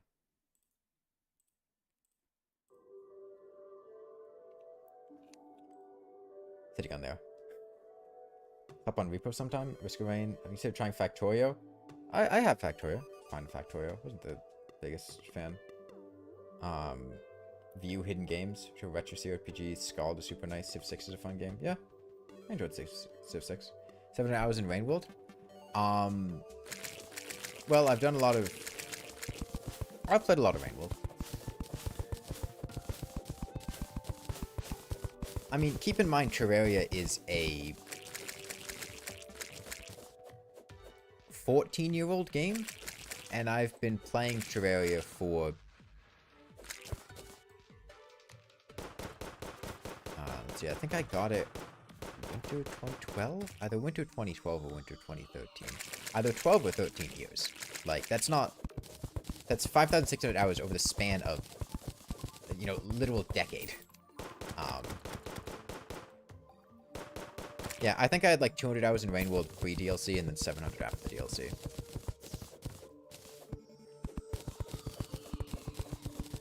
DLC meaning Downpour. The Watcher did not add very much content.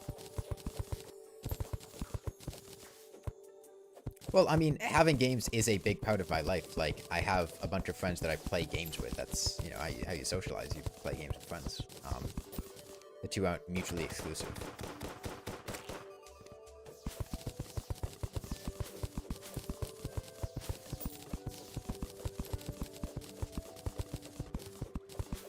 Thought Rain would be a game you really love, but it hasn't really clicked with you yet. It's not a game for everyone. It's a very specific experience. It's one that I really like. It's one that I know a lot of people really like. But it's also one that some people are going to play and be like, damn, I don't like the way this movement feels. It's weird. It's clunky. I don't like how difficult everything is. The game's not telling me anything or whatever. Hey, we don't talk about the Watch. We only talk about Downpour. Also, I had noticed...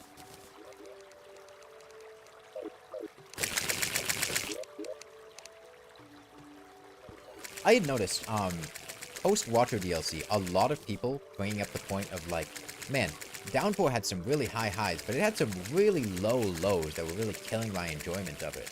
And I feel like, you know, the Water also has some high highs and low lows. Like, did we play the same DLC? I don't remember Downpour having like really low lows that made me not enjoy the DLC. The only time that I really reflected on Downpour and was like, you know, I don't know if this was... I feel like there were some things that were a bit, you know, negative about the DLC. Was like a year later when I was making a retrospective video on the DLC. When I was playing the DLC for the first time, I fucking loved it. I couldn't stop playing. I loved everything about it. I mean, some of the writing in Spearmaster's campaign is really the only thing that I think made me go, this is a little bit silly, but it didn't kill my enjoyment of the game. It just made me go, okay, wow, we're going down this route. All right, let's go.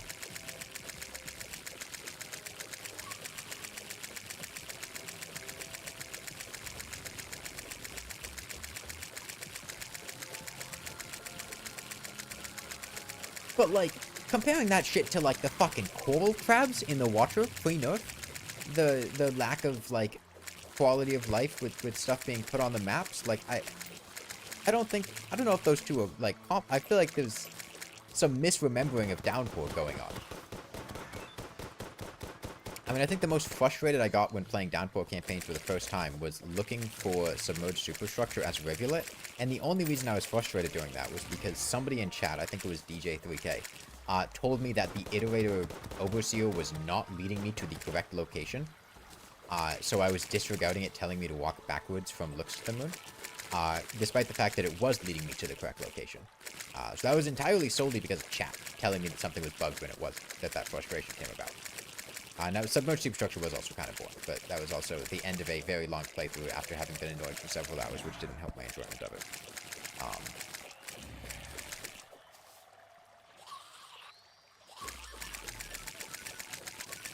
Is the only way to get Purification Powder and get Pixel to shimmer into Evil Powders? Yes. Are Water Crabs worse than Jungle Turtles? Yes. Easily. Although they nerfed the Water Crabs, so I don't know how that actually, affects them now. They're supposedly much more, they're easier to move, and if they stun you several times, they're supposed to move without, staying still. Move without staying still. Good words. I really like Rain World, but you don't enjoy playing it, movement doesn't feel good, and you don't get a lot of opportunities to practice movement without consequences because of the timer. Well, if you want, Temp, there's a remix setting in the remix menu where you can adjust the rain timer globally to give yourself more time before it rains. It's an accessibility option. Could be something to consider if you don't enjoy the presence of the rain timer and just want to hang around in the world.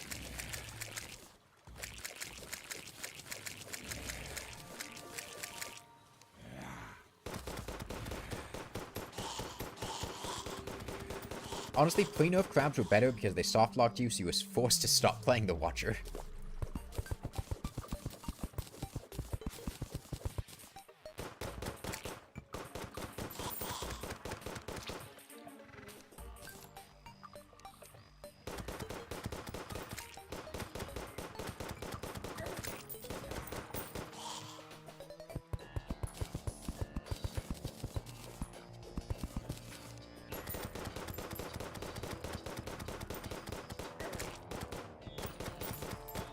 Yeah, I mean, I would not have made Heroes a strange energy for Terraria.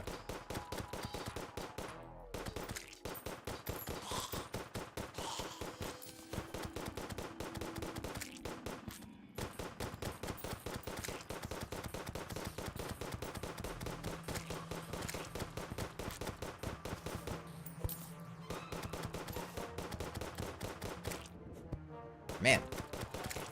Blood Moon spawn rates. Plus surface.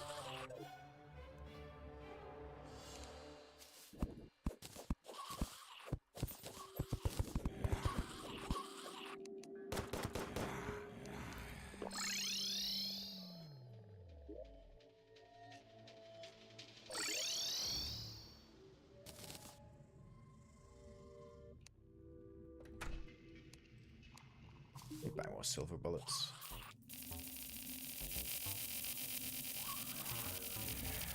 Yeah, you can't go wrong with Industrial Complex.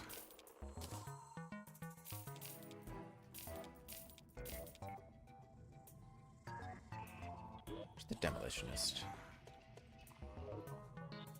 Up there? Let me move him somewhere more accessible. Put him here.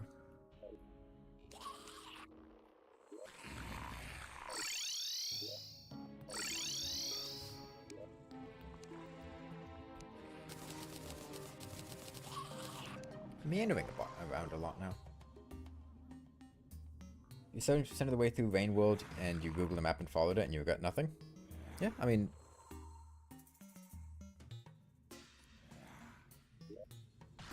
Yeah, Industrial Complex is like the central Rain World region.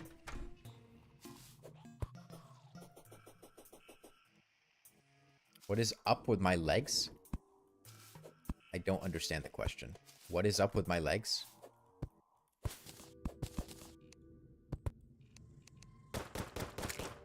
That's one of the worst pickup lines I've ever heard.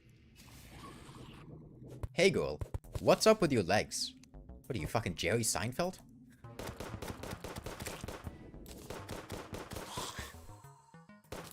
What's the deal with airplane legs?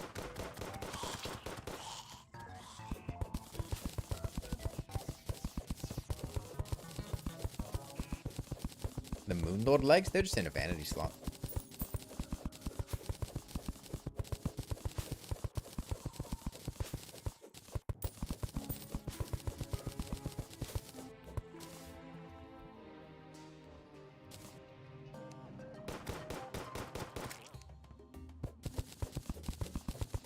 They only exist in the Drunk Seed and Get Fixed Boy. They have a 1 in 15 chance of spawning in any chest. In those seeds.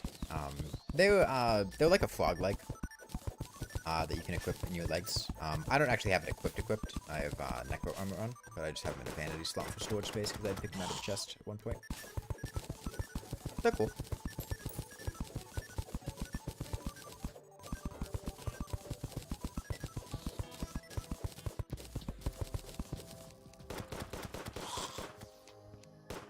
Missing 3 Terraria achievements?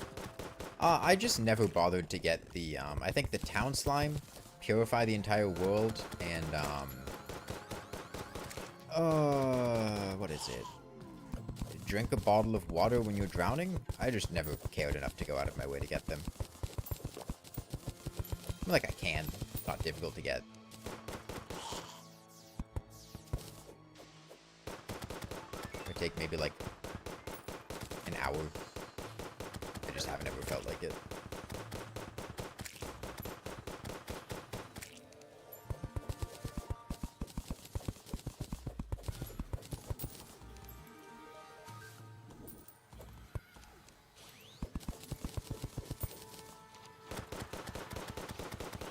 I mean, I can get them, I just don't really feel like it.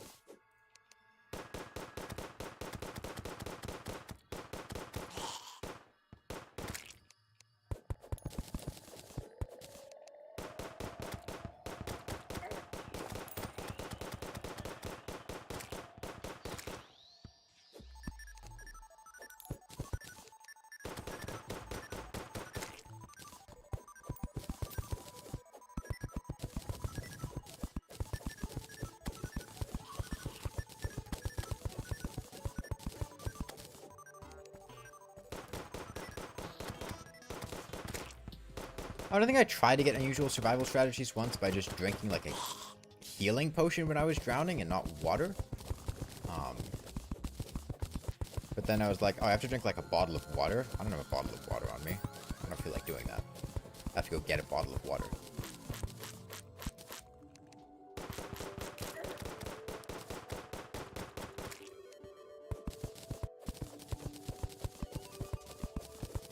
Gotten past 1 hibernation gate, you bought a creature that makes me jump higher to the hibernation vault, even avoiding spoilers. Terraria is the only game you actually enjoyed doing all the achievements. He's hate fishing, but your beloved Armored Cave Fish seduced you back. I don't care enough to get Armored Cave Fish. I mean, like, maybe... if I'm in, like, a really high-stakes situation. Like, I think I fished for it the first time I did Hardcore Get Fixed Boy, because I was really... nervous about dying. But I'm not going to do that here. I mean, I don't see any reason to.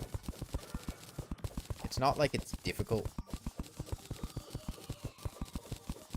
I mean, the thing is, an armored cavefish, an endurance potion, is unlikely to actually change whether or not you die. It's a 10% damage reduction after defense applies, which, like, is taking less damage.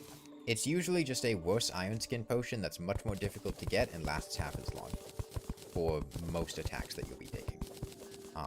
Assuming you're on Master Mode, and you have Master Mode defense effectiveness. You would need to take 80 damage from the attack after defense for it to be equivalent, or better than an Iron Skin potion. And most of the time you're getting hit, you're not getting hit for 80 damage.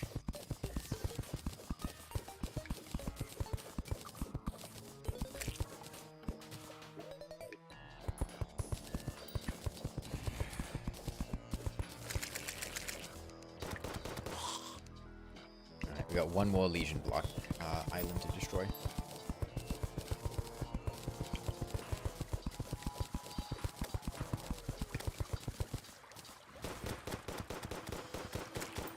And yeah, I mean, the endurance, like, there's zero downside to using an endurance potion, except for just needing to spend the time to fish them up. I see them as kind of like life force potions. Like, honestly, if I'm in a situation where life force potion is going to be the difference between dying or not, I'm probably dead anyway. Like, yeah, it's good. It will help, but, like, I usually don't get in a situation where I'm going to be dropping to the point where the life force potion is going to help anyway. If I'm being, like, really overly cautious, sure, maybe I'll get it, but I just don't like spending time fishing.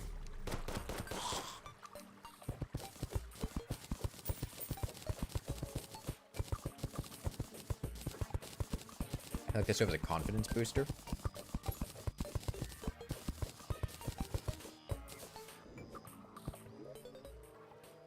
Okay, now we just have to get rid of this one island. And cover the place in lava.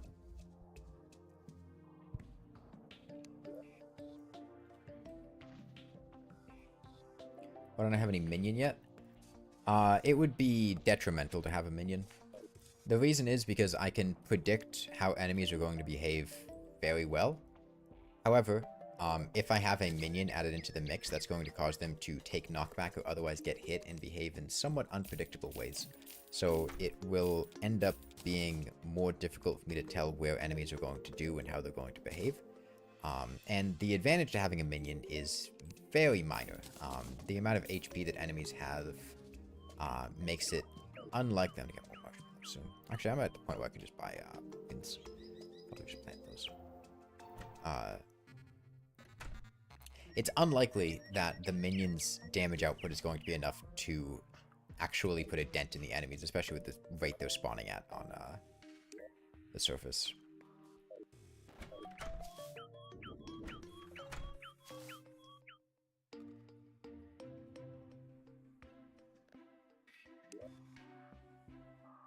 Now, thank me for being good background noise when you're doing grinding for a game. P.S. What do you think of Roblox?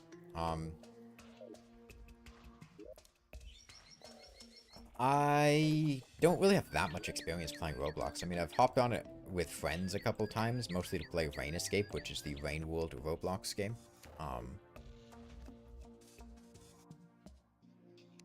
don't really have strong opinions on Roblox.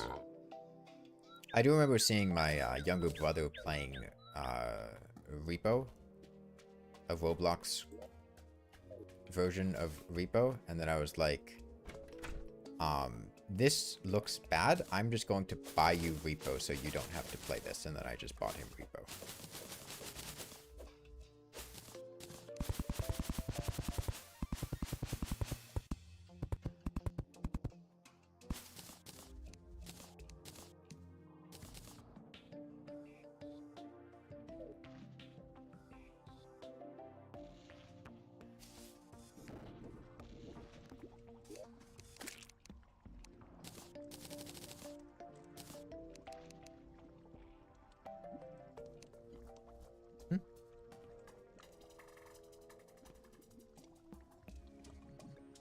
What?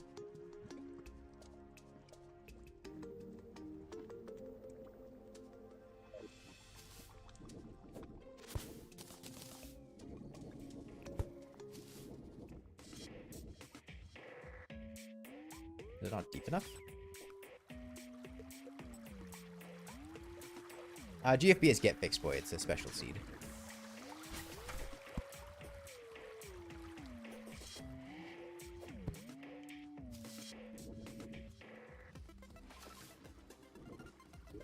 I guess it just wasn't deep enough. Okay.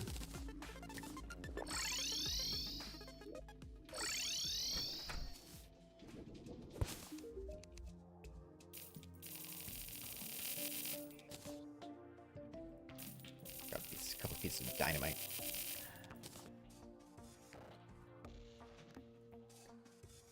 Okay. Do I need you anymore?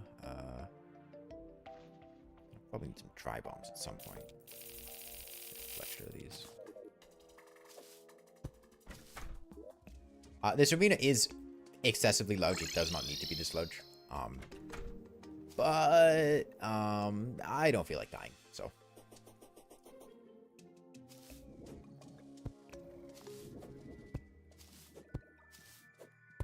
I mean, we spent a while getting here.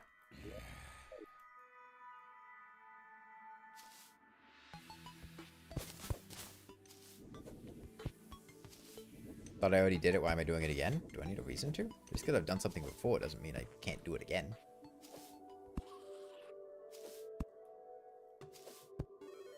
How big is the arena? Slightly over half the world.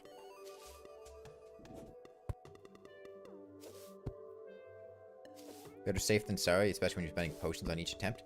It's not the potions part, it's the dying part that's more concerning. Potions are easy to get. And wall the bottom floor to block spawns, and I'm going to put lava on it. That's what the lava bombs are for. That's also why I put a hole in the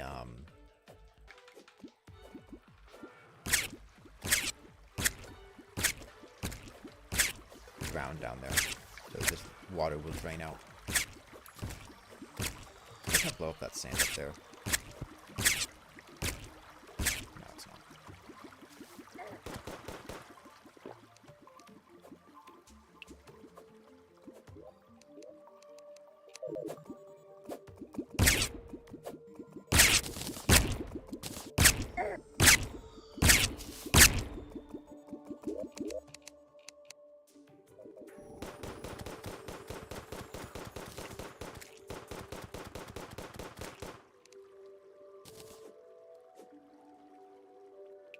Well, the sound is Queen Bee Lover breaking for a second. It is the same sound that a Queen Bee Lover uses. Same thing as the enemy death sound for a lot of enemies, like bees. You'll remember that sound when I threw grenades at bees. Damn it. I gotta fix that now. Alright, it's gonna blow up directly underneath me.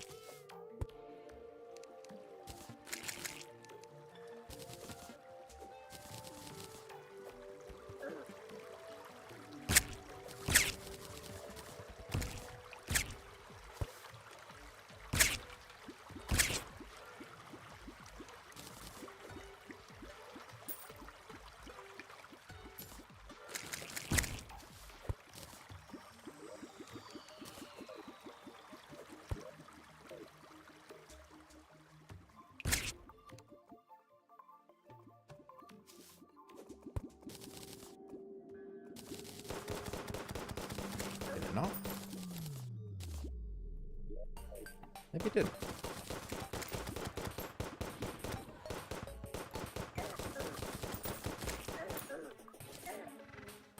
I guess it didn't blow up down here. That's convenient. Okay, I'm going to save and quit to settle this liquid.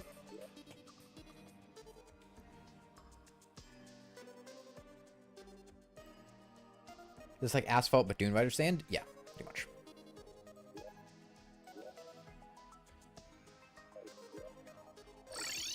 Final piece of the puzzle comes in the form of these lava bombs.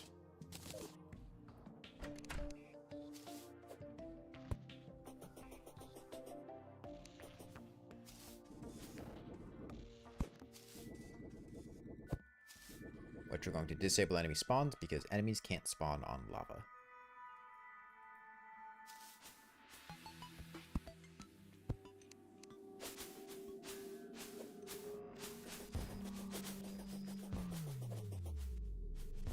Now, it won't work perfectly until we get into hard mode, because we need to be able to break those altars in order to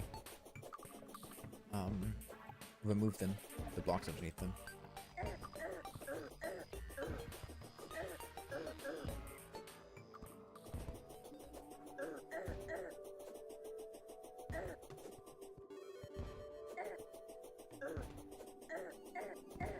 Oh, the beach house is a dinosaur with a hat.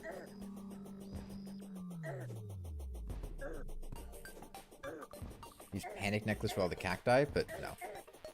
Yeah, no, the spawns are what I care about. Plus, you might be severely underrating how fast Dune Rider boots are.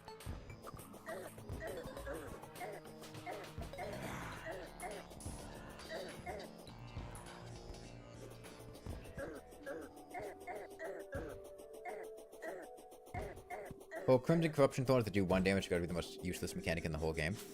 They don't do 1 damage. They do like 10 damage or something. Yeah, they're annoying. They only have any actual danger in the very, very, very early game when you have like 0 defense.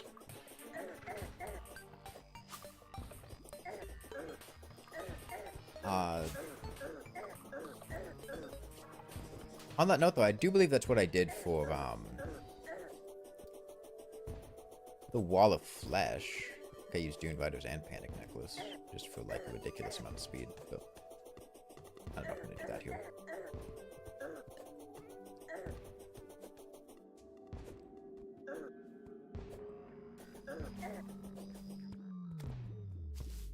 Yeah, the idea is we're basically doing all of the preparation we're going to need to for the rest of the game now. And hopefully... here, let me settle these liquids again. Once we get to hard mode, we can kind of just go, you know, point A to point B.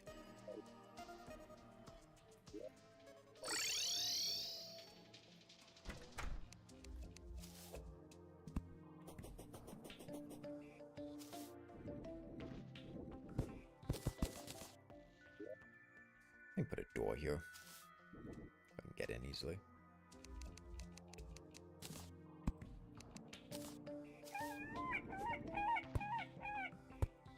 I do need to lower this lava level. Actually, no I don't. No I don't. We're good. Yes, so now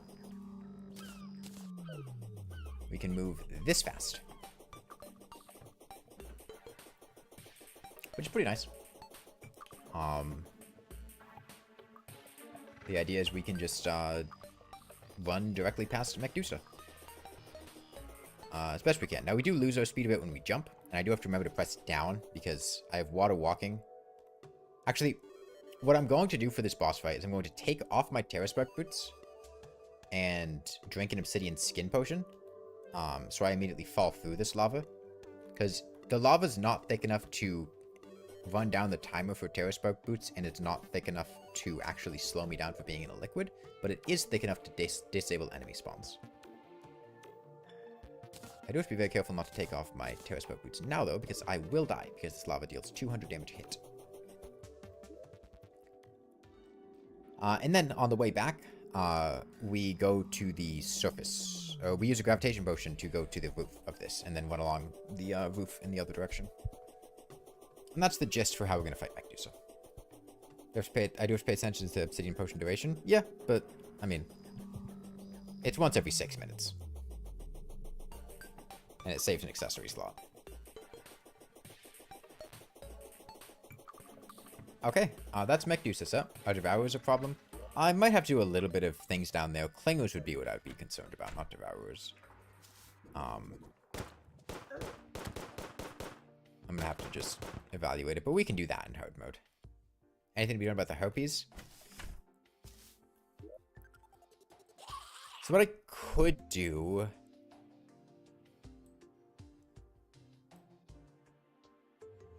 You're completely immune to lava. If the lava is thin, then Terraria boots give you complete immunity to it. You only have the timer run down for Terraria boots if the lava is thick enough to actually count you as being inside of it. There's a thickness level that matters. Thin lava, you can just stay inside.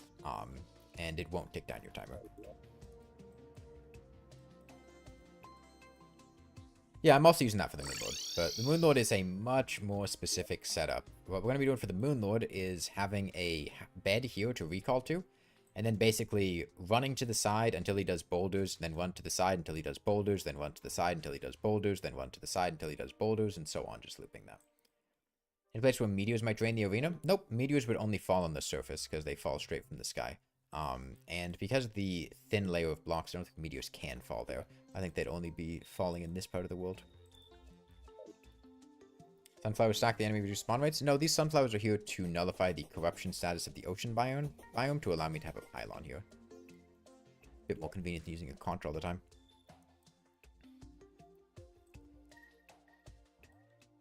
Right, last stop is Plantera and Golem Arena, which should be significantly faster to get done. 214 dynamite's probably enough. I'm gonna make a jungle pylon. Gotta get to the temple, which is here. Let me go ahead and get all of my buffs. We'll take Spelunker, because why not?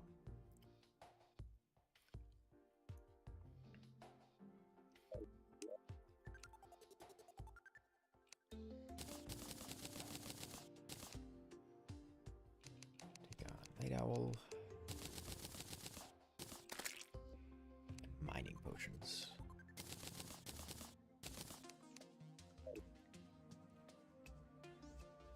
My normal Terraria runs. Mine's 20-something hours.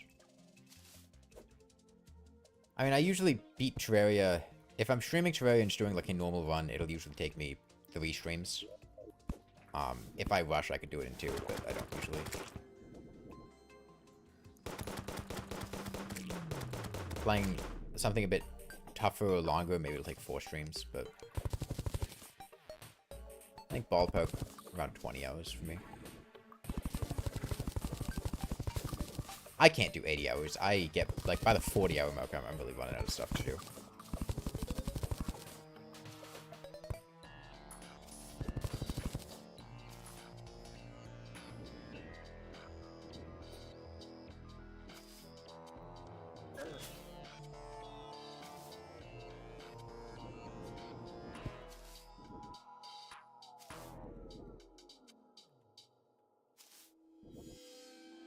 I think it's just as you play Terraria, you learn how to do things very efficiently, and as you get very efficient with doing things, you just naturally play the game faster. And I am very efficient at mining, and as a result of that, I tend to blow through a lot of the gearing stages very quickly, and then just kind of, you know, bosses. I'm going to stream for? I don't know. I mean,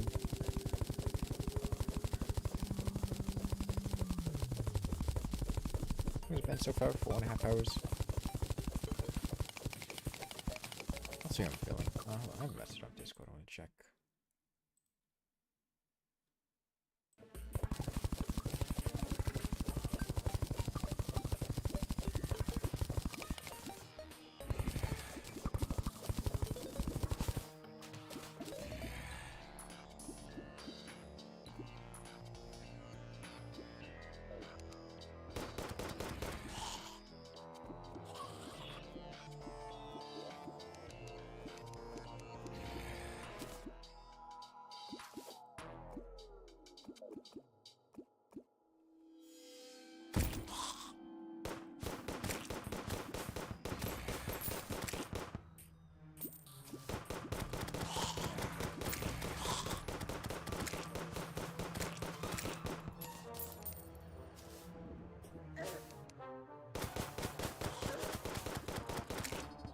I don't know the exact specifics of meteor spawning, but meteors should not be able to spawn on this arena.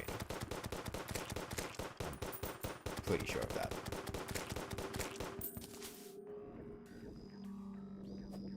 And even if they could, it would be pretty easy to fix it.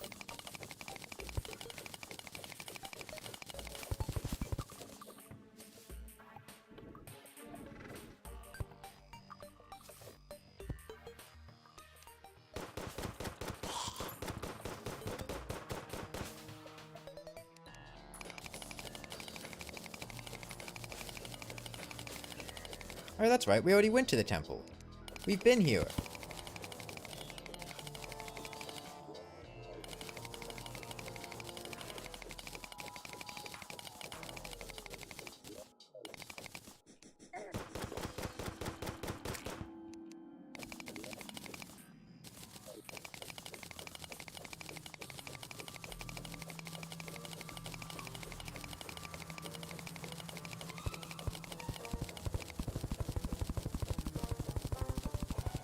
What's the best world type?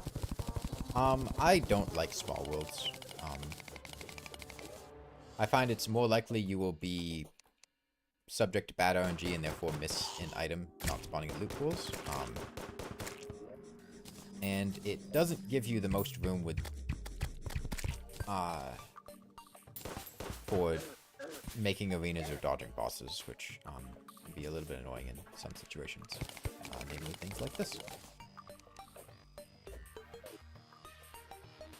If I get the Rod of Discord, I just throw it in the trash.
You guys done?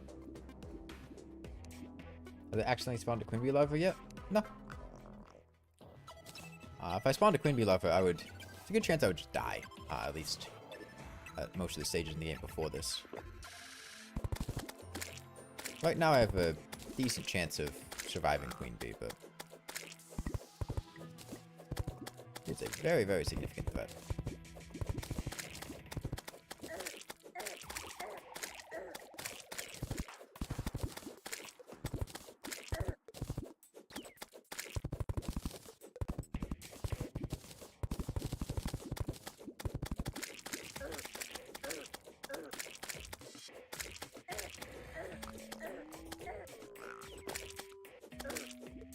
Find where the actual altar is. I think it's going to be over on the right side.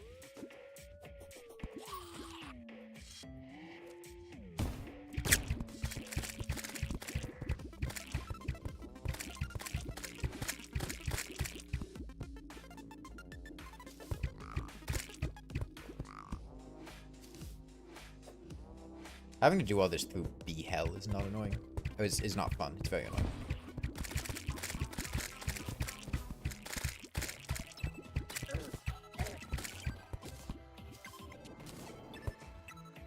Yeah, okay, we gotta get to the right side.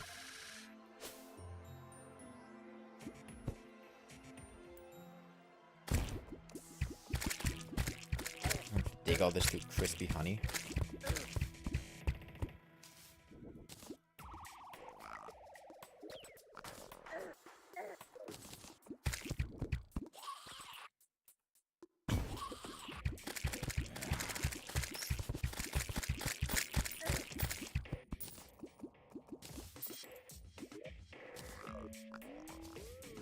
Am I re-logging if a larva breaks? No. No, saving and quitting is for cowards.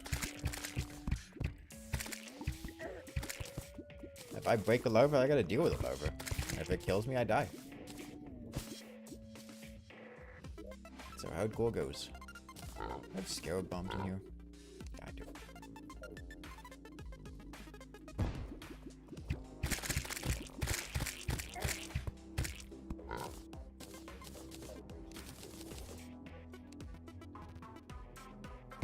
save and quit twice? Yeah, that's save and quitting to settle liquids, not to avoid what would kill me.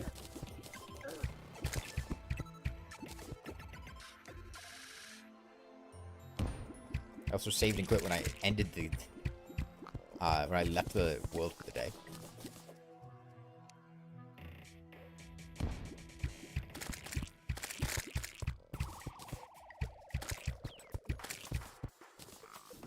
Good world gen.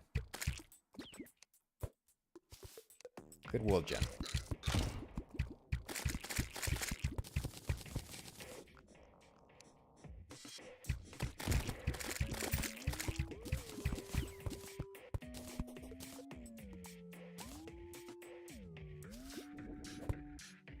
Man, the temple is so big in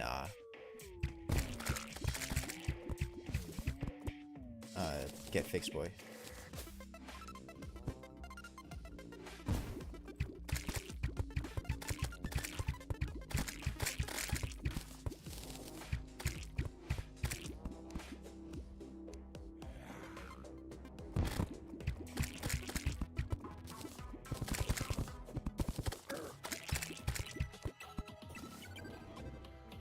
Still going?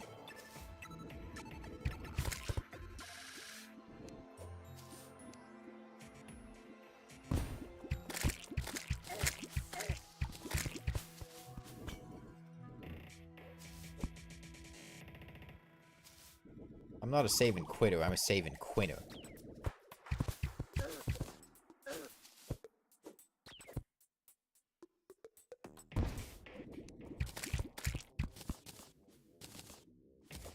Okay, surely that's the room right there.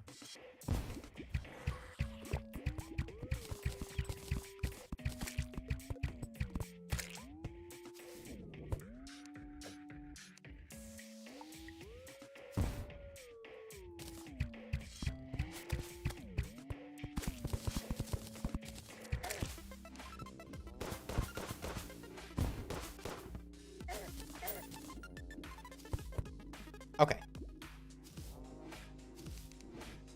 Go ahead and make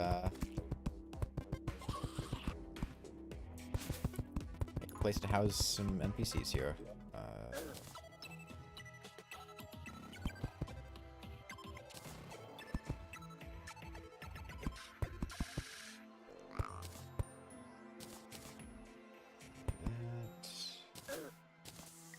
Give it some spice.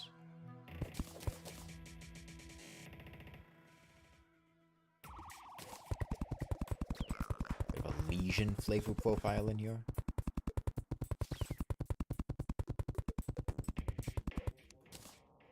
Toss in some wood.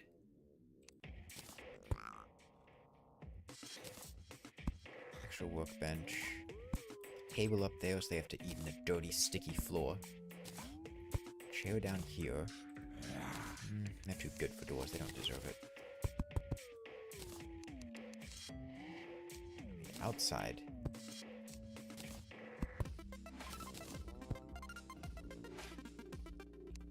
They need extra doors to protect them from invaders.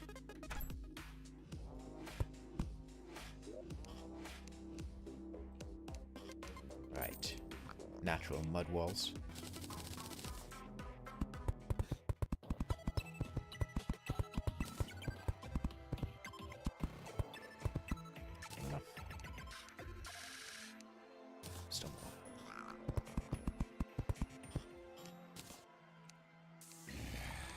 Okay. You build houses with dirt bombs?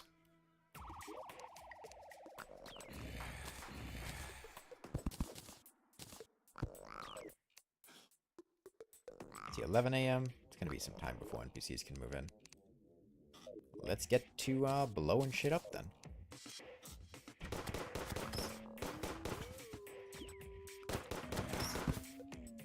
Jungle Bat banner. That's nice.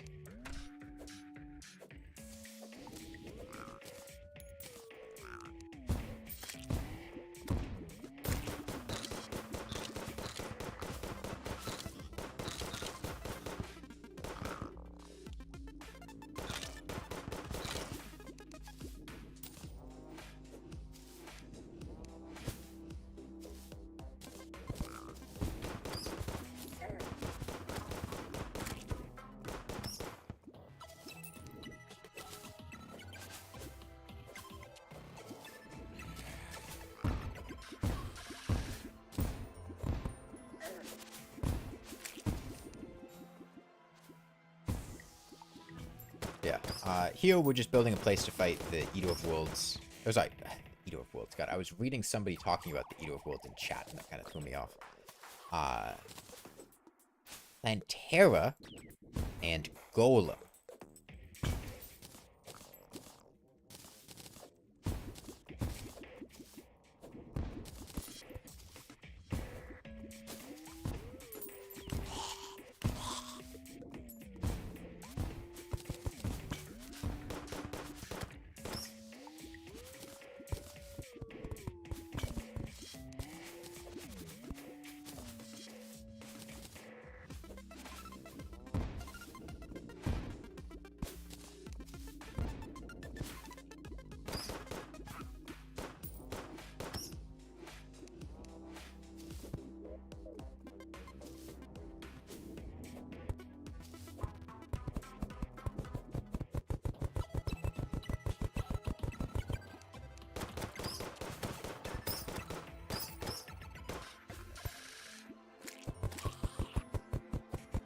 Want to go to the hospital?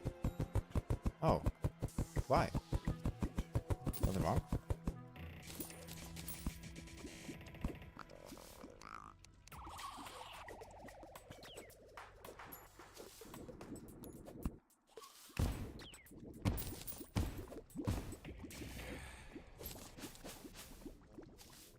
Oh, for school.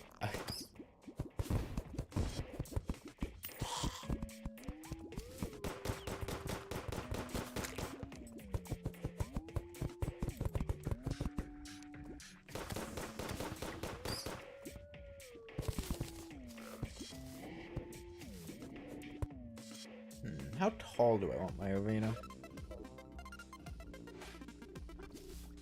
That's a decent height. Oh, a little deeper.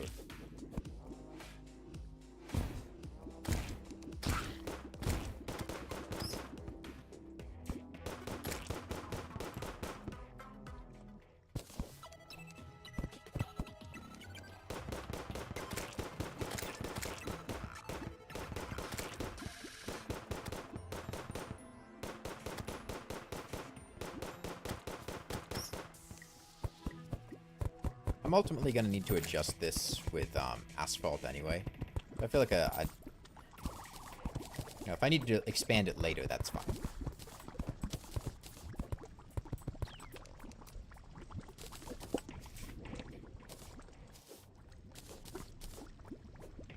This should be good for now.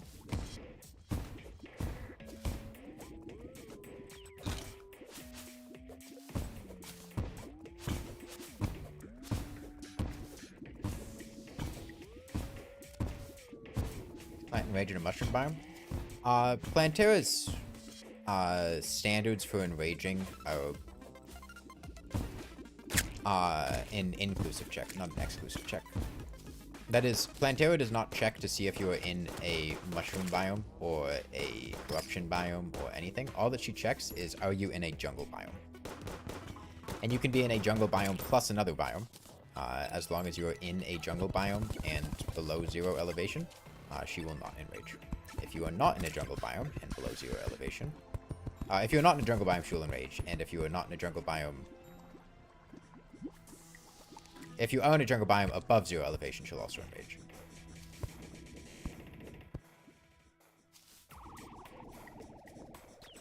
How do you have such a chill voice? Did I do anything for it?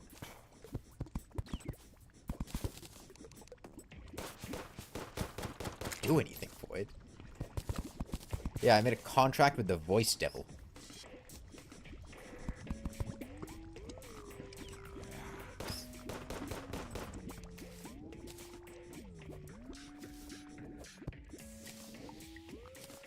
What made you wear glasses kind of question.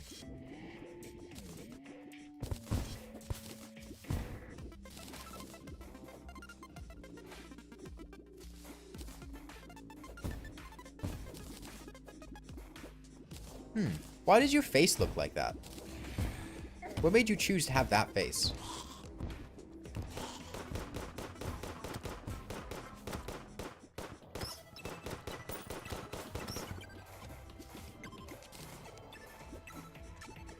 I mean, people can do vocal training. I have not done vocal training. This is just my natural voice.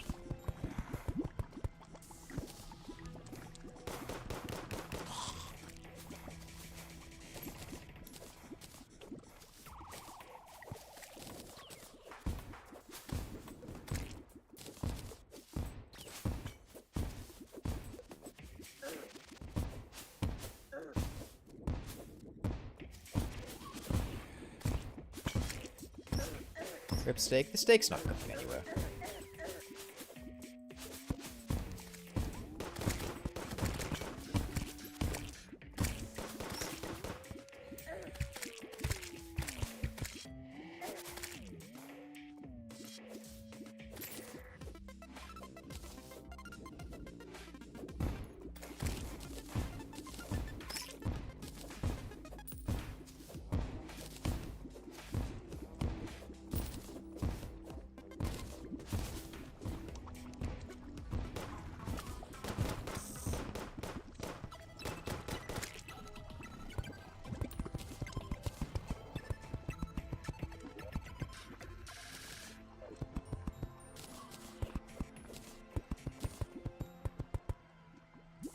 Best source of exquisitely stuffed food buff? Bacon. Buy pig 1 yardage from the party girl, bacon for bacon. Now you can say rip steak, because I ate the steak. Now it's gone. If I so wanted, I could choose to convert this steak into a significant quantity of food blocks. I will choose not to do this.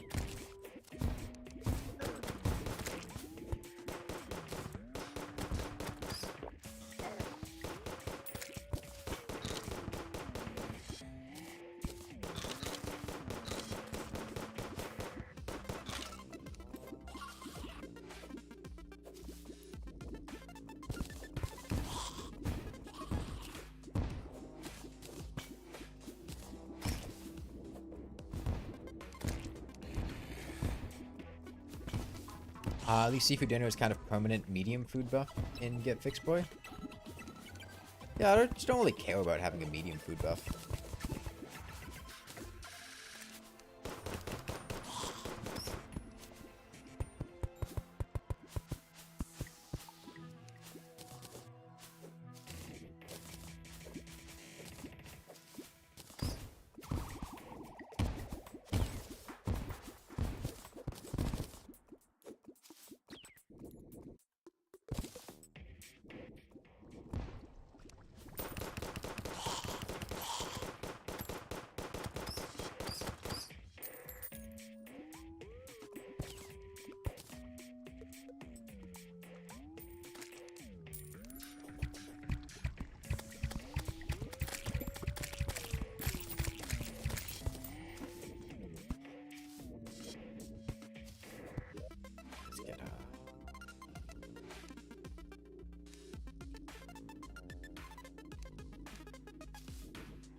I wonder who the most influential person to play Terraria is.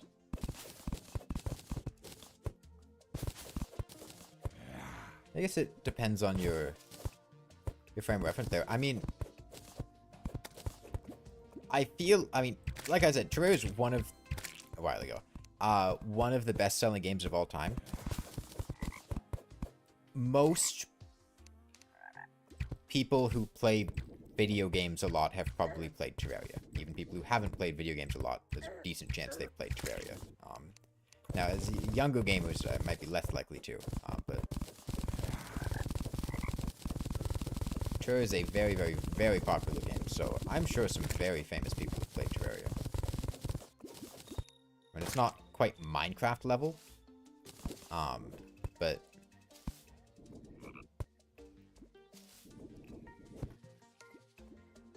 Red is probably the most influential Terraria player.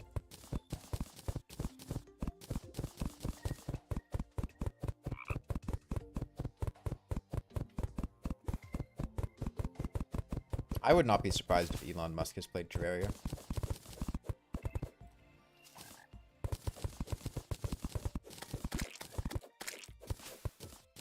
He gives off like Reddit dude bro energy.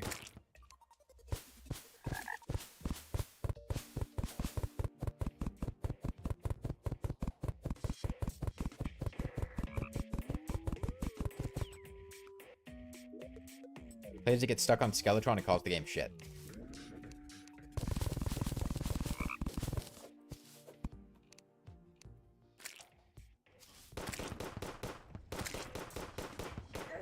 Sounds about right. Golden slime! Man, took ages to get our first golden slime. I'm gonna guess 95 gold.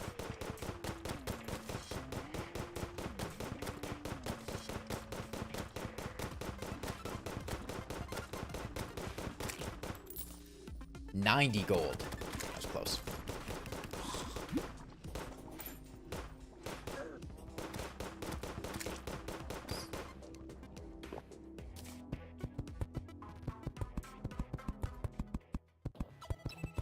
Why are we doing this challenge again?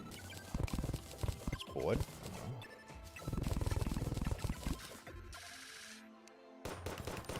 People always ask questions like that. Like, I have concrete reasons for everything that I'm doing. I'm just doing it because I feel like it.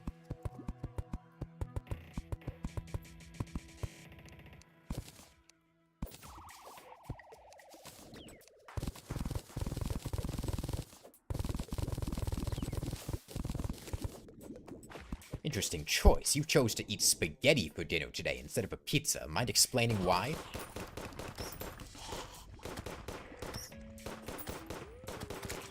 Three years ago, you said you weren't going to eat more spaghetti, but here you are, eating more spaghetti.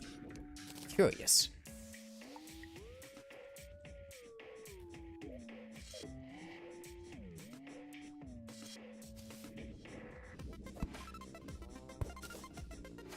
No, I haven't played Skyblock.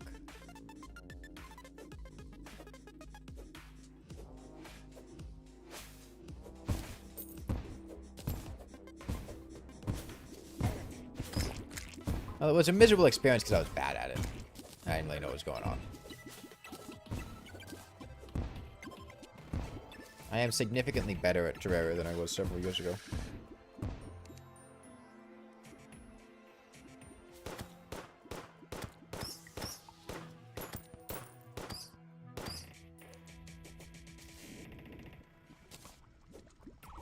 Yeah, Skyblock just seems very, boring to me. It's not really my speed. I mean, Skyblock is like fishing incarnate, and I don't really like fishing very much, so it's not really my, style. Am I happy with this amount of space? I'm probably happy with this amount of space.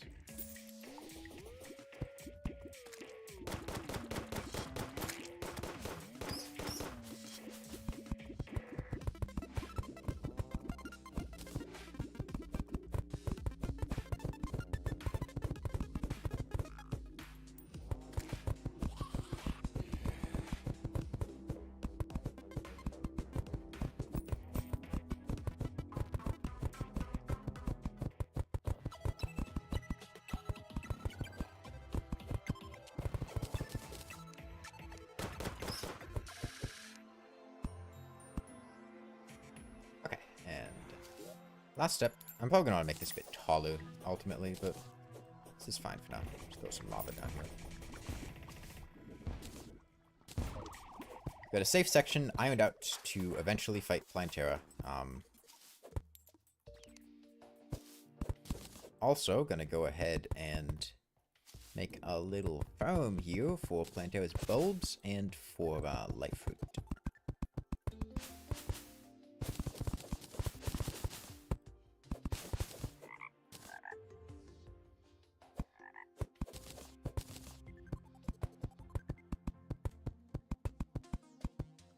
When the Terraria Discord server, why did I do that? I left the Terraria Discord server quite a while ago.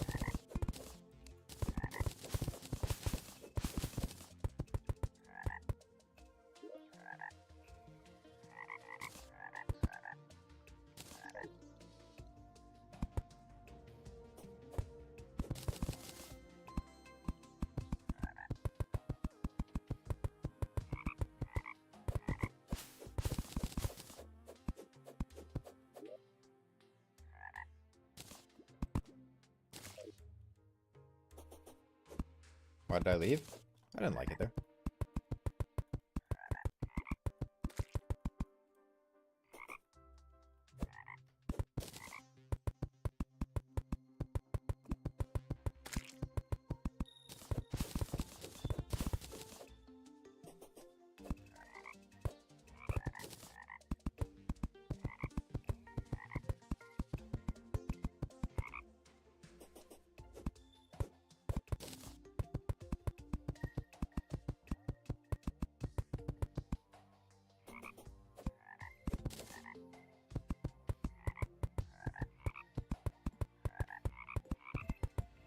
Okay, that'll be good.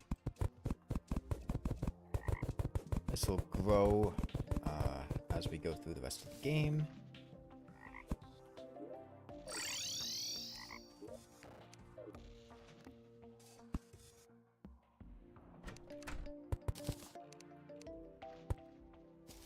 Let me just place up a little bit.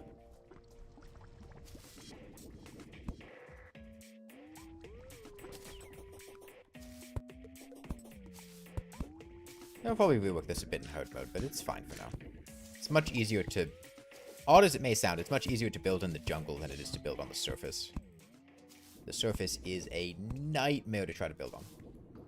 I block the stream with evil sand? No, that's silt.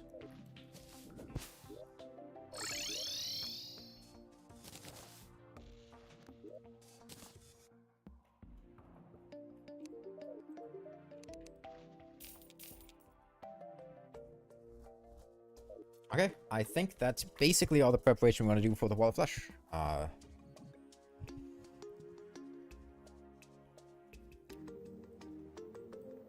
our Dune Rider boots. We've got...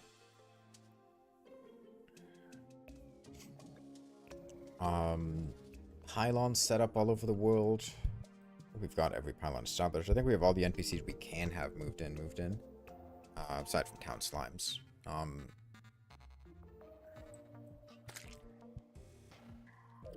Because I could make a spot for the cultist, but honestly, I'm going to just use the Skeletron Arena. I'll just expand that. And by that stage in the game, it should be safe enough. I mean, it's going to be over in the... Oh, actually, no, it is in the jungle. No, I can work with that. I can work with that. That's fine. We don't need to prepare for the cultist yet. Worst case, I can just use some teleporters.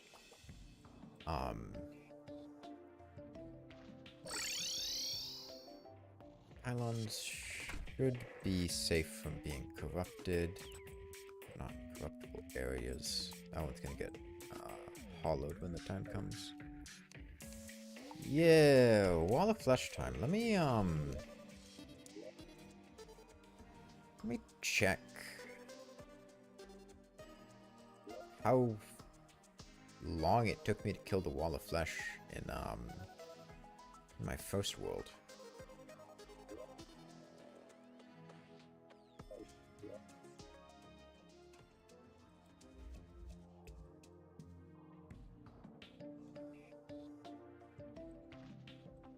Yeah, I think I killed the Wall of Flesh somewhere on the land bridge here when the time came. So it looks like from here I'm going about half the world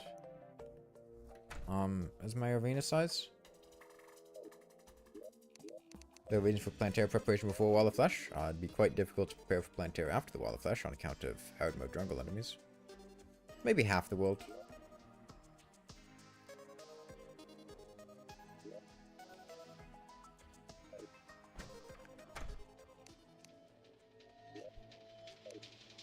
I don't know if villagers near the car. Oh, I moved somebody out. The golfer in here.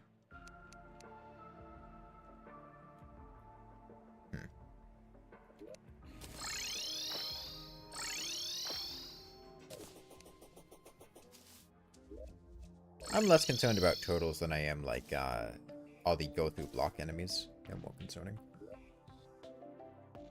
Okay, yeah, I'll, flatten this place out.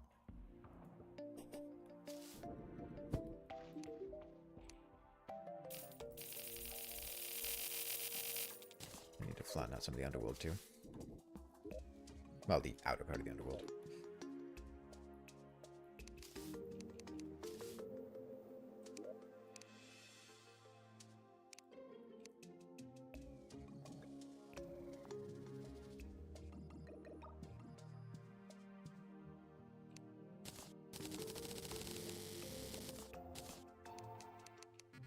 Meteor hammocks.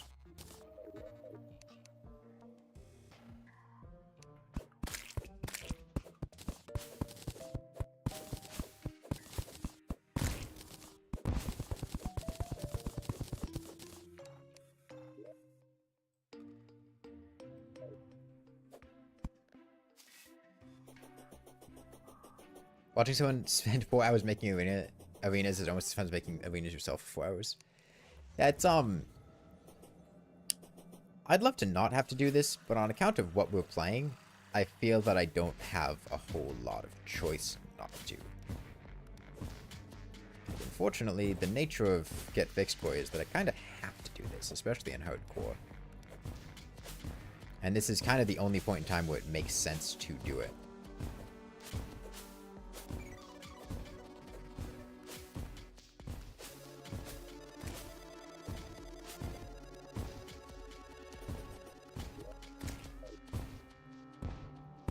Go with this head.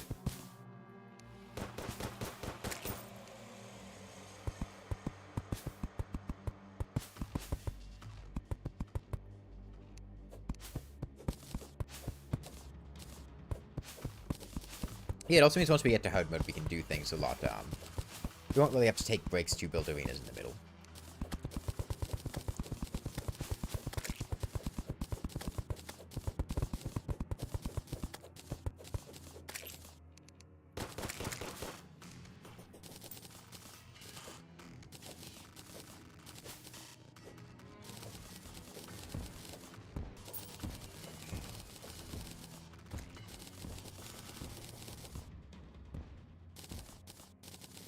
Be tragic if I did all that to just die to the wall of flesh. It's not likely.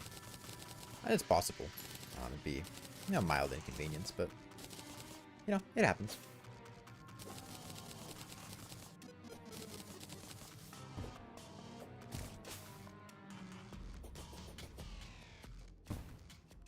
Why not use multi-pickaxe exclusively? Because it's worse.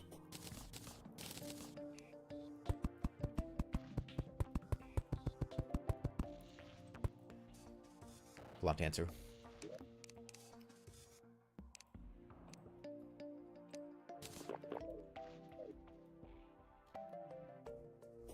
All fleshers insta-kills if you fall behind?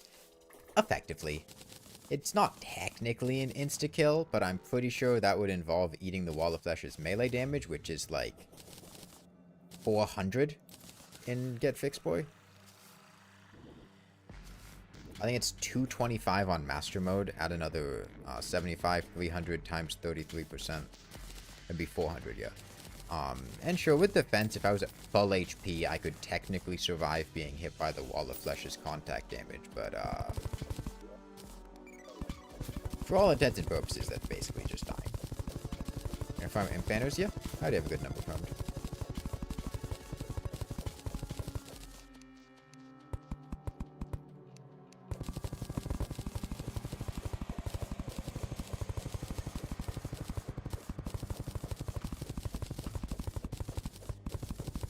But the idea with the Dune Rider boots and everything is that I won't fall behind. Thankfully, the one nice thing about Get Fixed Boy compared to For the Worthy, well, one of the nice things, there are a couple others, is that you basically have a free Wall of Flesh arena. About a third of your underworld is just this big, already open area that has no dangerous enemies spawn in it. And you can just fight the Wall of Flesh here. Now, I'm going to expand it a bit beyond this because, you know, I want to make sure that I have enough space to fight the Wall of Flesh. He does have 30,000 HP. is quite a lot. 28,000. Effectively 30,000. I'm just gonna straight up run. Look, I hate fishing. There's no way in hell I'm gonna be golfing.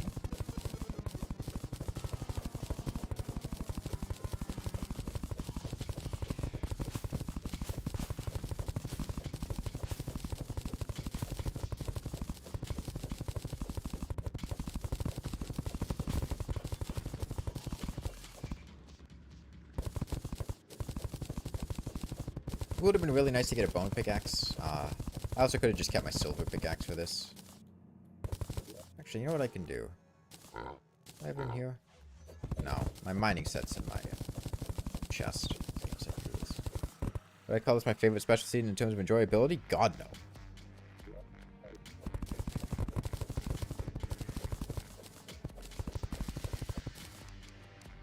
No, I would say like drunk is a much more enjoyable seed. It's just base Terraria, but kind of just more fun, honestly. I mean, it's not quite as balanced.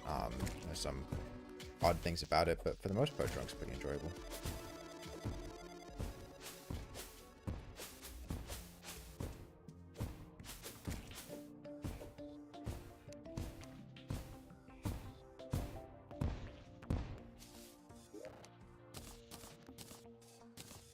Let's bust it back out. By preferred pillar locations? No. I'll deal with that when we get there. By that stage in the game, I'll have access to beetle armor. Which, means that there is basically nothing in the game that can insta-kill me. Or even kill me, quickly.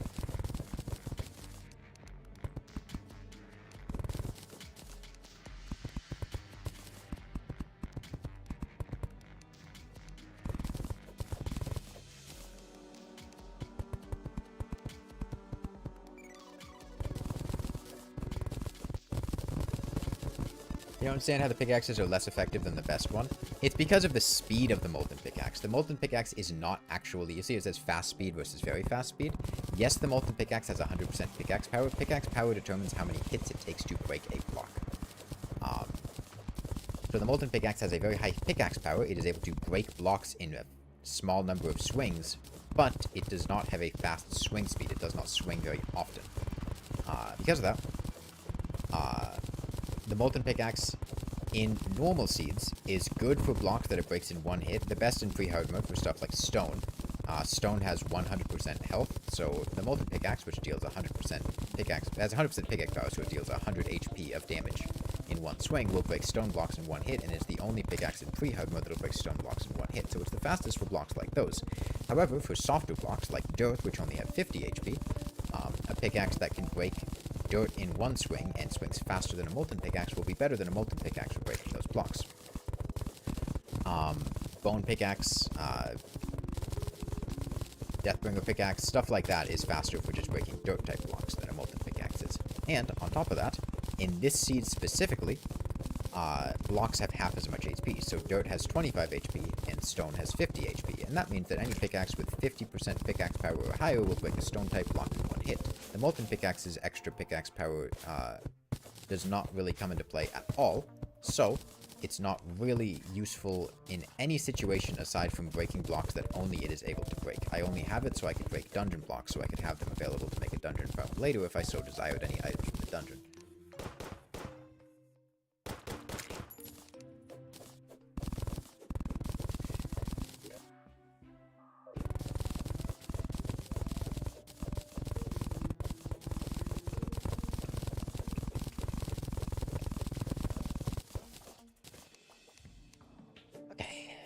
Second half.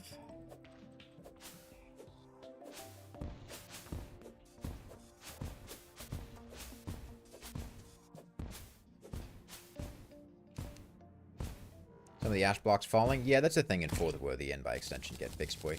Ash blocks fall like sand when nearby ash blocks are broken. They don't suffocate you, but they do deal damage like falling sand.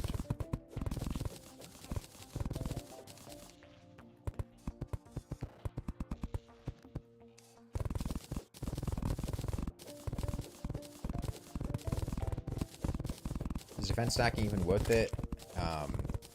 Yeah. I mean, the only part of Legendary mode that has ridiculous damage is contact damage, which is generally the most avoidable damage in the game. Projectiles tend to be more deadly, in terms of gradual chip damage. It's rather easy to physically stay away from a boss, but staying away from the boss's lasers or whatever can be a bit trickier. So as a result of that, defense stacking is still very effective because it helps to nullify those projectiles, which I would consider to be the more dangerous parts.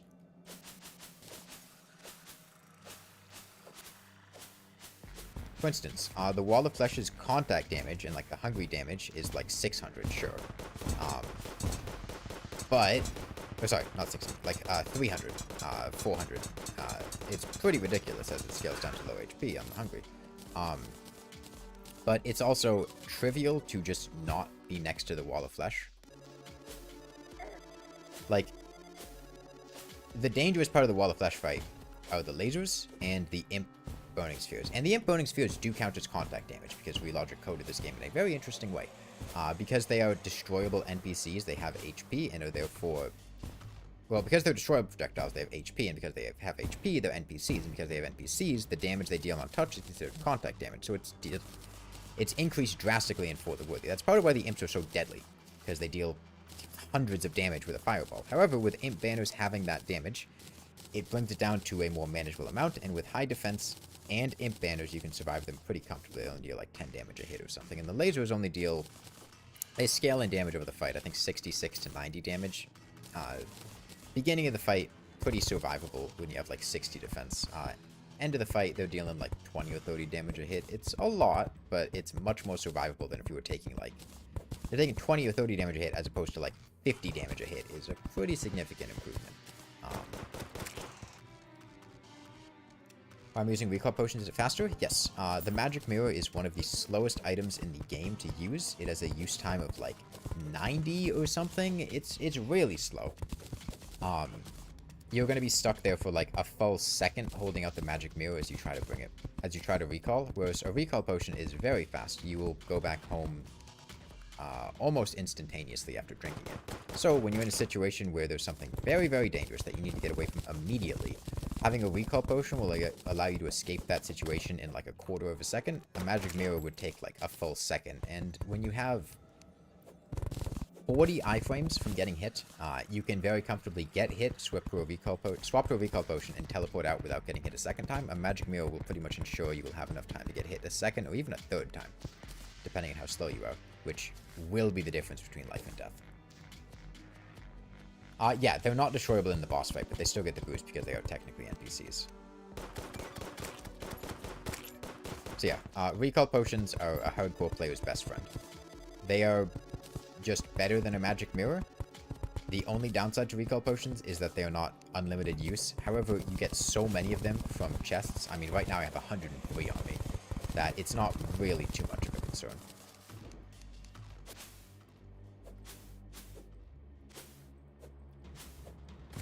Yeah, Planetary Spores as well. So Exelon.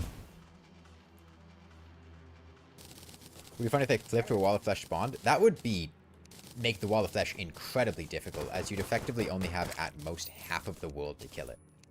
It would be doable, but it would really, I think that was one of the things I potentially expected the first time I fought the Wall of Flesh and get fixed, whereas they were going to flip the direction it spawned from. But, yeah, you'd only have half of the world, which would make it damn near unkillable on small worlds without, like, incredibly efficient strategies. It's already really tough on small worlds, but...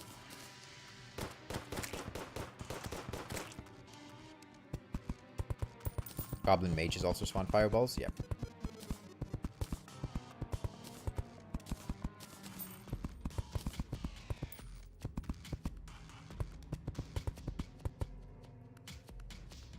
Been having the worst time in For the Worthy events by accidentally running into an NPC in the dark. I would suggest, if you can, craft a Magiluminescence as soon as you can.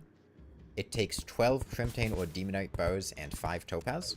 That'll just provide you constant permanent light in an accessory slot. You could also buy a mining helmet from the merchant. Accomplishes a similar thing. Either one of those should effectively nullify Charlie from hitting you. Alternatively, just put torches everywhere. Farm lava slimes down in the underworld. Get torches. Any reason not playing large worlds? It takes longer. That's the only downside.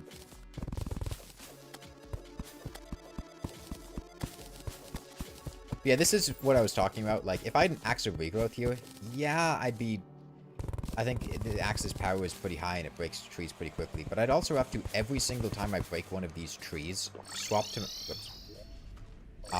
my pickaxe and break the sapling that gets planted underneath it. And that really annoys me. Which is why I don't make the axe of regrowth. But you could say, oh, well, why don't you just use a different axe to break those trees? Okay, if I'm using a different axe to break those trees, why make the staff of regrowth at all? I can just keep it as a staff of regrowth instead of an axe.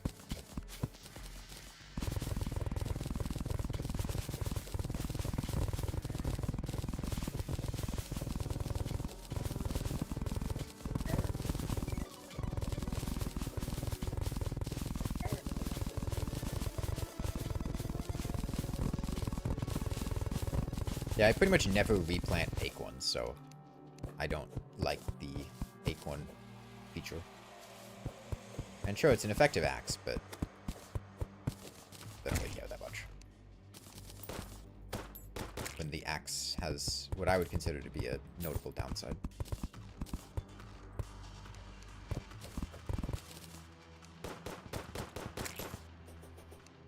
I craft the axe of regrowth because it's such a nice texture. That's fair.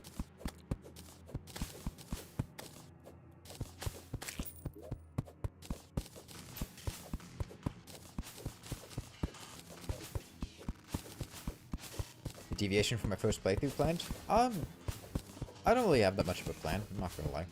I don't even remember what I did on my first playthrough super well.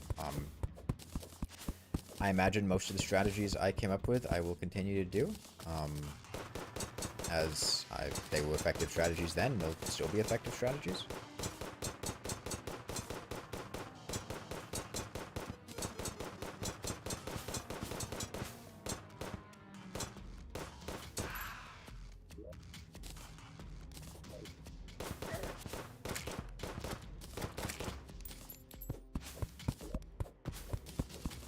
It's a big, it worked then, I'm sure it'll keep working now.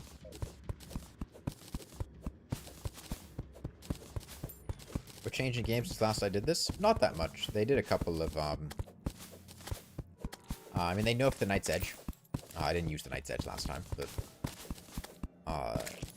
all the stuff between 1.4.4 and 1.4.4.9, as I did this right when 1.4.4 came out, would be the answer to what changed.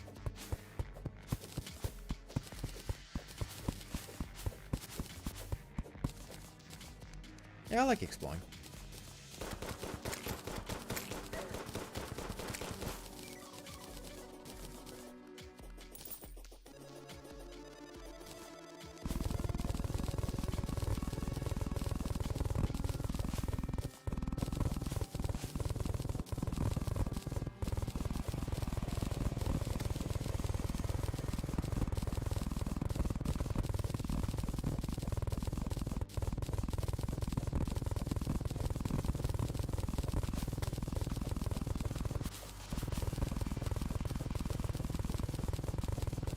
Constant is pretty forgettable. Yeah, I would say the constant is Terraria's worst secret seed. I get what Relogic was going for, but the problem is, don't starve type gameplay really just doesn't work in Terraria. You end up reaching the point of invalidating basically all the special things about the seed within the first couple hours. You get like a magiluminescence or something, and the whole darkness thing is completely gone. Or just a light pet. You get, you know, a merchant or a fishing rod, and food is a non-issue for the entire game. Yeah, Wall of Flesh kills you if you teleport.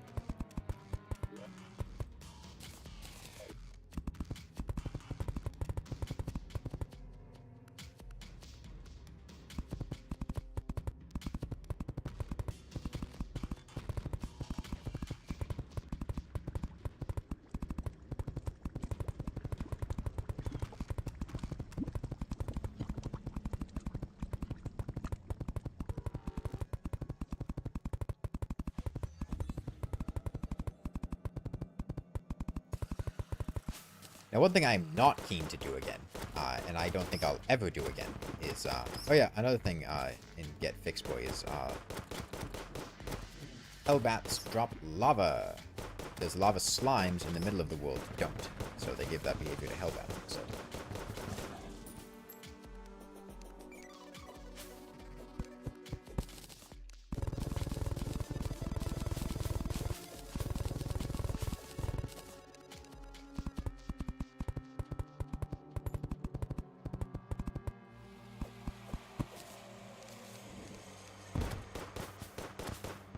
Now, thankfully, I have Terra Spark boots, so I don't really have to care.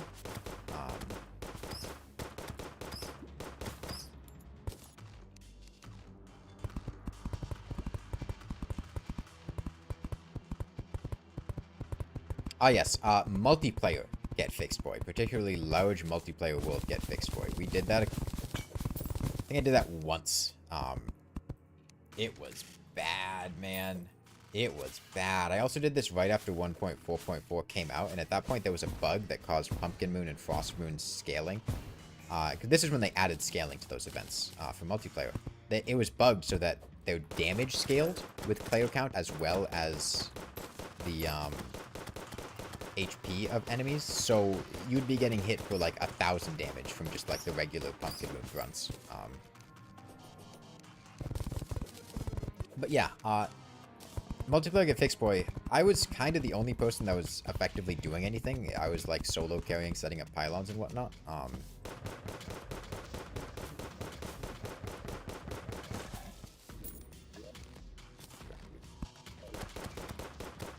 And then the Wall of Flesh is like genuinely unkillable with that many players in Get Fixed Boy.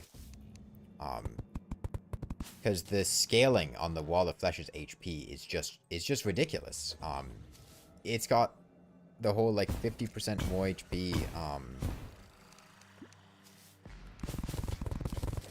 And then you've got the multiplayer scaling on top of that. It had, I don't even remember how much HP. It was something ridiculous. But yeah, it was just like completely unable to be dealt with. You know, the most effective damaging weapons don't work in this seed. You can't really use a Knight's Edge in multiplayer because the Hungry get knockback immune, so Knight's Edge would just be suicide. The Star Cannon doesn't work. Maybe like a cheese setup with explosives could have worked. That's about the highest DPS you'll get for the Wall of Flesh, but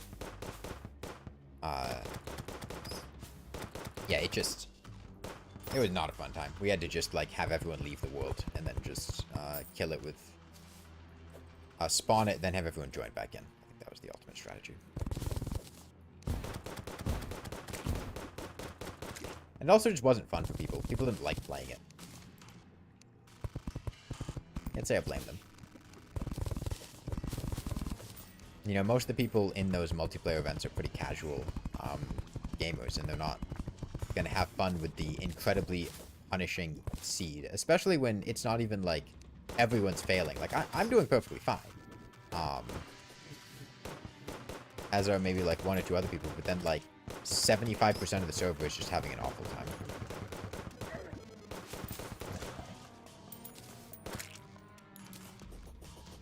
Is this the first Get Fixed Boy one I've actually streamed? The hardcore one? Yeah.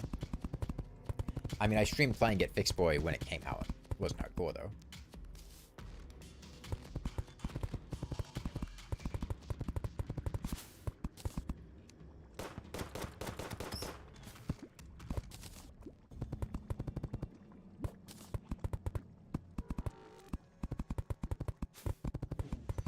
Last step is getting more sand and covering this in sand so I can utilize Doom Rider boots.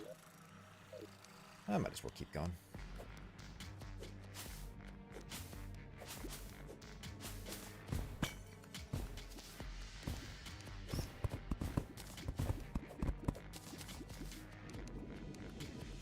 I've been pleasantly surprised at the lack of queen bee larvae anywhere. I was expecting to find a lot more. We really have not seen very many.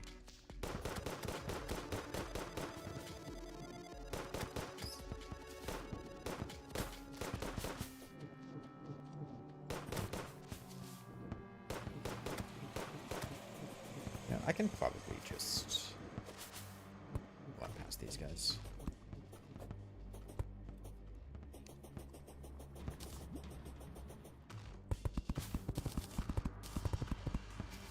Been a few, mostly concentrated on the surface, but okay, maybe not one against them.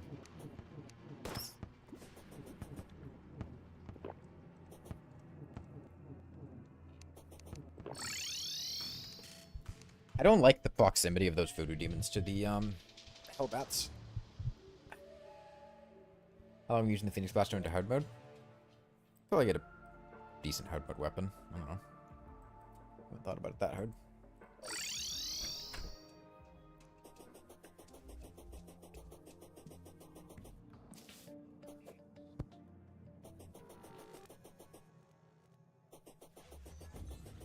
Ever do class playthroughs to get fixed, boy? Maybe. I don't know. We'll see how this one goes. I mean, if I succeed this and then feel like doing it again, I'm probably not going to do the exact same challenge. I'd probably do like a class run. In hardcore, of course.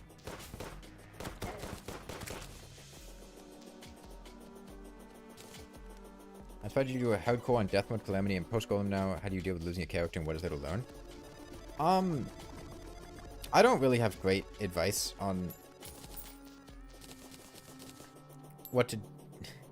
how to cope with losing a character. I've just played hardcore enough to the point that it doesn't really bother me that much. I mean, you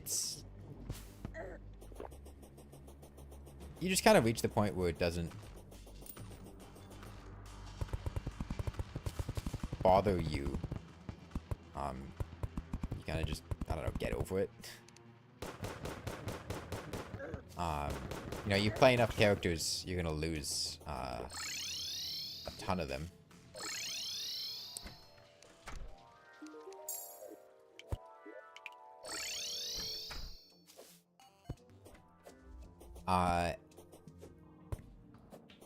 No run is particularly special, I guess is one way to look at it.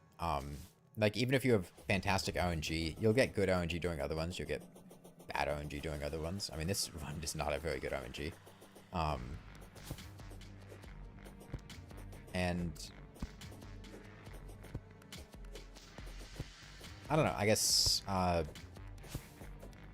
enjoying the experience of playing rather than trying to get to the destination will make it so that if you fail to get to the destination, you don't feel as jaded or upset.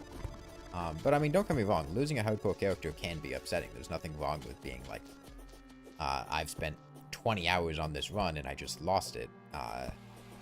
That fucking sucks. It's totally reasonable. Like, that does suck. Look at the screen. 150 damage from a hellbat. Does not mess around.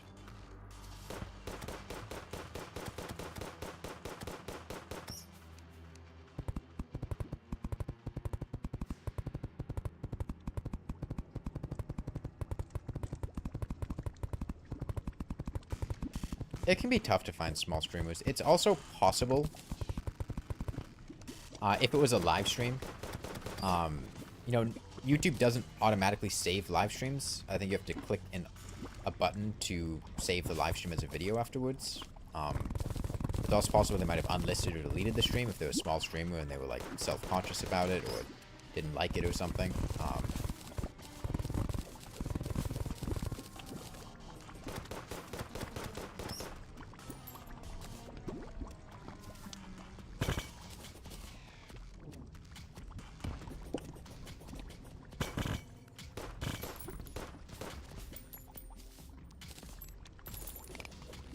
I get burnout from Terraria? Yeah, I take quite long breaks from Terraria pretty frequently.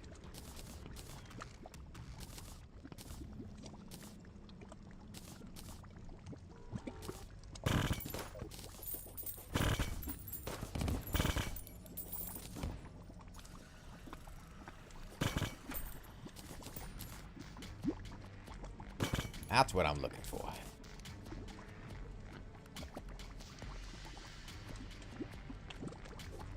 Let's do this.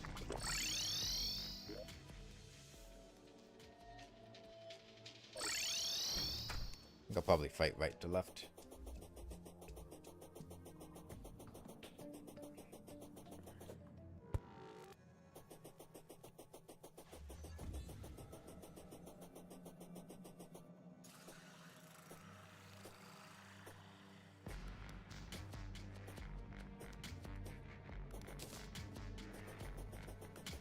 I wish I remembered how long it took. Breaking the Pots of Hell is peak in a Terraria playthrough? Yeah. I love the,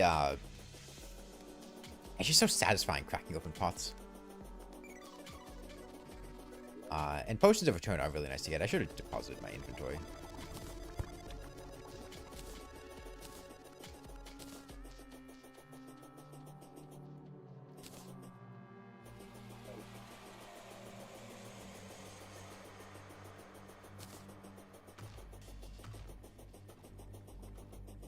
You don't see Pwn Hammer? Well, we are still pre-hard mode. That would be why. We're building a Wall of Flesh arena right now to fight the Wall of Flesh, but we haven't killed him yet.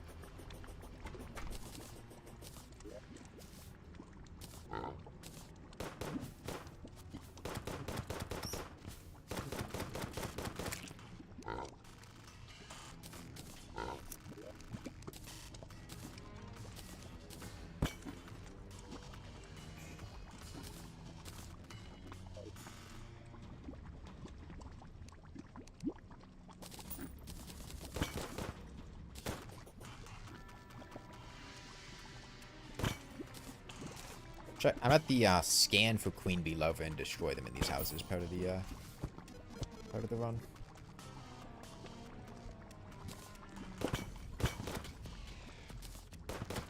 Play Mage. I mean, Mage actually has a pretty solid time in Get Fixed Boy on account of consistent access to Demon Scythe. Now you do have to farm the Demon Scythe, which can be a real mess. What are you doing, buddy?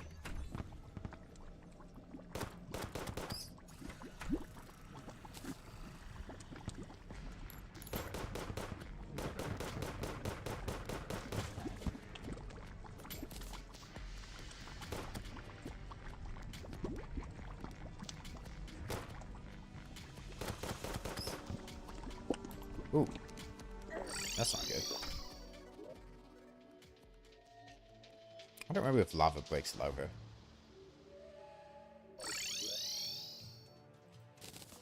Guess we'll find out when we go back there. Oh, I still have my mining armor on. I should take that off.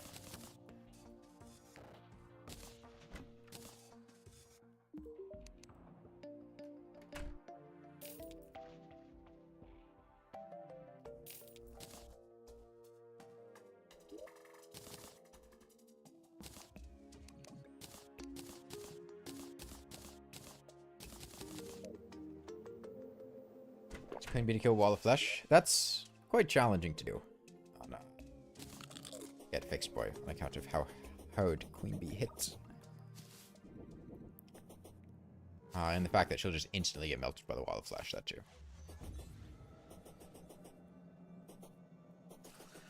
Accidentally break Bee Love, are you gonna fight it or leave the game? I'm gonna fight it.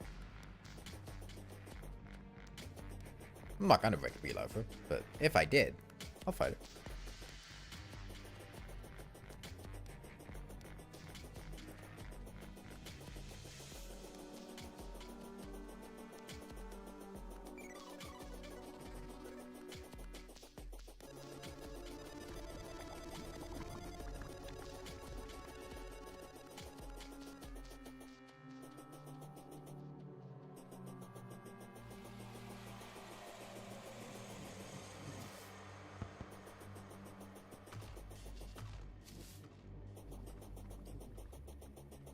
Let's not talk about 1.4.5. Sing Buzzword into the cut.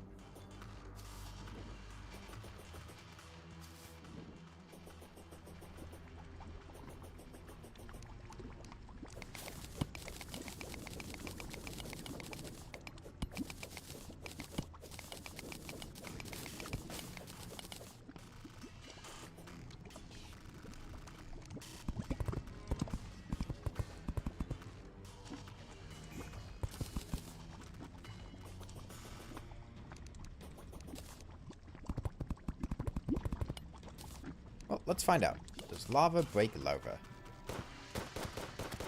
I know lava can exist in lava. It does not.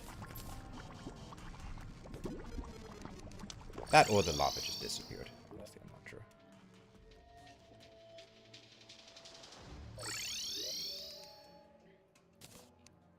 I'd be fine with them not trying to top this seed, personally.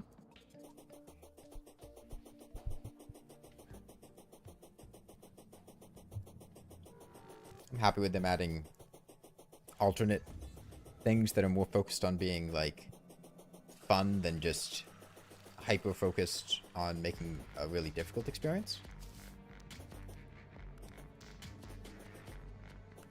Moonlord legs have a 1 in 15 chance of spawning in chests in Drunk or Get Fixed Boy worlds. Any chest, they're just there as an item. I'd just make a Drunk world to generate it in the seed type 051620. 5/16/2020. It's the release date for the 1.4 update.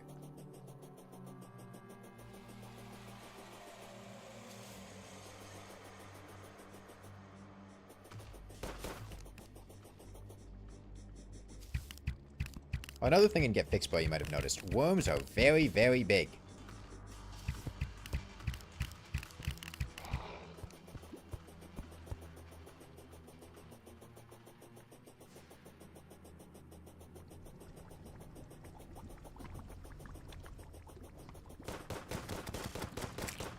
That's been 5 years, yeah. We are almost, not quite, but almost, I think we're like a week off from from more time passing between 1.3 and 1.4 than 1.4 and 1.4.5. We're getting there.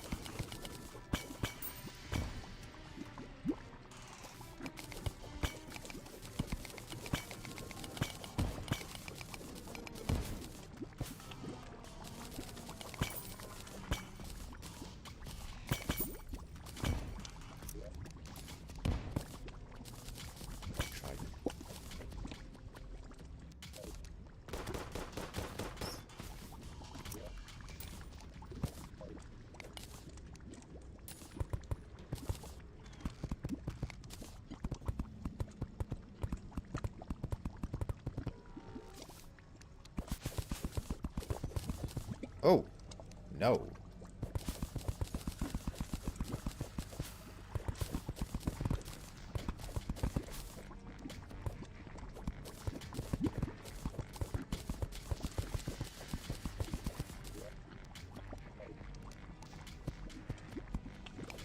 I'm pretty sure this is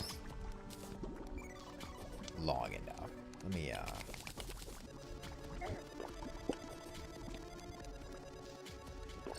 I'm pretty sure we're good there.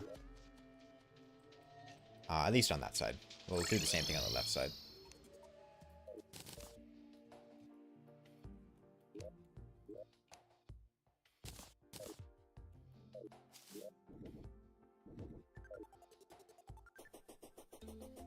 Feels a bit like the devs have been trying their hardest to make some stuff not accessible and try to find a way to make it accessible anyway. What do you mean by that? Are you talking like alternate world evil in hard mode or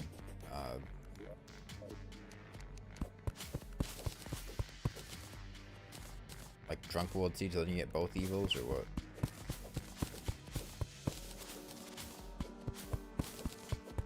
What is Get Fixed Boy? It is a special seed called Get Fixed Boy. GETFIXEDBOI. You can type it into the seed when you're making a new world if you want to see it for yourself. It's a particularly difficult seed that combines all the other secret seeds into one ungodly abomination.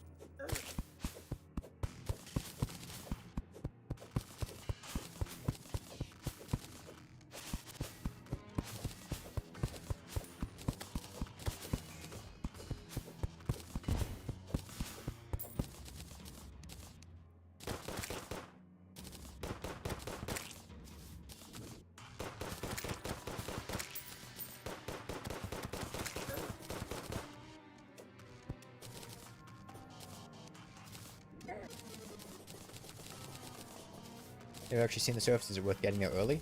There's not much reason to go to the surface, aside from getting to places that you can only access from the surface. Kinda sucks there. Would I recommend Rainworld to a filthy casual such as you? Well, what kind of casual are you? Are you the type of casual that, gets frustrated easily and struggles with games that can be a little bit difficult? Because Rainworld's probably not a great game. Are you the type of casual that just, likes to be able to take things at your own pace and not feel pressured? Because Rainworld's a pretty relaxed game in terms of, pacing. You can take it at whatever speed you want. Do you like cute things? Because Rainworld's got those. Do you like platformer games? Because it is a platformer game, and it's, you know, platforming isn't, like, super difficult, but if you're not used to platformers, it can definitely,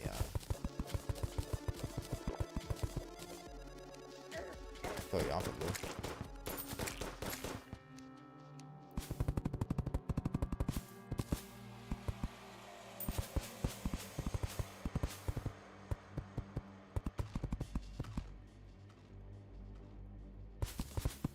Worst case, if you buy Rainworld and are struggling with things in it, there is, in the update that added Downpour, which I think was the 1. The remix update. I don't remember what the actual number is.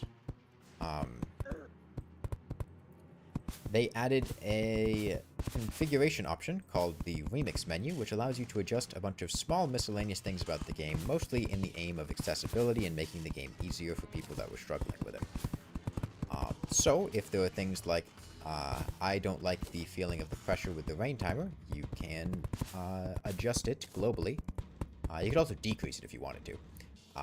With a multiplier in the remix menu, you can add extra tutorials, which I would not suggest playing the game with, as they can really diminish the learning process of the game. But there are tutorials available if you find yourself struggling with that learning process or find it annoying. You can enable those tutorials.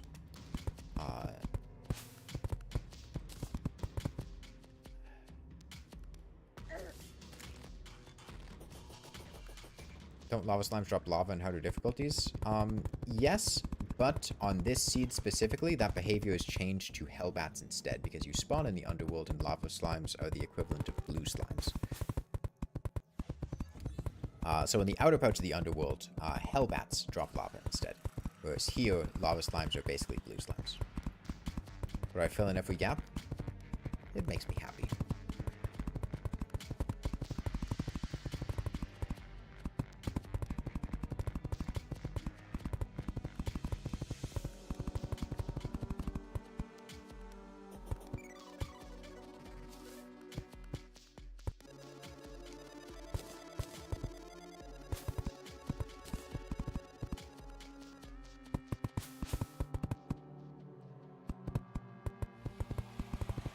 Yeah, filling in every gap, but why use mud instead of ash?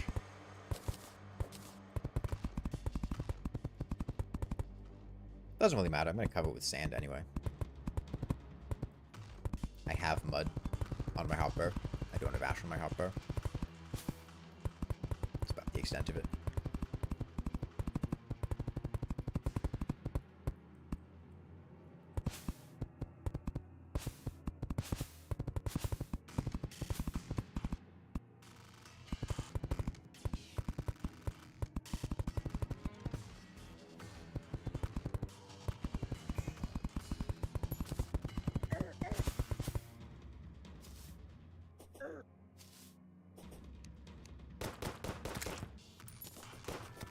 The sand for?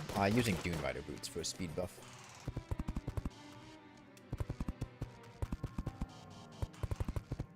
We'll just angle this up a bit. I don't feel like building in all this.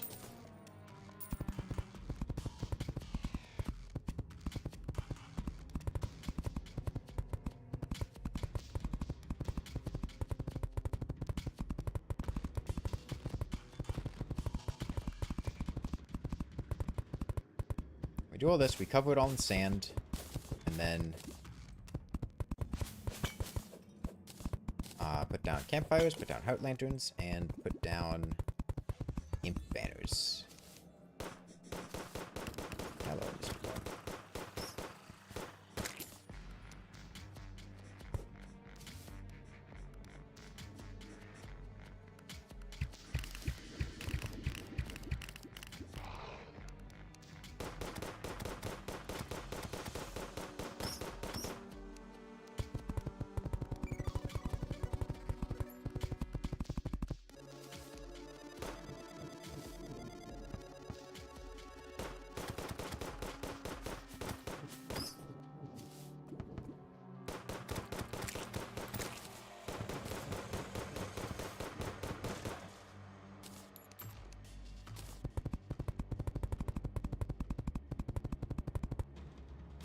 I wish I remembered how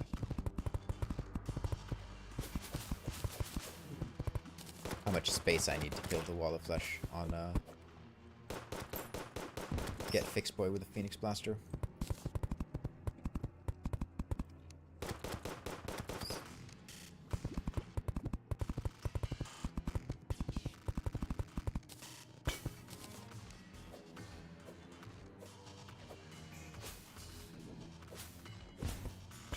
I feel like half the world is the safe ballpark guess to fall back on.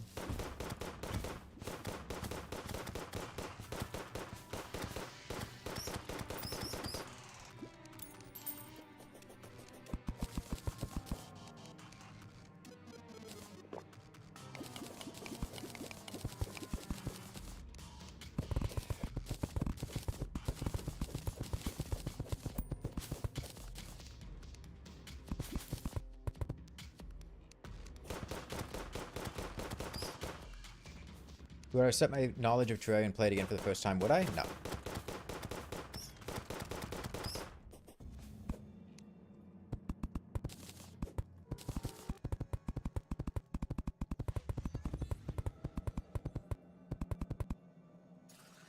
How does it feel to be asked the same questions over and over again?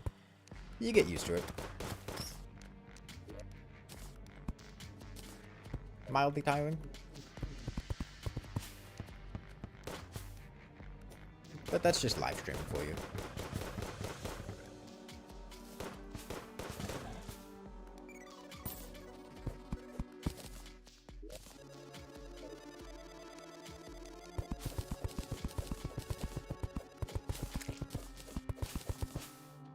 How does it feel to be asked the same questions over and over again?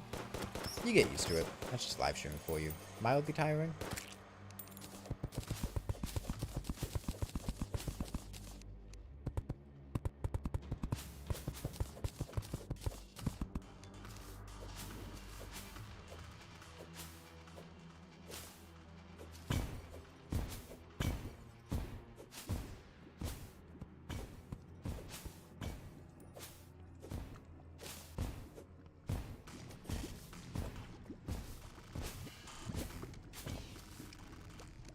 Man, real clustered there. The Watch Expeditions mod seems like it would have the most unique smack point. I haven't played it to know if it'd be miserable or not.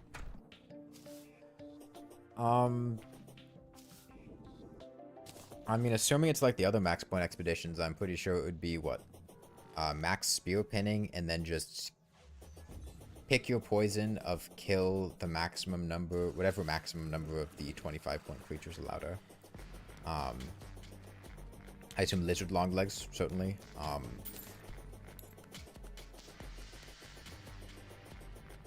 Other than that, I'm not sure if there are enough dens for a lot of those other creatures. Because a lot of them only exist in one area.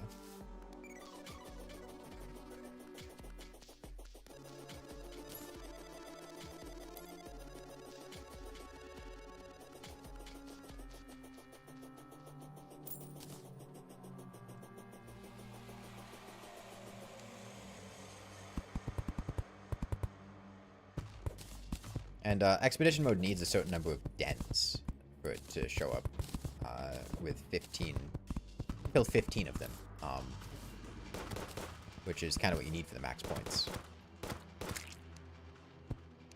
That's why not all the slug heads have just like 15, kill 15 DLLs as a challenge, because most of them don't actually have that many DLL spawns. I don't know.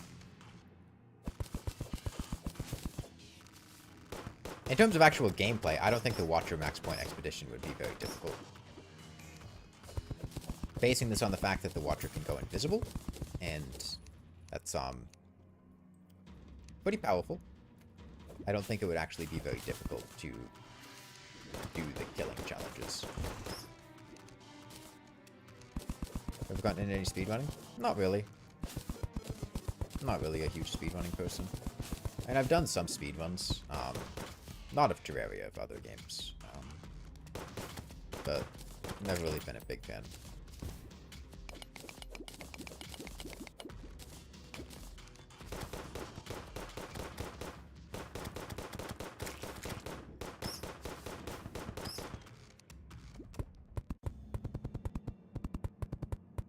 What am I making? Wall of Flesh Arena.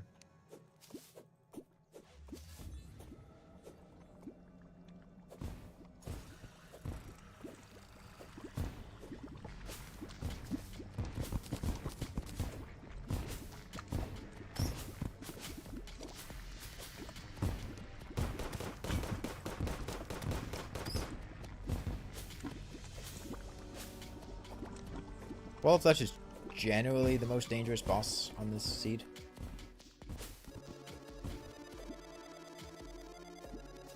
What am I making? Wall of Flesh Arena. You know, instead of Minecraft speedrunning got so big? I mean, Minecraft speedrunning got so big because Minecraft is the most popular game in history. And as a result, people are interested in it.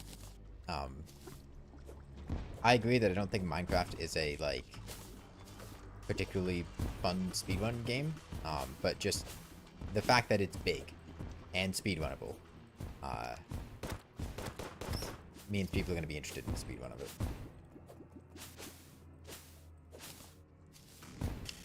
You're wondering what I'm making? Wall of Flesh Arena.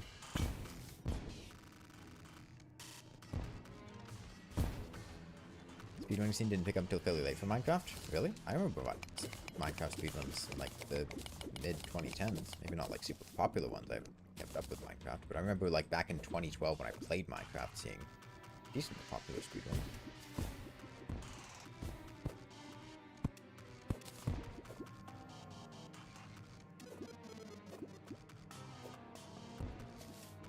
You got the Motion Madness launcher? That's good. I don't really like doing Motion Madness, so I don't really get it very often, but it's solid.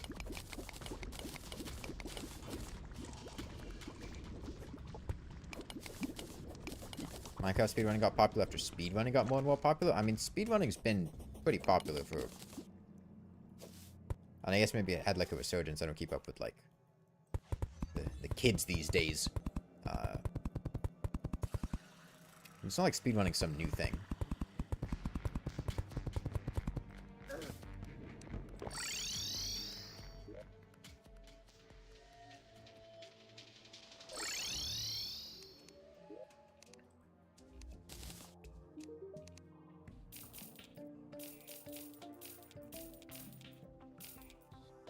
Execution and RNG, the speedrunning scene got ramped up by a new update that involved RNG. How old am I roughly? Between the ages of 15 and 35.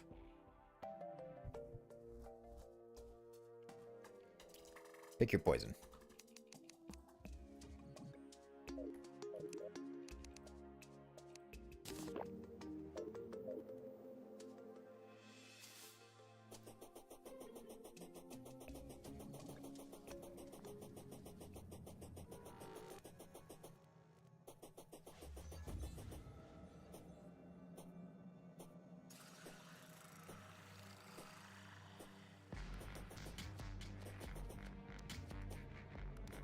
There's one Terraria feature you'd want to change. Dear Crop Shadow Hints. Minecraft speedrunning got popular. 2 years of speedrunning got popular. Yeah, I don't know if I agree with the like speedrunning got popular thing. I don't remember a point in time where speedrunning like wasn't decently popular.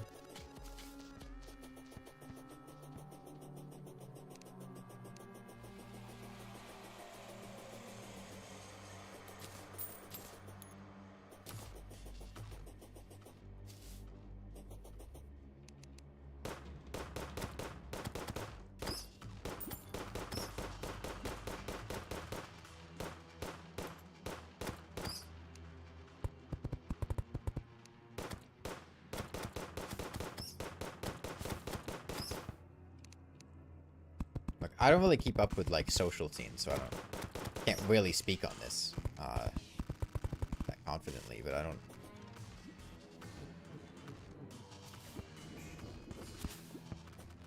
Okay, so I'll ask this: when was that then? You said you're kind of putting like a date on it, like Minecraft was 2 years after speedrunning got popular. When did speedrunning get popular in your assessment of things?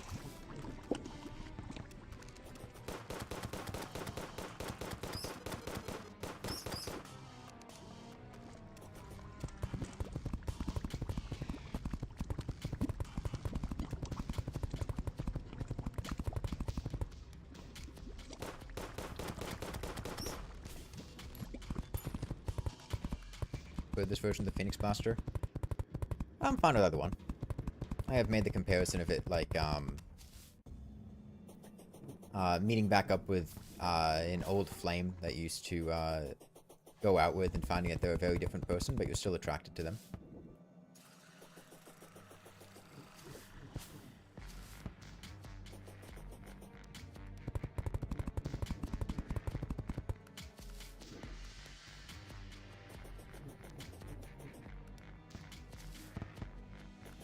Yeah, they've changed, but change isn't necessarily bad.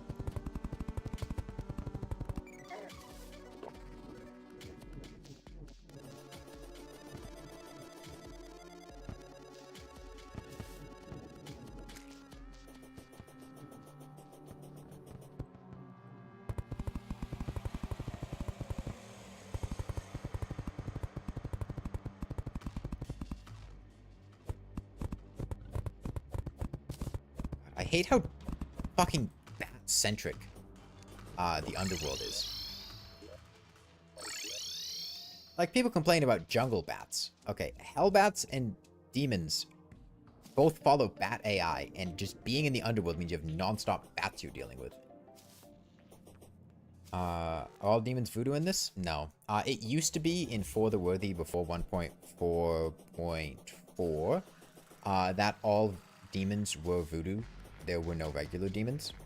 That behavior was changed so that most demons are voodoo demons. That allows you to fully complete the bestiary and 100% the seed.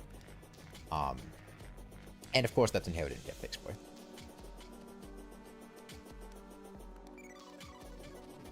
Yeah, demons follow bat AI. It's bat AI, but they also follow demons. Shoot demon sides.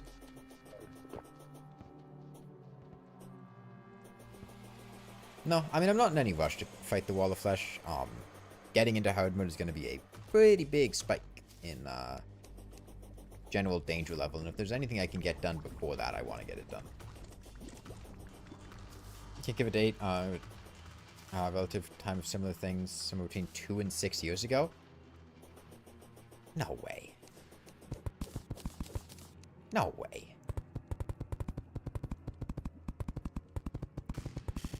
I could see this as being like a, you know, a new wave of like speedrunning resurgence in pop culture or whatever, but there's no way you could look at me with a straight face and say speedrunning got popular 2 years ago.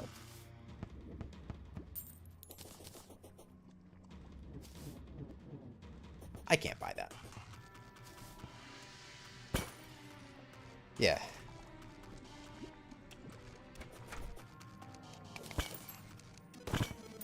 Speedrunning seems to have been popular since before I was born.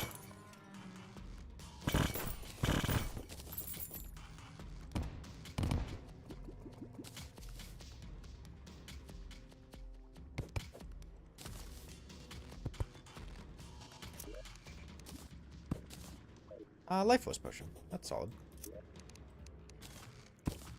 Wouldn't go out of my way for one, but getting some for free is nice.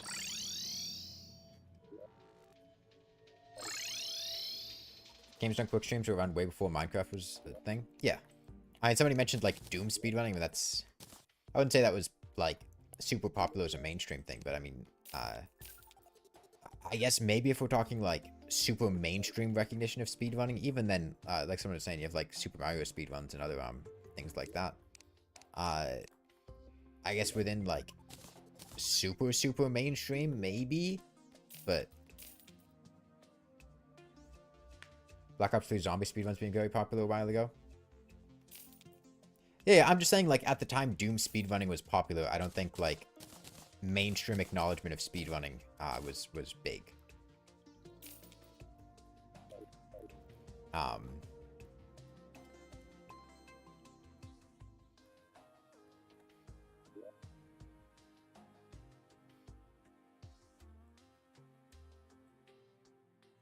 Is this enough space? How much did I have in my other world? I'm just using this as a rough estimate.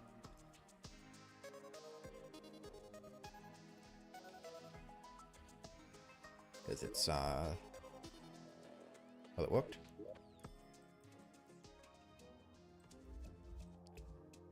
It looks like here I went slightly into the, I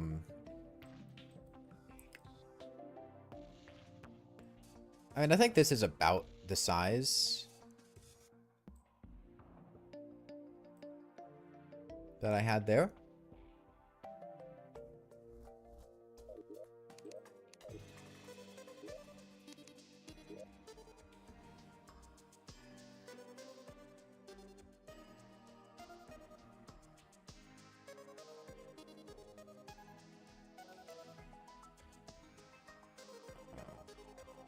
The Watcher.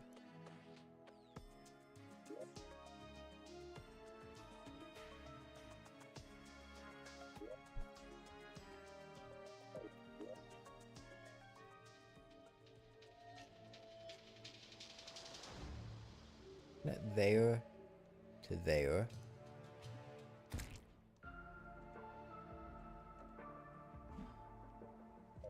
Alright, you know what I will check? I'm gonna watch my recording, my video backup of that video, the hardcore get fixed boy, and see where in the world I killed the wall of flesh. Video backups. Hardcore? Hardcore get fixed boy. In the labor next day from That's Skeletron. Wall of And Flesh. I Oh, I killed really Wall don't- of Flesh like halfway through the... Okay. deadly the imps that the wall of flesh really don't care about spending time. Okay, this damage to me, thank him without dying. Flesh, I found an imp statue a bunch of times to get banners to line Farm the an imp underworld. statue, That banners. will drastically reduce how deadly good- the good imps strategy. that the wall of flesh summons are and make it much more reasonable to fight him without dying. That is why I'm taking so little damage during this fight on top of having a lot of defense.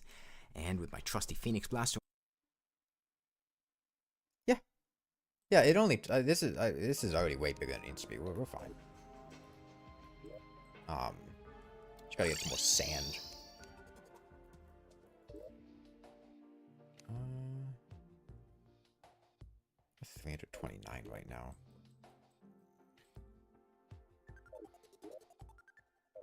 Let's go mine some sand.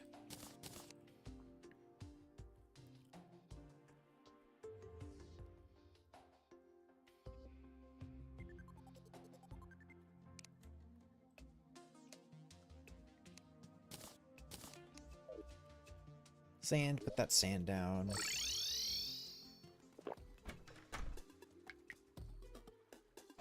You have a favorite my character slash worlds? I don't have any favorites. I love all my worlds equally.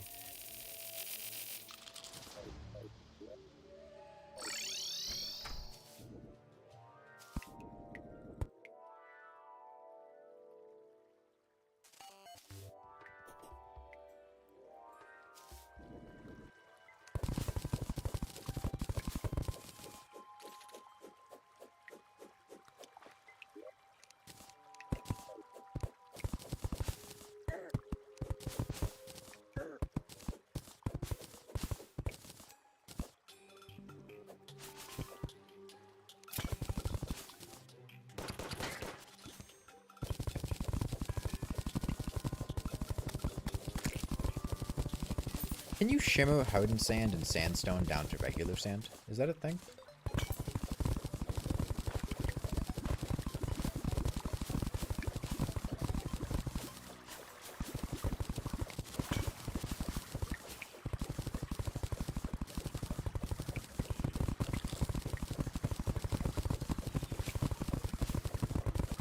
You can shimmer ale? Oh, right, ale into sand. Yeah. Yeah, I'll just do that.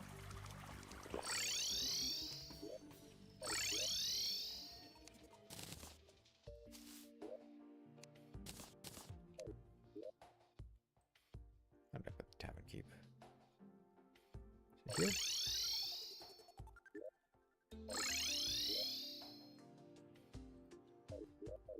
Oh, it's nighttime right now. I can.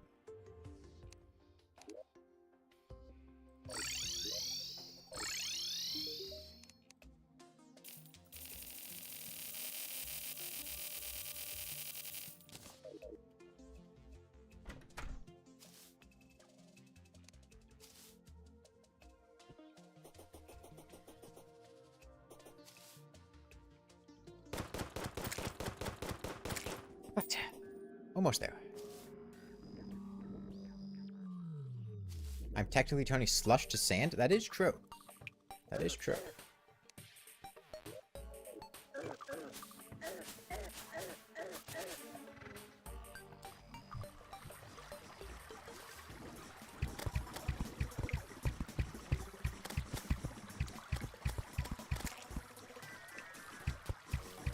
The seed is more whams. What the fuck did I just say? More whams? This seed has more worms than calamity mod. I combined the word worm and calamity to make wham. The seed has more worms than calamity mod.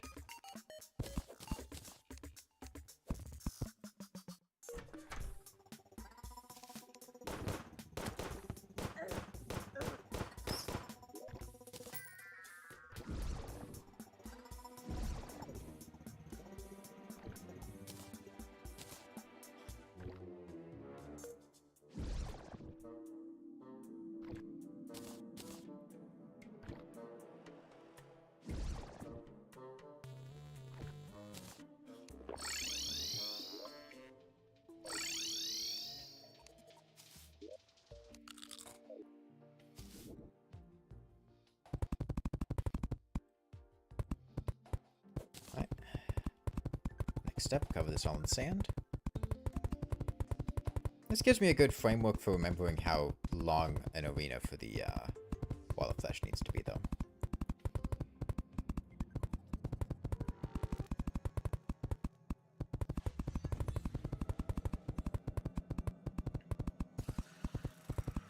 Depends on if I'm American. Do I sound American to you?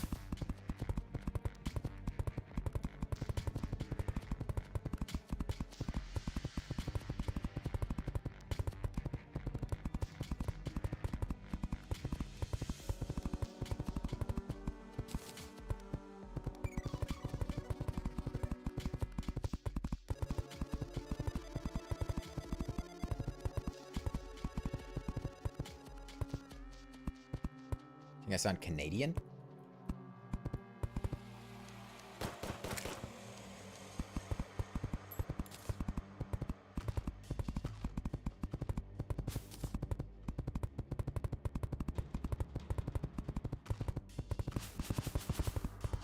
Canadian from Canada.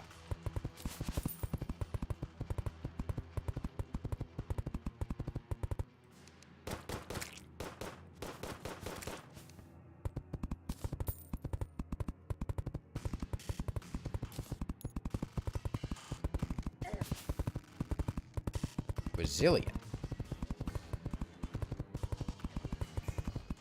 You're full of shit. I don't sound Brazilian.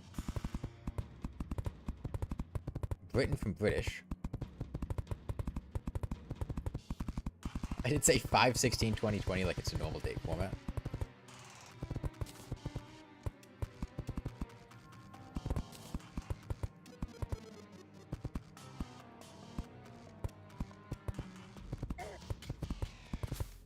My speech mannerisms make it very difficult.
How high am I?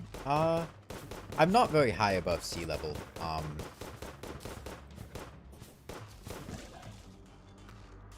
Maybe like 100 feet.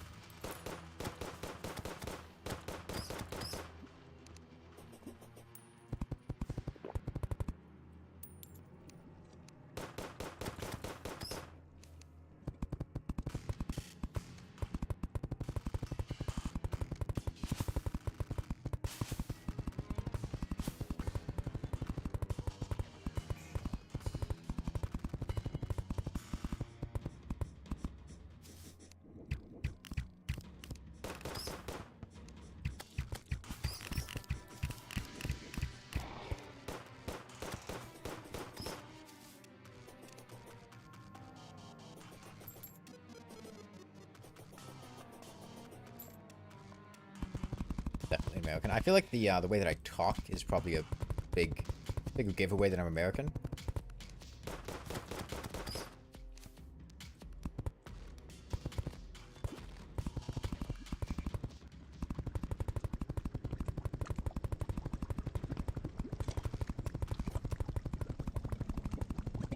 I sound like I'm from the Midwest? No, I don't. No, I don't. I don't sound like I'm from the Midwest.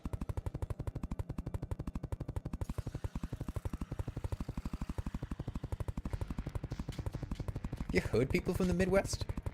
I do not sound Midwestern. No, I don't.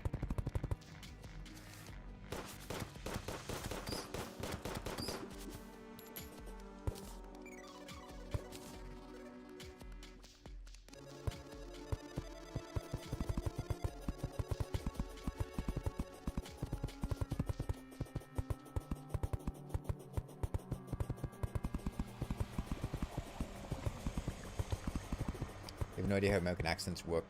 Am I East Coast? Yes. Then you have to figure out which part of the East Coast. Am I from the South? Am I from the North? Am I from, like, the middle area? Am I from all three?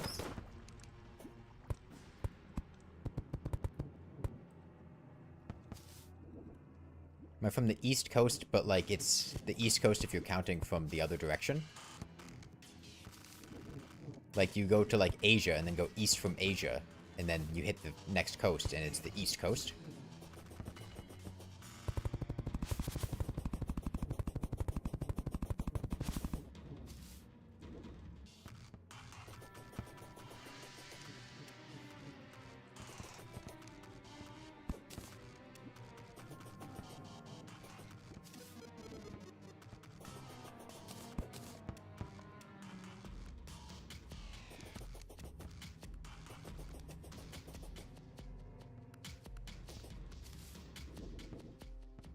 Pronounce pyramids? What's pyramids have to do with anything?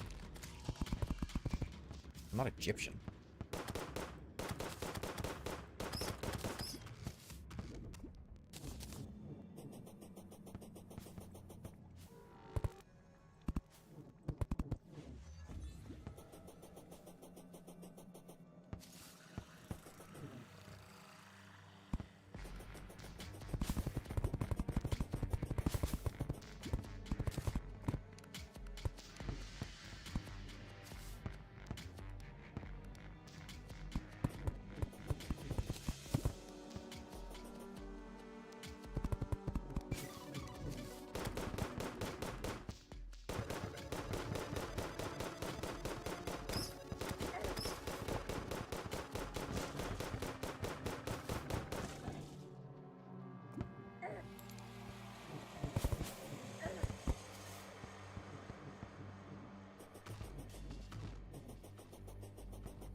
Guessing Florida, since I mentioned hurricanes in my first hardcore get fixed boy run.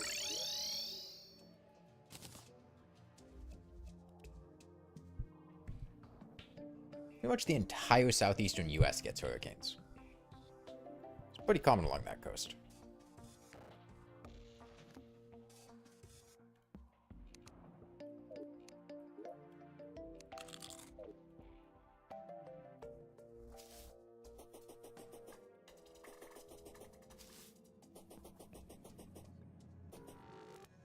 With severe hurricanes, they'll work their way up to the mid-eastern and even northeast. Hurricanes up there are quite rare. I do remember a couple.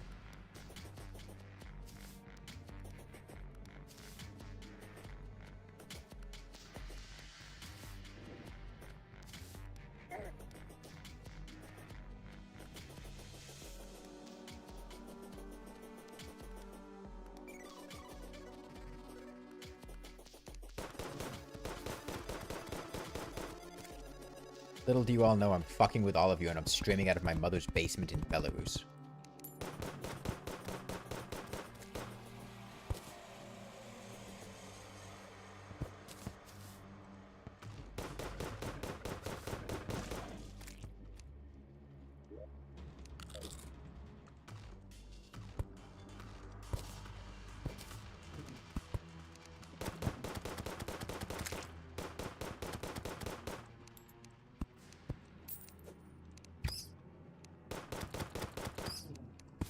Oh, ex-KGB agent? That implies I stopped.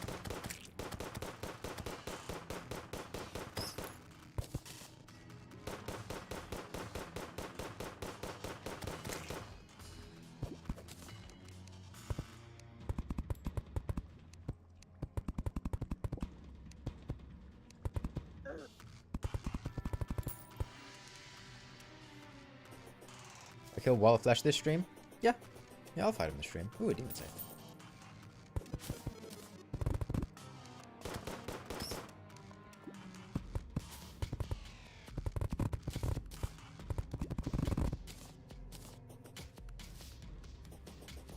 I'm not going to do all this, build an arena, and then not fight him.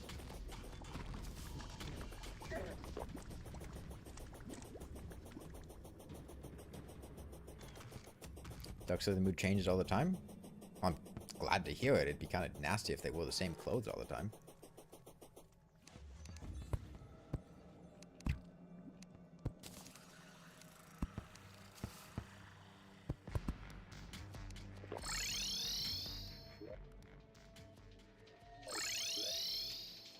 Can't rule out that I'm not on Earth. I'm an anime girl playing hardcore legendary FX War 3 Lake pre-hard mode.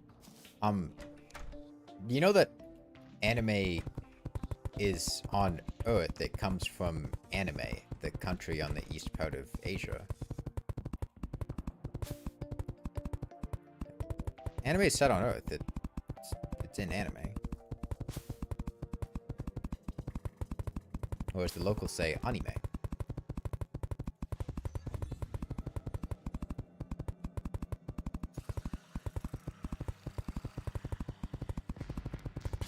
Not all anime is set on Earth, not true.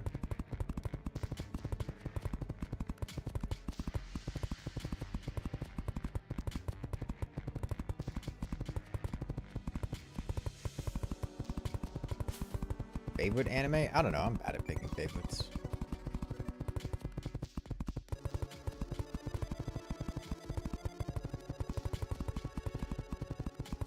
The one where Miku kills aliens. I like that one.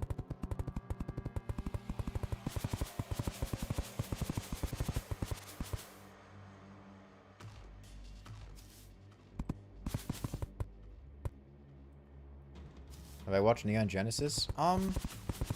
I haven't watched Ava. I did go to a, an arcade in Japan. I think it was just like a Gigo. And on the second floor, they had an Ava pachinko machine that we put 100 yen in. Couldn't figure out how to play, and then just kind of dropped all the balls in and then left. So I feel like that's kind of like watching Neon Genesis.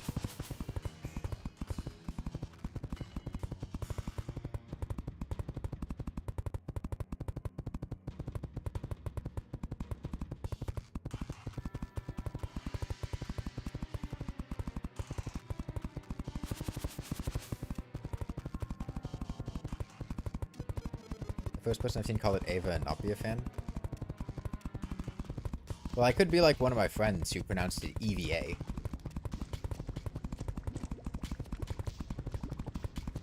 Would you prefer that one?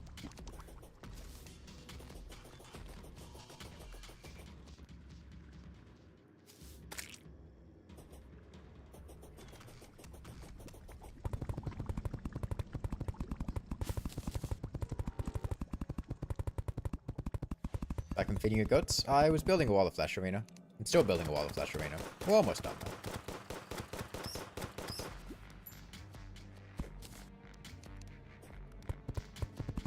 I mean, I'm just going through a list of animes that I've watched that I remember. In no particular order, just kind of coming to mind. I mean, JoJo's Bizarre Adventure, obviously.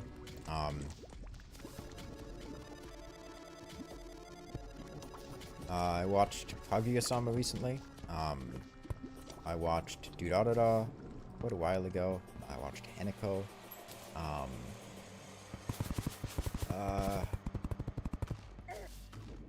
Owari no Serufu, which was an interesting phase that I was going through in high school.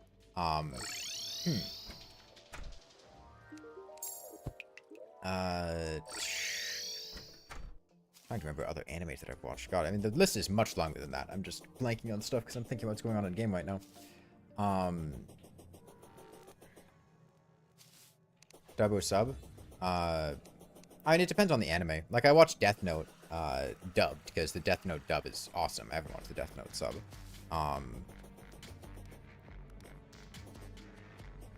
Have not watched Naruto, Bleach, or One Piece. I mean, I've watched Pokemon, but I don't think Pokemon really counts.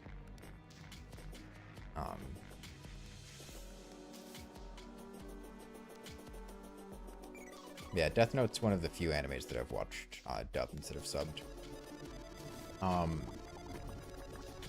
Used to watch Star Blazers, which is the Americanized, or the American version of Space Battleship Yamato, with my dad when I was younger.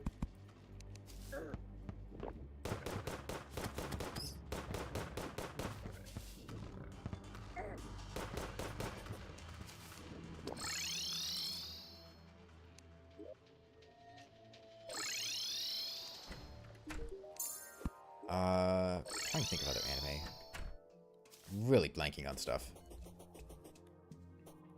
Ghost Stories? I am familiar with Ghost Stories, as I have seen, like, videos talking about Ghost Stories. I have not watched Ghost Stories.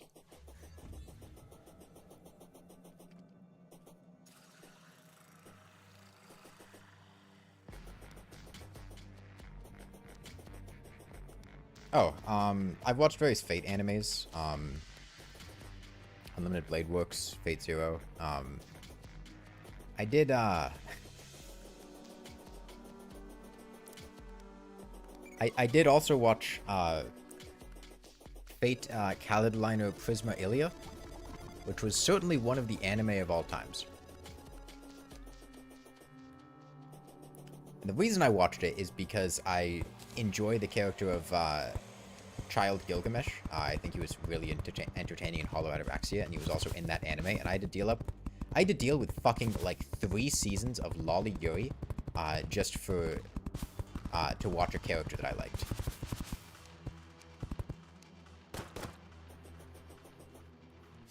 I have not watched Hunter x Hunter.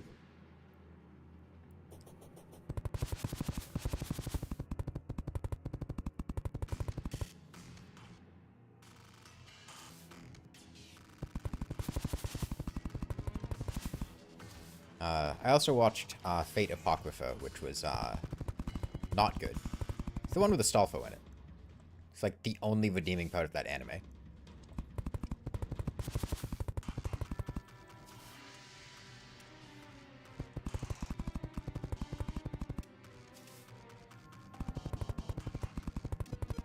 I watched something else recently.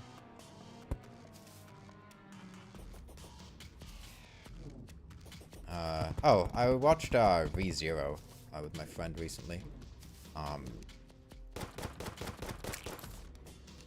And by recently, I mean over the span of like the past half year. And then as Season 3 came out.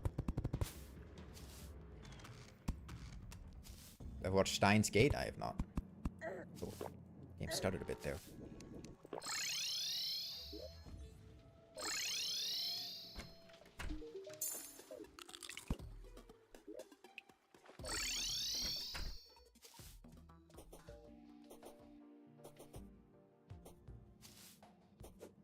And then I'm sure there are other things that I've watched that I just can't remember. I watched JoJo. I haven't watched Kill la Kill.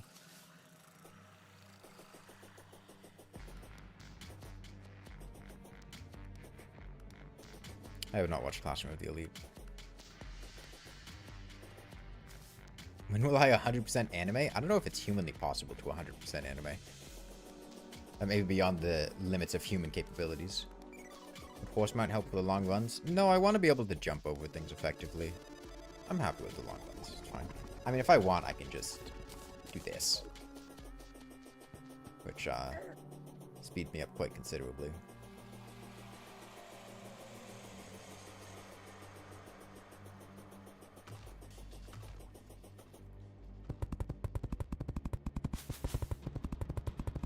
I have not watched One Piece. I don't have any particular desire to watch One Piece either. I have not watched Jujutsu Kaisen, no.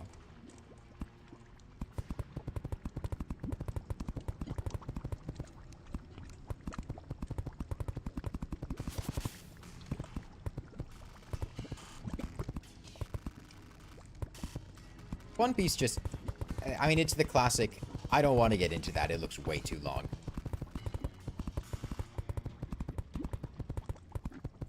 Doctor skips iframes. Also triggers Panic Necklace.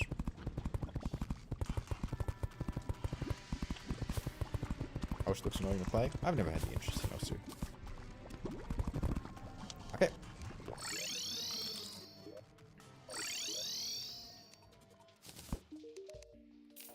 Next step.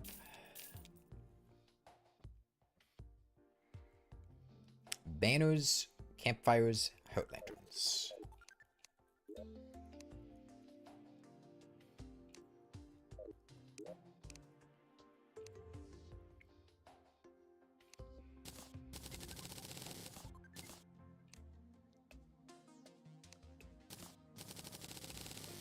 Do I fuck with Playboy Cody? No. I don't listen to any of her music.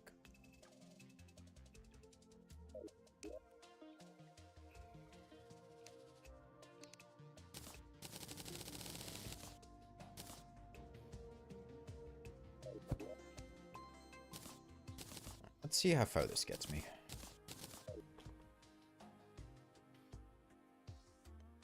Or abused defense? I don't know what you mean by abused defense. I mean, I have high defense. I wouldn't say I'm abusing defense. There's not really much defense abusing to be done in pre-hard mode. You just kind of have defense. If I move these a couple blocks to the right, it'll give me coverage.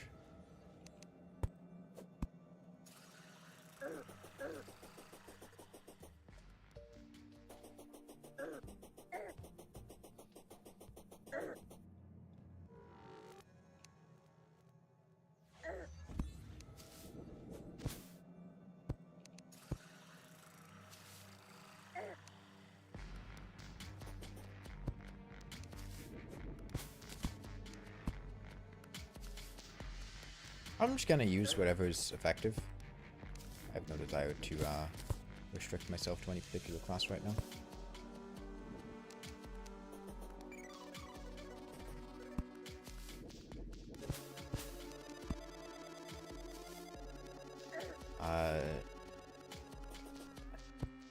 You guys want to play Osu, or do you play any other rhythm games? I have not played Osu. Although I do... When I was in Japan with friends, we hit a bunch of arcades and played a bunch of the rhythm games there. There were some very fun ones. I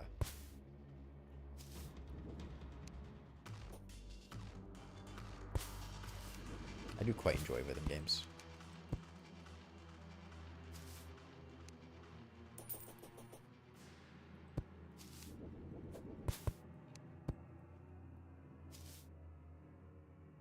Taiko? Honestly, I don't like Taiko that much. Taiko is probably my least favorite of the rhythm games that we've played. To be perfectly honest with you.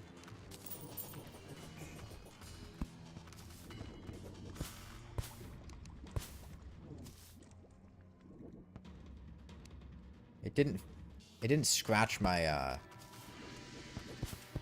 don't know, complexity itch.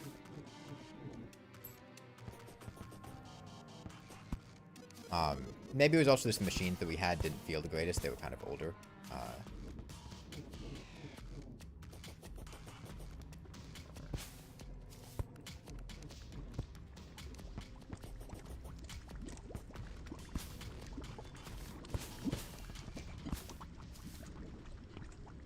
But the ones I remember, and the names I'm not going to all remember. There was Polaris Chord. Polaris Chord is fun. There's the circle one with the touchscreen in the middle and the buttons all around the ring. That one's very fun. Don't remember the name of that one. I need more indicators. Let me check if we've got full coverage.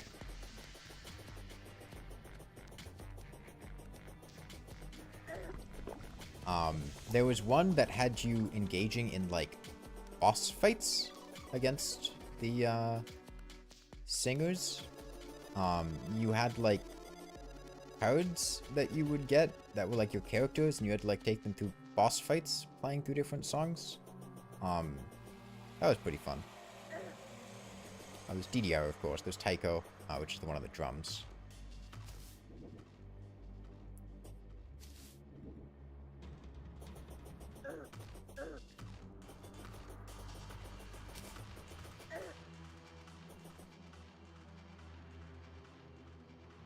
I think there was another one somewhere. I don't remember it, though. My is the buttons in a circle on a touchscreen.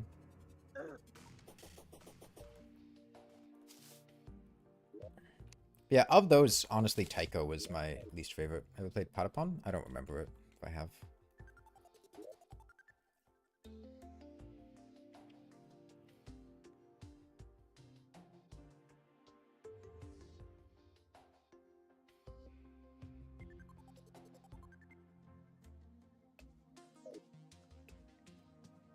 I need more imp banners.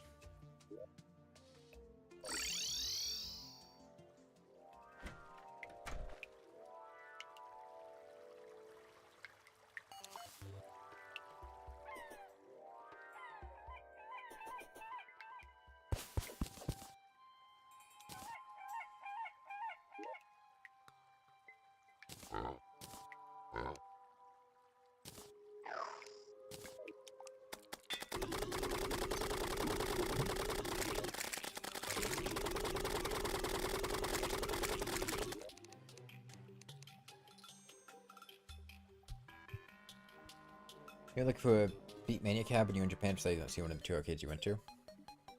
I don't remember seeing any DDR pads in the arcades that we went to. There was some up at Sendai when I went with my family last year, but I don't remember seeing any in the arcades I went to. I went to some in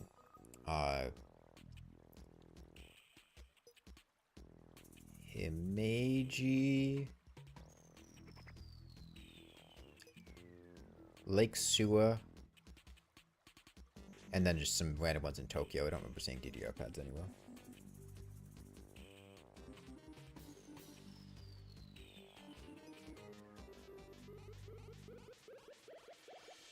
I remember seeing one when I was up in Sendai. That's about it.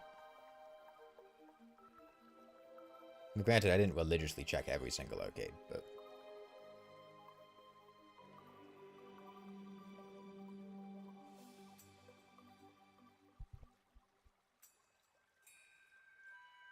Manage the lucky way into imp statues, how would one consistently get them?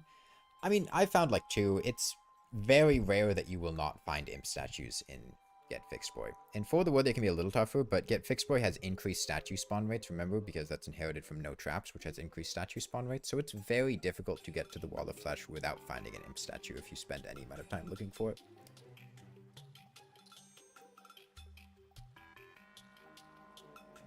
Remember, they are also highlighted by Spelunker potions, so... I've mined out a decent amount of the world, not even a huge amount. However, this is also a large world, so even more statues will end up spawning by the end of things. I think, what, I put down 17 banners for that half of the arena, so probably about 20 more. What's the utility of imp statues on this seed? So the Wall of Flesh in this seed spawns imps repeatedly. And those imps are incredibly dangerous. They deal very high damage, their projectiles cannot be destroyed, and their projectiles shoot at a much higher speed than normal. There are very few options for dealing with that. The easiest and most effective, in my opinion, is simply to use imp banners, which will reduce the damage that you take from the imp fireballs by half before defense applies. So overall, you're taking like 80% less damage or something with a high defense build.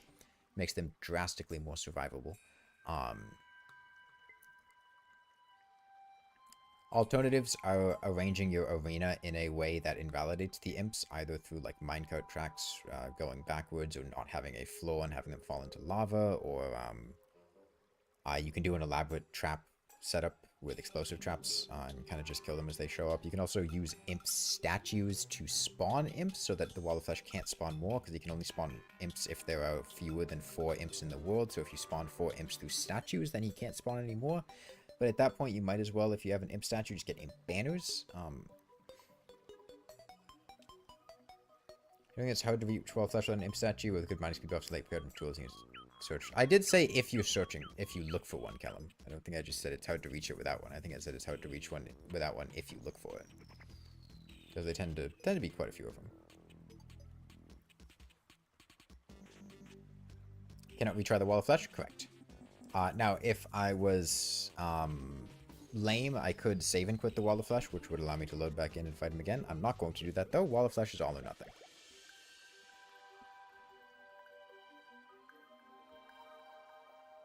What music do I like? I like different types of music. I don't have any particular genres I'm super attached to.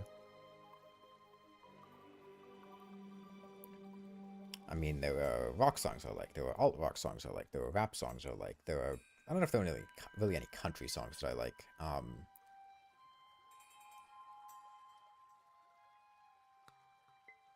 You know, there are nightcore songs that I like. There are slower paced songs that I like. There's, you know... Legion Blockcore, yeah. Do I not use summons for some reason? Yes, it is because summons will cause enemies to behave unpredictably by causing them to take knockback during times when I do not want them to take knockback.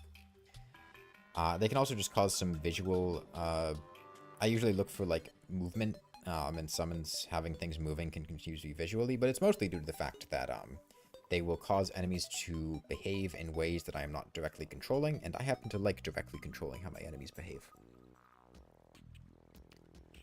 Like, let's say there's a, you know, an Eater of Souls flying at me like this. I'm expecting him to loop around to here, to my left side, but then all of a sudden a minion hits him here and he veers off course to the right. Well, I would have gone to the right to avoid him because he was going to go off to my left, so now he's going to just go directly into me. Things like that. I want to be able to control what the enemies are doing. And I can... Because I know their AI, I know what they're going to do, unless there's some unexpected factor thrown in there that's going to throw them off.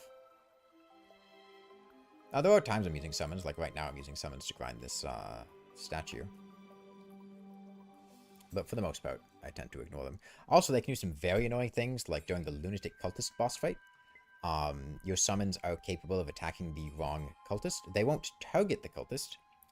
However, if they happen to be attacking something else and the cultist's clone is in the way, they can just hit that and cause the cultist to summon a phantasmal dragon, which is very annoying, and I've had happen multiple times.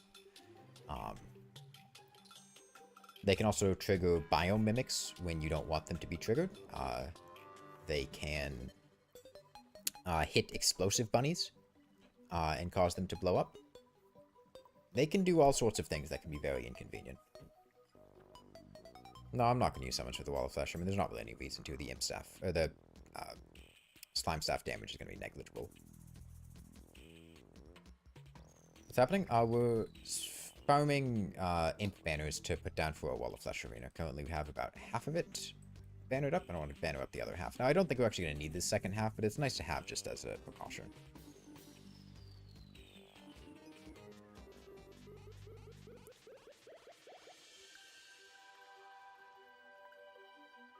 Weapon I'll use for Wall of Flesh, Phoenix Blaster. Plus Meteor Bullets. I've had Meteor Bows sitting in my chest for a while.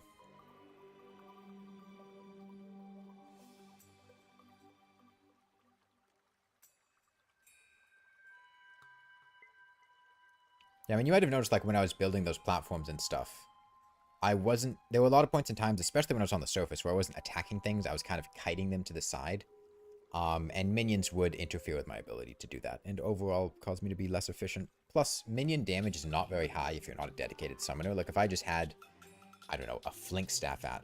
A Flink Staff does, what, 9 damage? I mean, these Eaters have... These Sharks have 1200 HP. The Imps have 280. The Eaters have 200. It would take a while for the Flinks to actually kill them.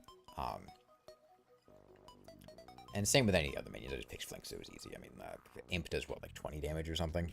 But they don't attack that frequently. They wouldn't be very effective at actually killing the enemies.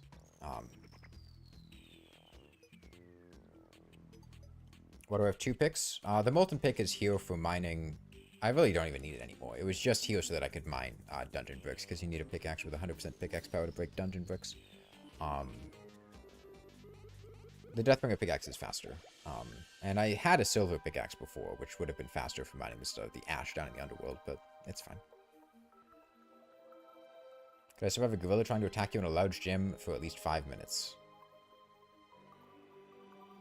What do you mean survive? I mean, you hide from a gorilla, and... I mean, is this just a normal gorilla? Because I feel like I could pretty comfortably hide from a normal gorilla in a gym for 5 minutes. I mean, it's big, just, like, don't make eye contact and lay low. They don't really go out of their way to try to fight people if you're not being aggressive to them. Gorilla on meth? I think a gorilla on meth would break out of the gym and do something else.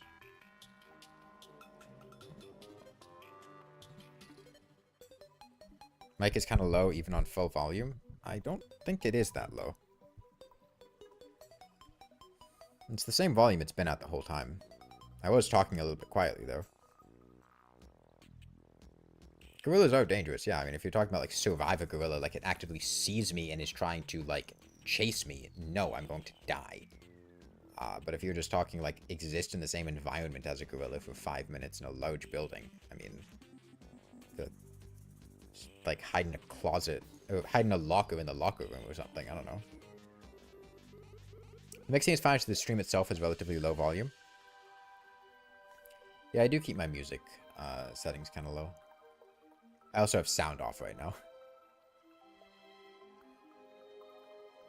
Yeah, I don't know. I mean, if you can just like hide in a locker, I don't see it.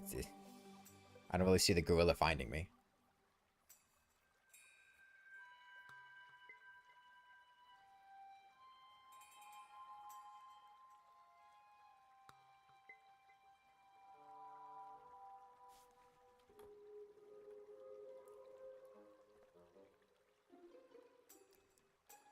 Gorilla wants gains. Okay, I have a suit of bananas on or something? I mean, I could hide in a locker in a banana suit. And before you even say some shit like the gorilla's gonna smell you, the inside of a locker room smells atrocious. The gorilla is not catching any scent through the just, like, concentrated musk of fitness bros working out inside of a locker room. It's the perfect disguise against olfactory detection.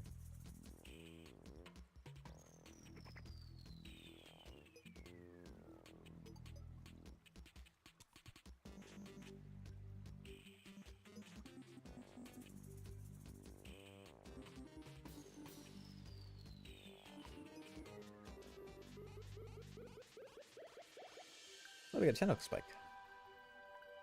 What 11 banners right now? Full basketball court and bleachers gymnasium? Can I hide under the bleachers? Like, is the gorilla searching for me, or is it just existing? Like, is this... There are other people in the gymnasium? Because, like, I'm not going to be able to fucking outrun a gorilla in a gymnasium for 5 minutes, like, doing laps, if that's your question. But if you can just, like, hide under bleachers for 5 minutes, that's a different thing.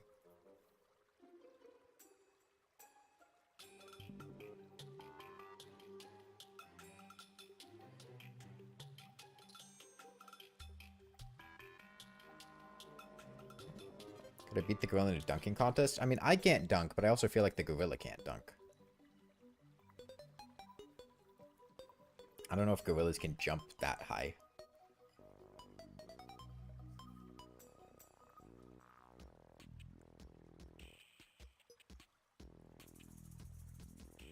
"12 banners.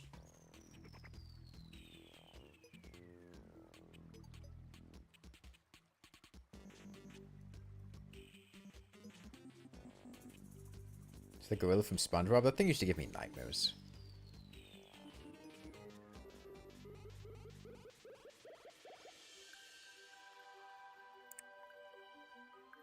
was genuinely horrifying as a child.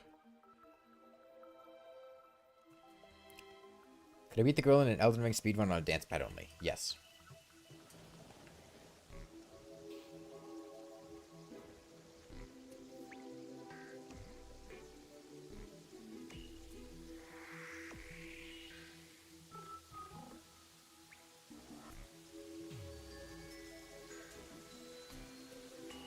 All the Fantastic Mr. Fox movie characters featured as a kid. I've never actually watched the Fantastic Mr. Fox. I'm not a furry.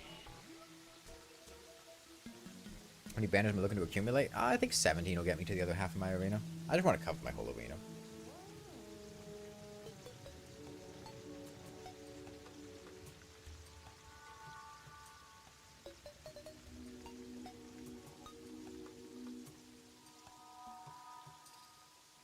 I'm going to run out of heart statues late in the fight, but it's fine. Well, I'm pretty sure we're going to kill him by spawn. Because that's what happened the first time I did hardcore legendary mode. Is he was dead by the time he had spawned in a roughly comparable arena size. But, given that I have not done this in a very long time, I am erring on the side of caution. This is genocide? No. That would be like calling the harvesting of cows for their meat genocide. I would not consider that to be genocide. That is simply large-scale slaughter of a species. It's not genocide. The Fire Imp culture is still alive and well in the underworld.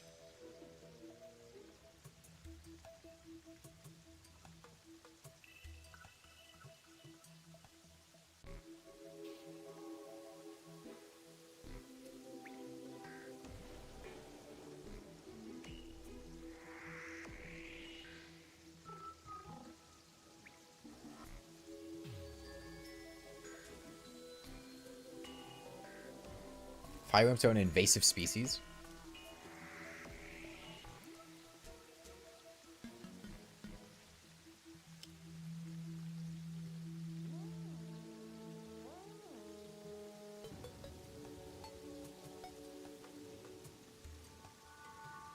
Let's move off the genocide conversation. Any statue spawn outside its natural habitat is invasive. That is true. That is true. I mean, bees, I would say bees are an invasive species. I think bees are probably the only thing in Terraria that qualify for being an invasive species. Because statue enemies aren't actually, like, out-competing any of the things in the ecosystem or damaging the ecosystem that they're put into, whereas bees will actively go around and fuck up the existing ecosystem. Thoughts on schizophrenics? What the fuck does that... What is that question? Thoughts on schizophrenics? Well, I don't... What's your next question? Thoughts on people with bipolar disorder? Like, it's a mental illness. It's not a... I don't have an overarching opinion on people that suffer from a particular mental illness.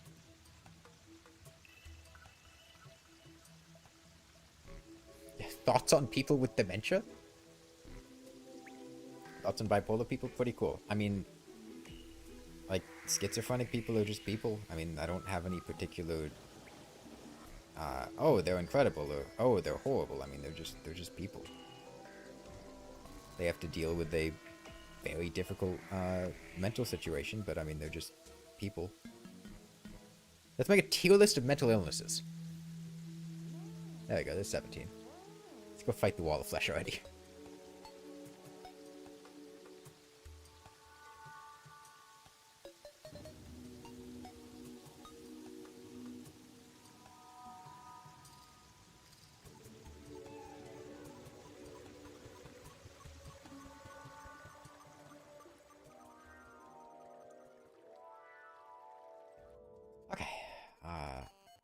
Put our sound back on.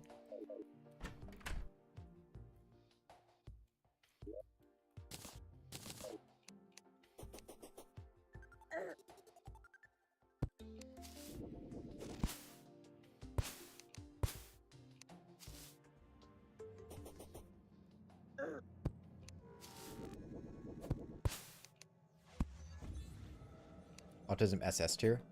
Oh, dude, that reminds me of when I was in Japan with my friends, and we were at this random izakaya little bar in Osaka, and we met this American couple, And the guy, he was like 40 or 50 or something, just immediately like singled out my friend, and he's like, "Hey, you have an engineering degree, don't you?" Just he gave off the incredibly like outwardly autistic vibe of like, "Oh yeah, this guy's got an engineering degree."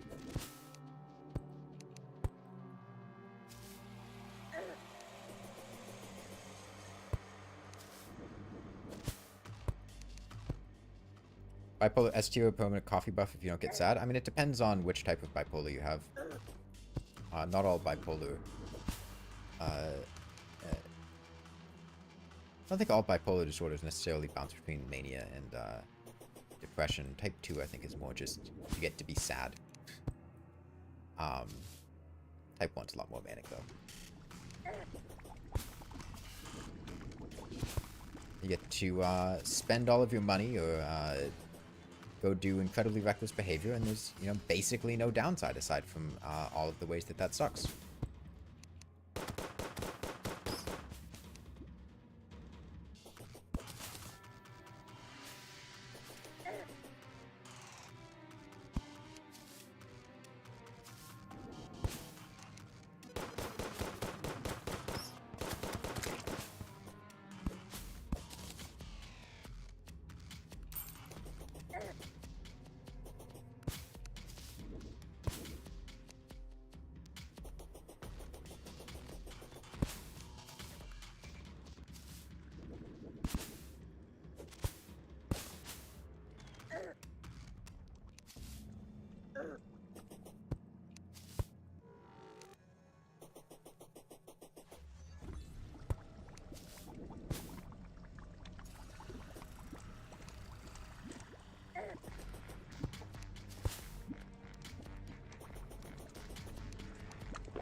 It's funny as SSS tier, extra friends in your head, fun delusions, and you get to see things that aren't there.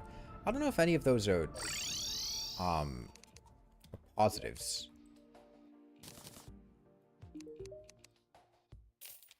Like others would be like F tier.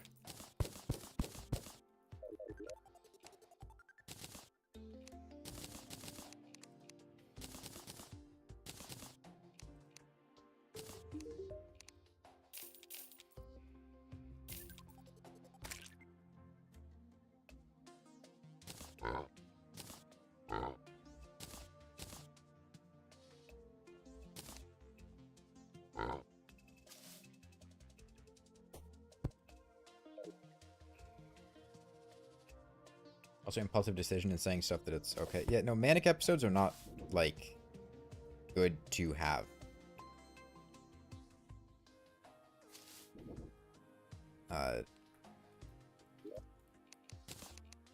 There's being in a good mood, and then there's being unable to prevent yourself from doing any impulse that you have.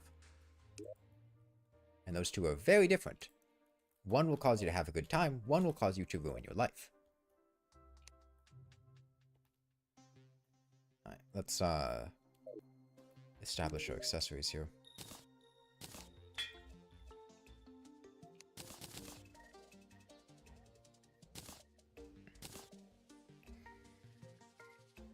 Do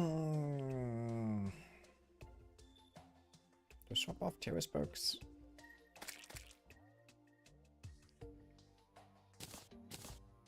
Between Brain of Confusion, Panic Necklace, and Band of Regen. Band of Regen's probably going to be like 60 HP over the course of the fight. I don't think it's really going to be worth it. Brain of Confusion's solid. Panic Necklace is also solid.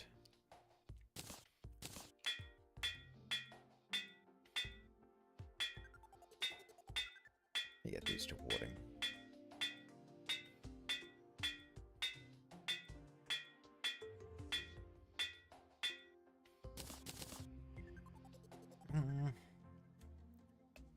I think I'm going to do Brain of Confusion. And then maybe, depending on how it feels, partway through the fight, swap that to a Panic Necklace.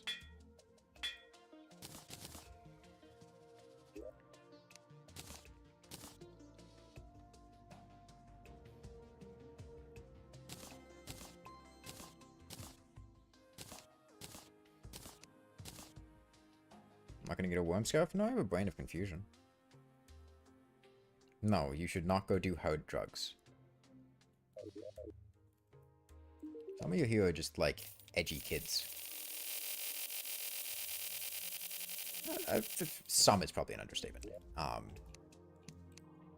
no, I would not suggest you go do hard drugs.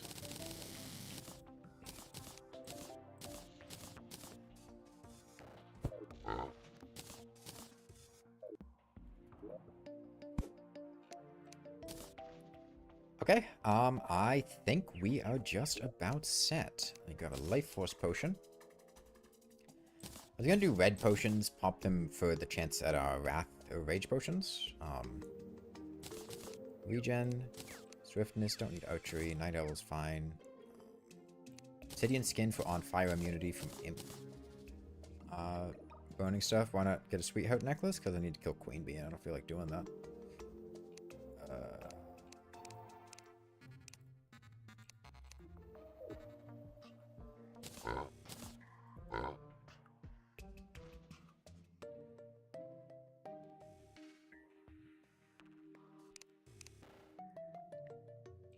Thought I had burgers somewhere, but I guess I ate them. I'll just make monster lasagna. Medium food buff's fine.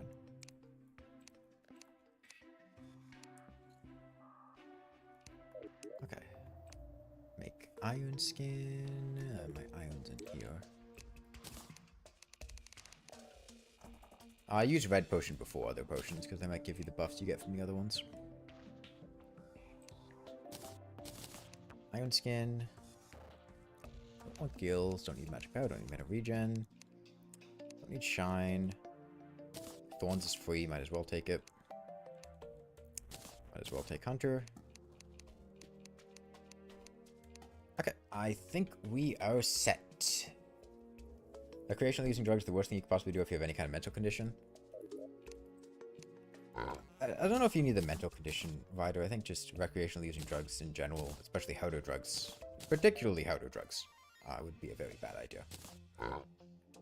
Yeah, brain triggers on cacti.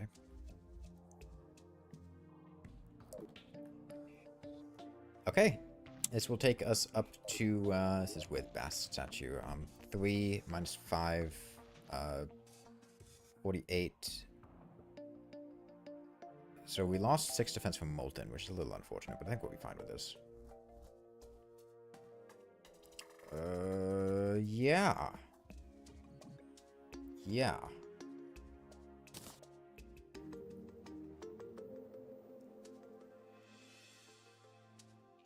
Let's rock and roll. I'm gonna drink a potion of Return at the end of the arena here.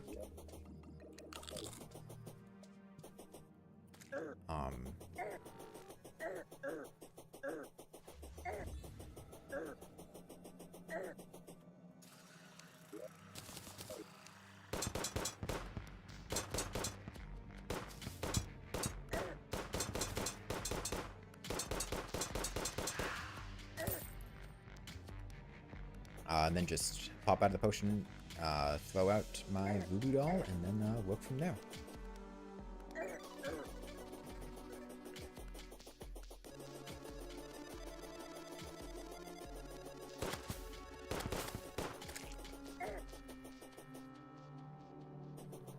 The reason I want to spawn it immediately out of Potion of Return is to not give other enemies the chance to spawn.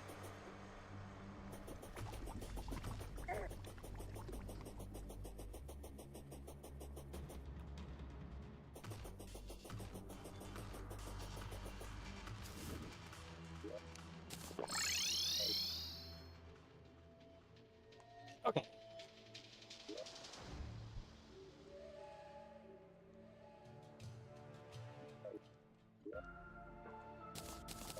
Go red potions. Rage.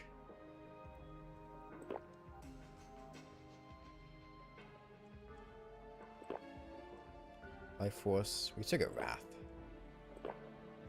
Endurance. I don't want Inferno. No Wrath, but we got all the other ones.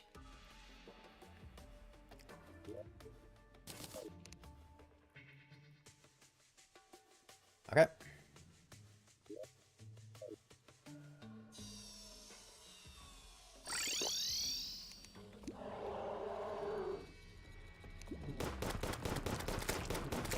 those imps.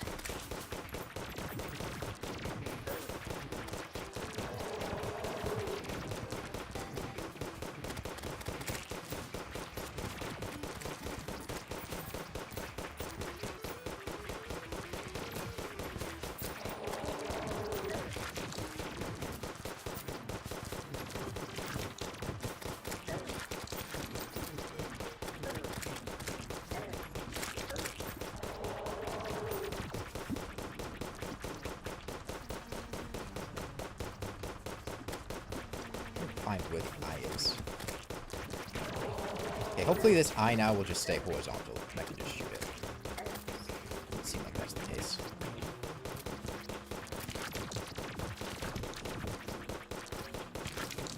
I'm in a real pain trying to keep on this thing.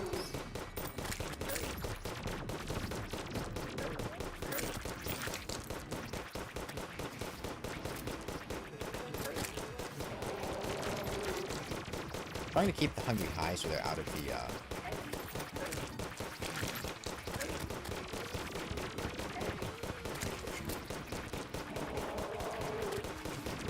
space where I need to shoot the eye.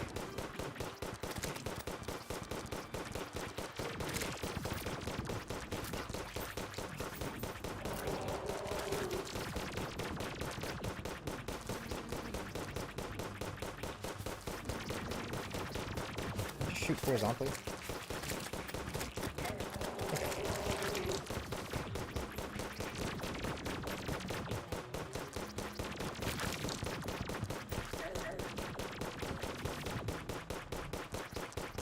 Now I actually just have a consistent line on the eye. Would have been nice earlier, but whatever.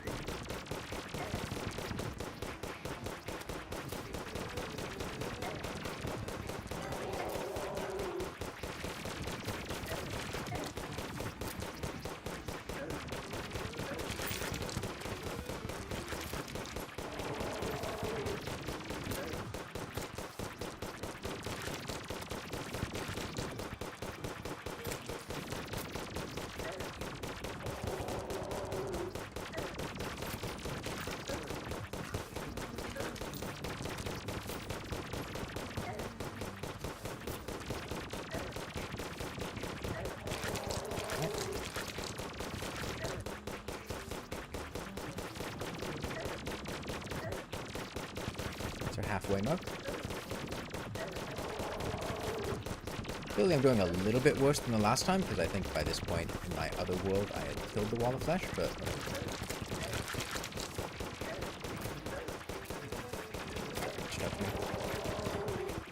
We're gonna have to just start sprinting soon.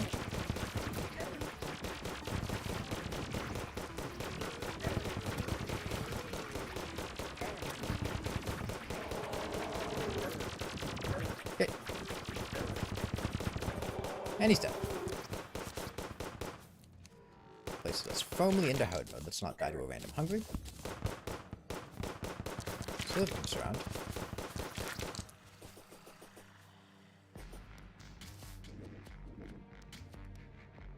Yeah, immediately after dodging with the brain, Cerebral Mind Trick will activate.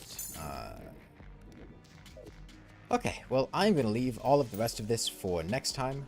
I'm just going to get back to spawn. I noticed I'm also dropping a few frames. I hope the fight did not cut out too much.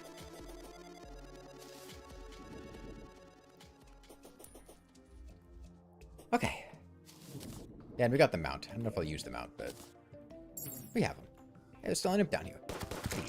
Must have picked up a coin. Okay, now we have to deal with hard mode. However, I did all of that preparation so that now that we're in hard mode, we can just start getting shit done. However, before doing any of that, let me just go ahead and buy an obscene amount of exploding bullets. Don't need this meteor shot anymore. Yeah, we used probably 2/3 of that arena. I wasn't really paying much attention.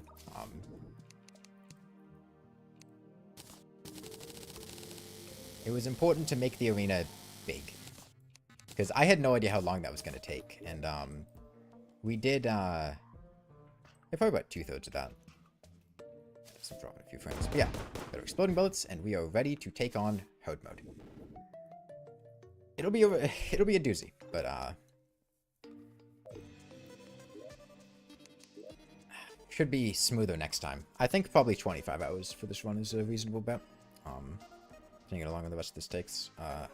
I did want to mine for ores.